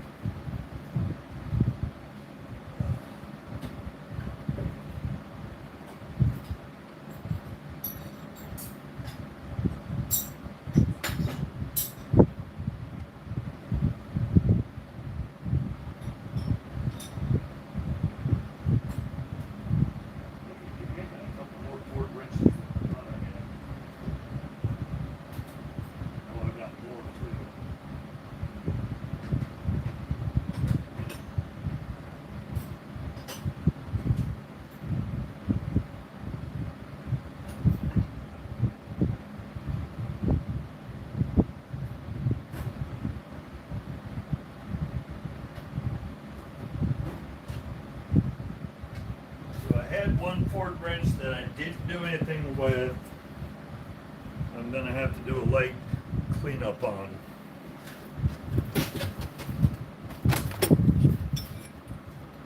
This is the first one I cleaned up. And I'm getting some very thin, not easy to see, but I can see it, but there's some very thin amount of surface rust that's showing up on it. I never came back to work on this one.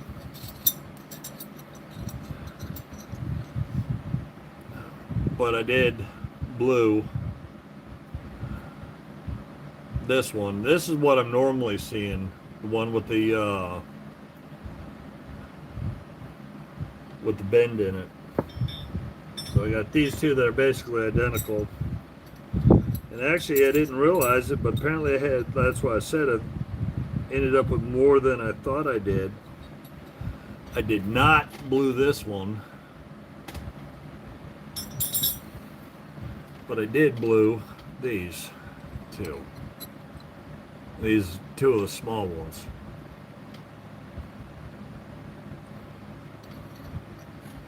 One says T 1917. That one just says Ford USA with an M on it. This one has a 2, but it has a circle B on it. I never did look them up.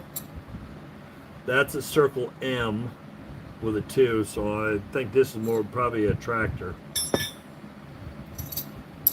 So these two are probably out of a tractor kit.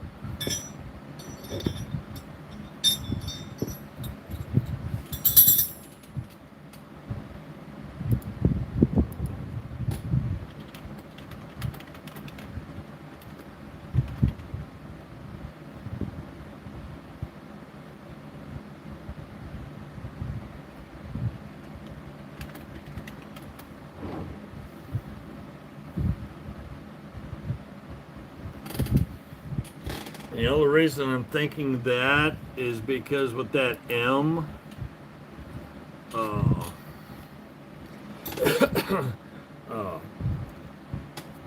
I know at some point in time in the past, Ford and Massey Ferguson kind of had an under the table working with each other, kind of like Ford and GM does. Everybody thinks that Ford and GM are bitter rivals and enemies. That ain't true. Just because of marketing makes it look like they're bitter, hated enemies. They work with each other all the time. What would you rather do? Spend $50 million to retool a factory? Or pay your competitor $5 million to sit and make the parts for you because they have to make minor adjustments and they can make the parts right for you. Makes business sense to work with your competitor. But the junkie public, they don't need to know that. They think there's this huge hated war. If they only knew what really happens between a lot of the big companies that are supposed to hate each other, they'd lose their damn mind. People that cuss Samsung up one side and down the other, they might want to find out how much of their iPhone has been made by Samsung, component-wise.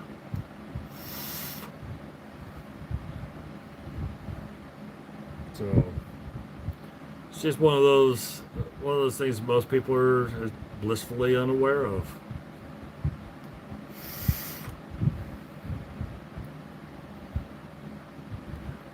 I know that because I got a lot of relatives that work for retired from General Motors, and when all those nice fancy windows to let light in get covered in black shading, they're not building parts for General Motors, they're building parts for another manufacturer. Same thing goes for Ford. When their windows get covered up to let outside light in, they're building something for Dodge, they're building something for Chevy, whoever. It's easier to pay your competitor X amount of money to do a light retooling versus a full-blown retooling. Phone companies do the same thing. Almost all the companies do that. People just don't dig in deep enough to understand all the little nuances with a lot of the businesses or very large businesses. It all comes down to the pennies. Pennies obviously I don't see because I pay everybody too much.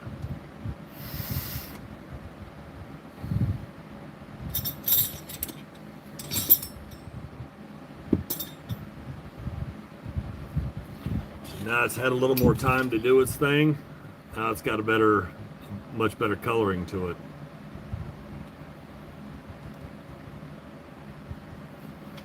Even with a little bit of time, it's even gotten just a little bit more tangible color.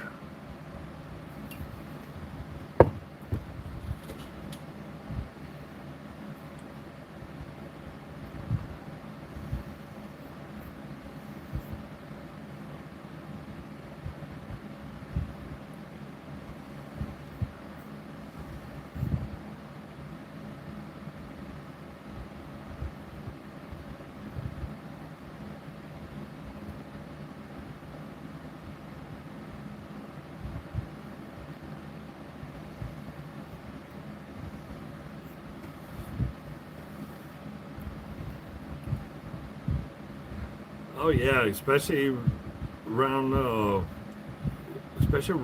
like World War II. So many companies could tool up and build stuff quickly and fast, and it's so many different companies built the same exact thing because it didn't take much for them to make subtle modifications and start pushing products out the war or out the door for the war.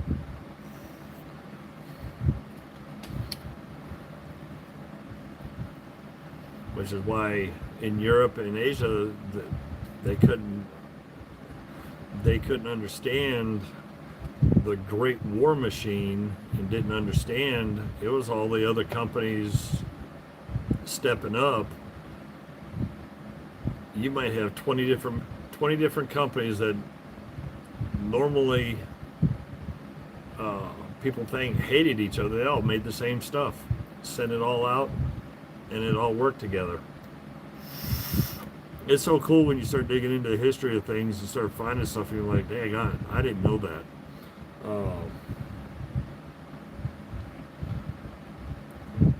It's like a lot of, what was it?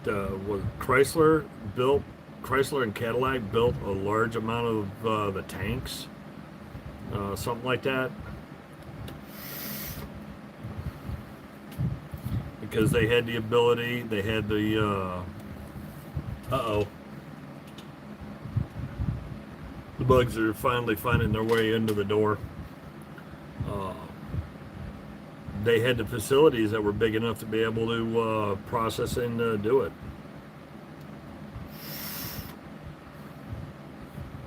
Well, it's not as much as the bluing dries. The bluing,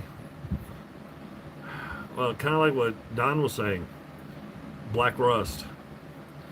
Bluing, in essence, is forced rusting to a point. That's way a lot of people explain it and describe it. It's forcing a rusting action to occur, which is why it disrupts the metal, changes the metals in certain chemical makeups, force it and change it to a color. At least that's the way it's always been told to me. It's a forced rusting, but it's probably closer to what Don was seeing with black rust. Is it's a certain metal, certain things just react to the metal and cause it to go different ways. That's why you can get 3 different companies of cold bluing, do it the exact same way on the same piece of metal, and you're going to have 3 different chemical reactions to it. You're going to have 3 different degrees of, is it a light blue, is it a thin, is it dark, is it deep? Obviously we don't have access to the good stuff that they use on barrels that give you that nice super deep rich color, but we can get as close as we can for what John Q. Public's allowed. So I'm sure what they use, probably not good stuff to be around.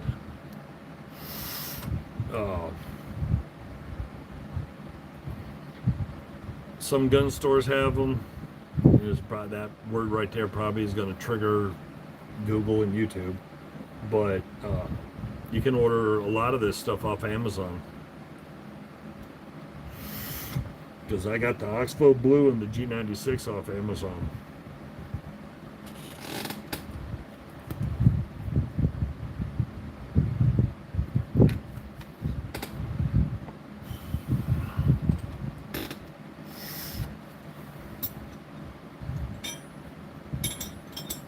I know I've got other Ford wrenches running around somewhere, but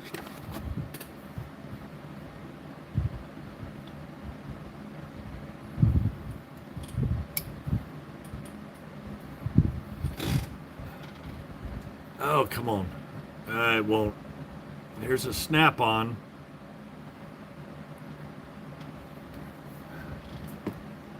Anybody have one of these?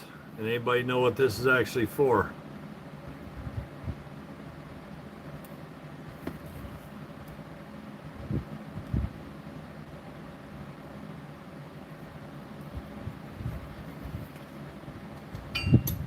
I almost forgot I pulled that out of the drawer.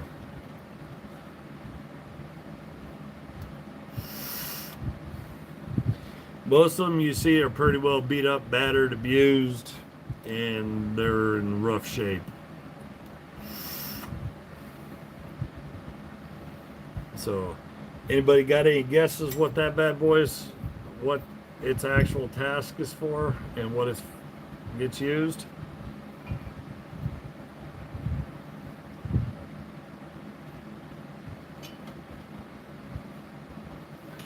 This is just a large pin wrench. So it drops in, grabs either in a hole or a jaw assembly, grabs in, hooks, and then you can put a lot of attitude on it. I have smaller ones for connectors. They're only like that big, and they have a small hook, and I've got actual adjuster ones. This is a train brake service tool. This is the service, check and inspect and service train brakes.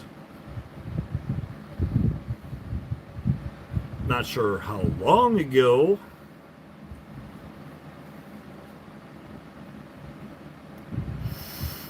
I never could get any kind of, well, I didn't do a whole lot of deep diving on it to find out what era they were actually used in.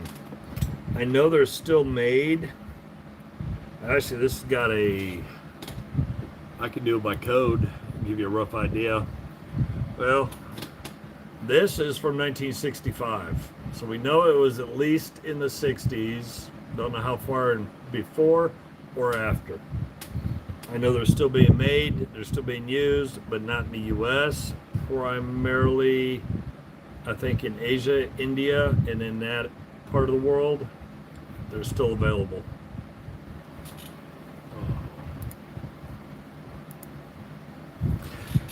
Yeah, of the wrenches, I was assuming you were talking about the one I just did, the big pin wrench.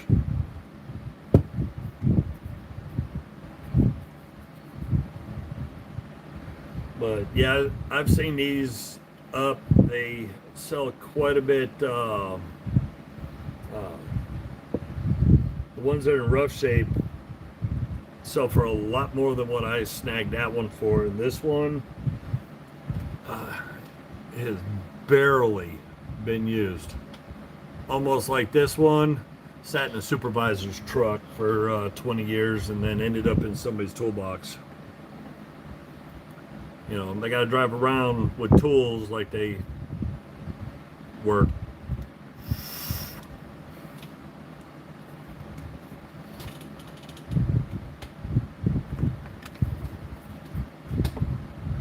I remember when I started a long time ago, I had a supervisor that had $250, $300 work boots. And I know damn good and well those damn work boots never climbed a ladder, never went through the mud and dirt. And I'm sitting there, I see him I would randomly see him in the truck whenever a different bin opened up, and I was like, man, those things are probably 5-10 years old and ain't never seen any kind of work to them.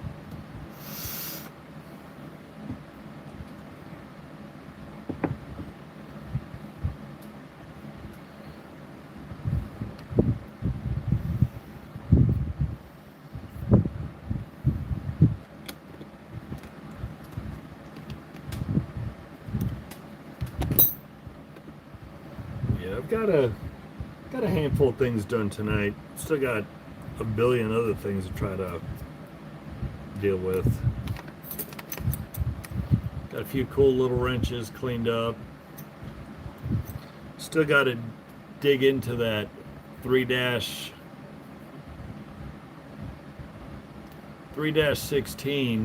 because I thought that was just a different way of writing 3/16, but That actually says 1-8.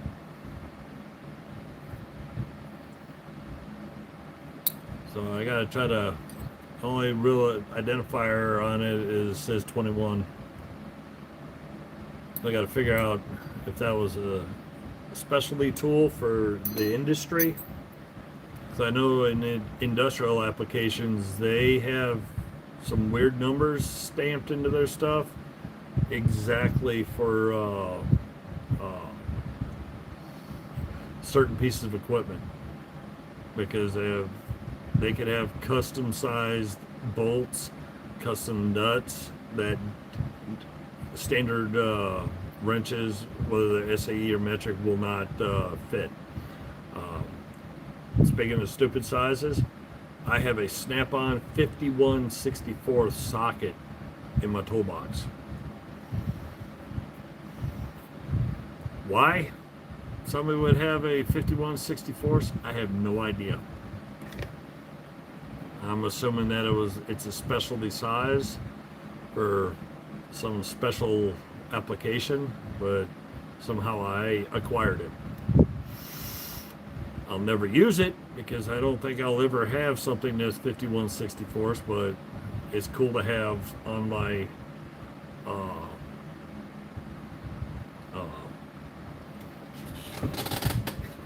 socket, in the pile of sockets.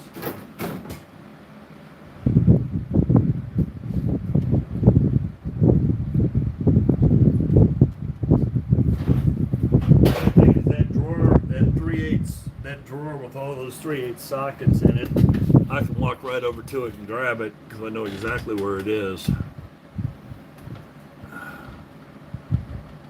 There's the 51/64.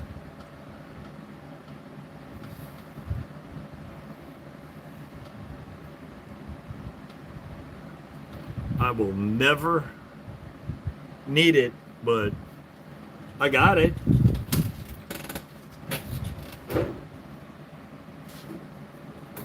It's one of those stray oddball sizes.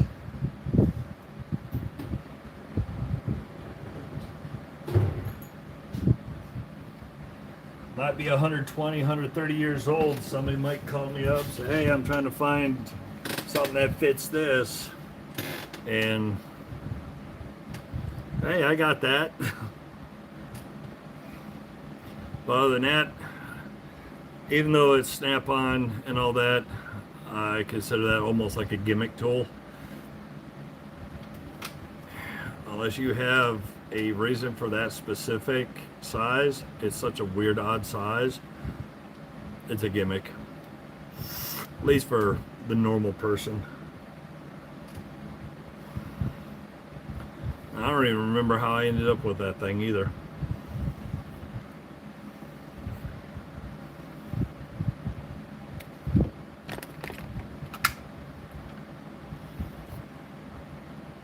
That's running out too.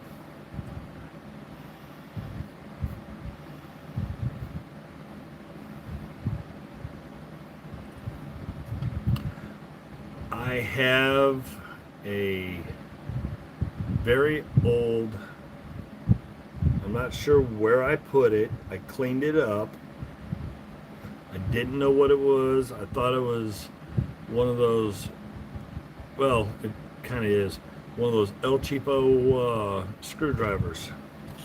For the life of me, I can't think of what I did with this silly thing or where I put it. But it's got a screwdriver shaft about this big, but it comes into a weird odd handle. And come to find out, that's a late 1800s, early 1900s sewing machine screwdriver. That's exactly what it was for. I just cleaned it up to practice, and somebody saw it. They worked on it, or they saw me working on it, and they identified it immediately. And I was like, I had no clue. I thought it was just a little cheap, one of them little cheap silly screwdrivers that you find all over the place.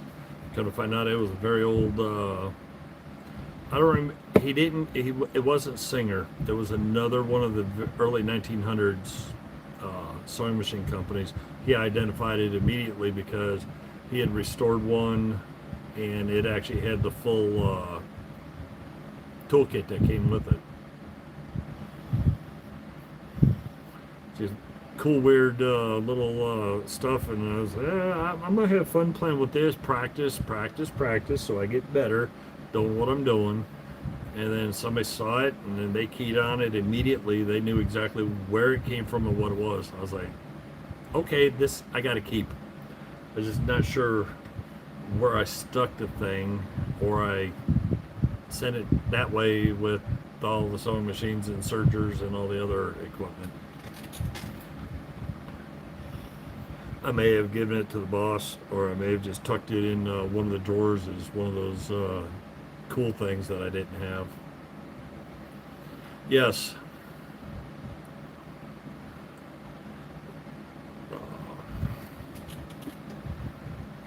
I don't know how much battery I got left, I know, but don't know how well this is going to work, but we will try. Yep, specialty equipment. I know all about it. Learned about it when I was a little kid.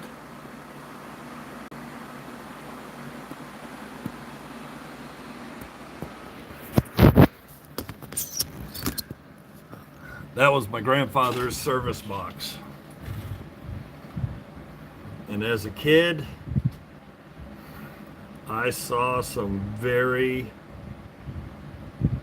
unique, odd, strange, cool tools that I learned about that somehow grew legs by the time I was old enough to try to acquire them. But that box has got to be probably from the 50s or 60s.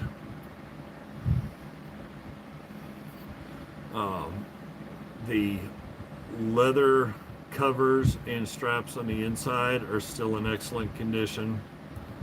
And that's where you would unstrap and open up into the compartments, and that's where all your boxes of vacuum tubes would sit inside. Opens up like the Flambeau tackle boxes do. I think way back when I started the channel, I think I have a video where I did a light cleanup on it. I just wanted to get some of the surface crud off it, but I wanted to keep it as close to intact as I could.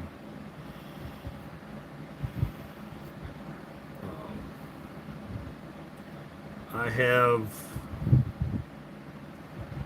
because of learning avionics and car audio and all that interesting electronics and stuff, I do have a lot of specialty tools. I still have tools that I can pull basically all the equipment out of a cockpit. Just send the certain tools in and it'll slide the equipment right out of the racks.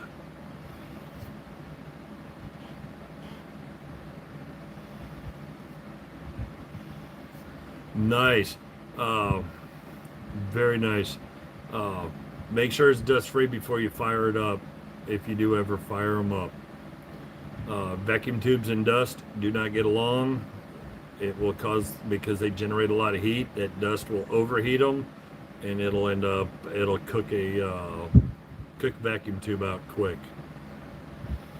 Kind of like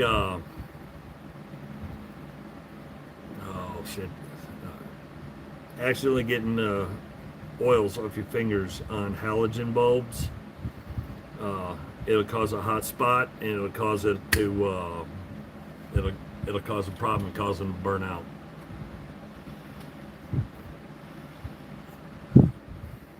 Oh, there ain't nothing like turning on something with a vacuum tube. Sit there and you just sit there, and all of a sudden you look down through the all the ventilation holes, then you just see stuff slowly starting to get that nice orange glow and start to warm up. I used to have, I had to get rid of it because when I was moving point to point,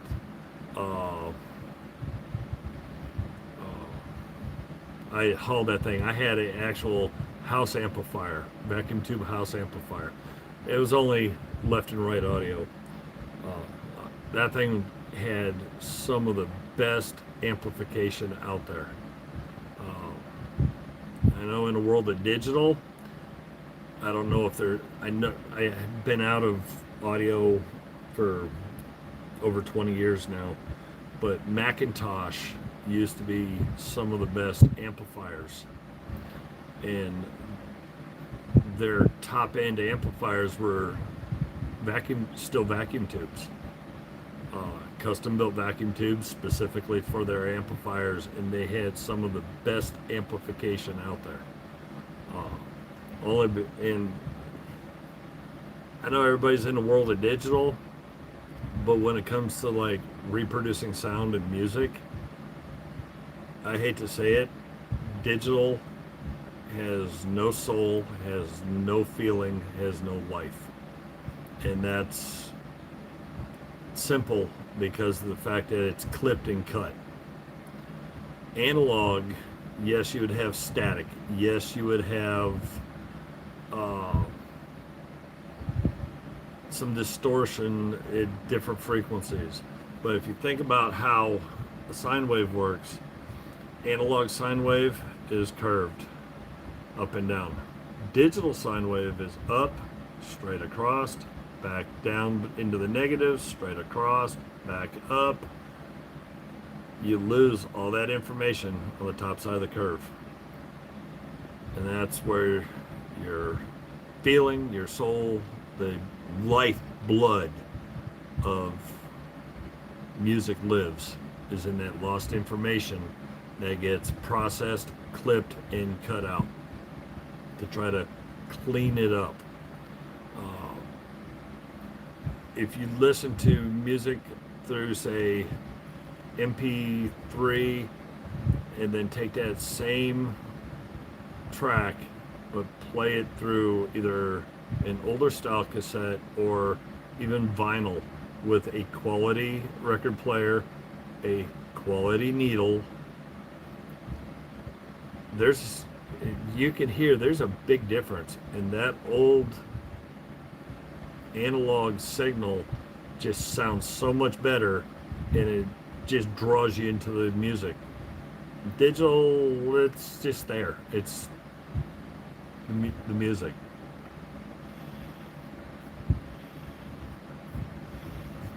I have a SWR meter up on top of all my 51 drawers.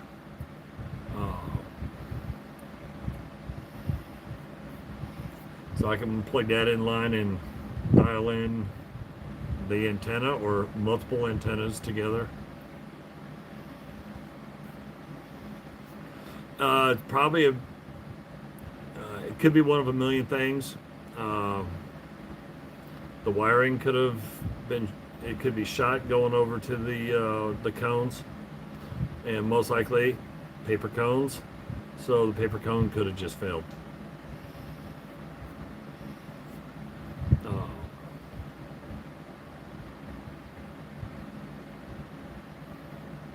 I have, or I will have in time, I'll probably end up with my dad's Sansui receiver, which has vacuum tubes in it, and the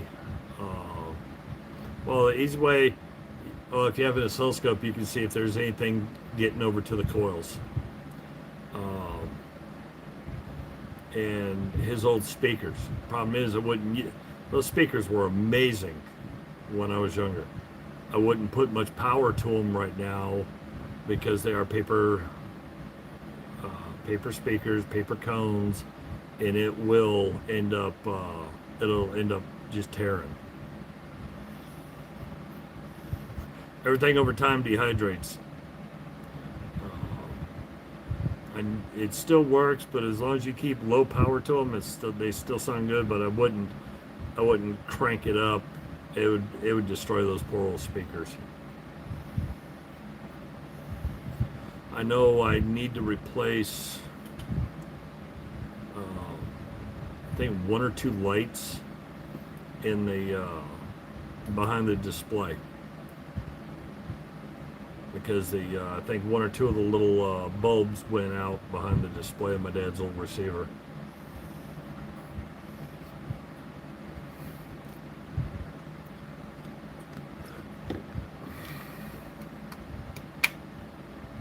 It's like the oscilloscope. That oscilloscope's older than me. Does it work? Oh, I'm sure it does. Would I put power to it? No. I would have to do a complete tear down of everything, make sure there's no dust or dirt on anything, make sure every contact is cleaned, because I don't want any kind of dust or dirt that could cause any kind of resistance or impedance shifting that could cause something to turn around, pop, burn up, or go sideways.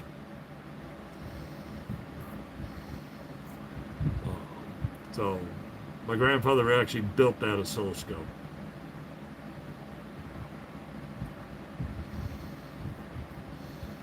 The old ones, oh yeah, they will. Because don't forget, most of those are just paper wrapped capacitors back then.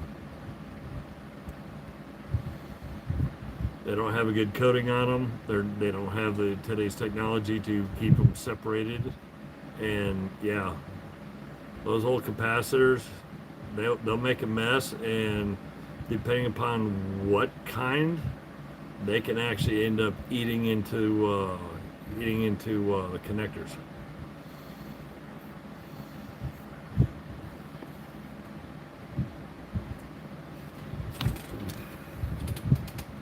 Holy cow. I just realized what time it was. I need to get my happy honey to bed.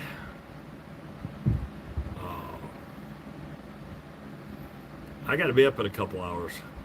I've got a long day tomorrow. Yeah, my day's off.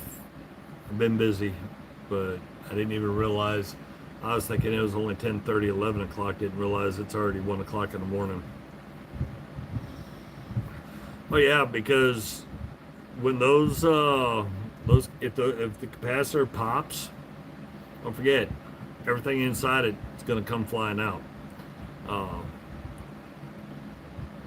Everything inside, it'll eat a hole in your clothes. I remember being told that when I was a little kid. When I watched my grandfather work on and repair stuff in his garage.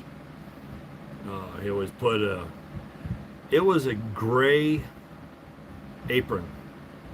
He always put a gray apron over, and he always made sure I wore one of his old button-up work shirts, so if anything went sideways, it wouldn't destroy my good clothes. Good memories. One of the only ways that a hyperactive kid could sit still on a stool is to sit and watch and learn how to play with electronics. But appreciate everybody that watches, everybody that subscribes, and as always, good luck in the hunt. Everybody have a good one. I gotta give me some sleep.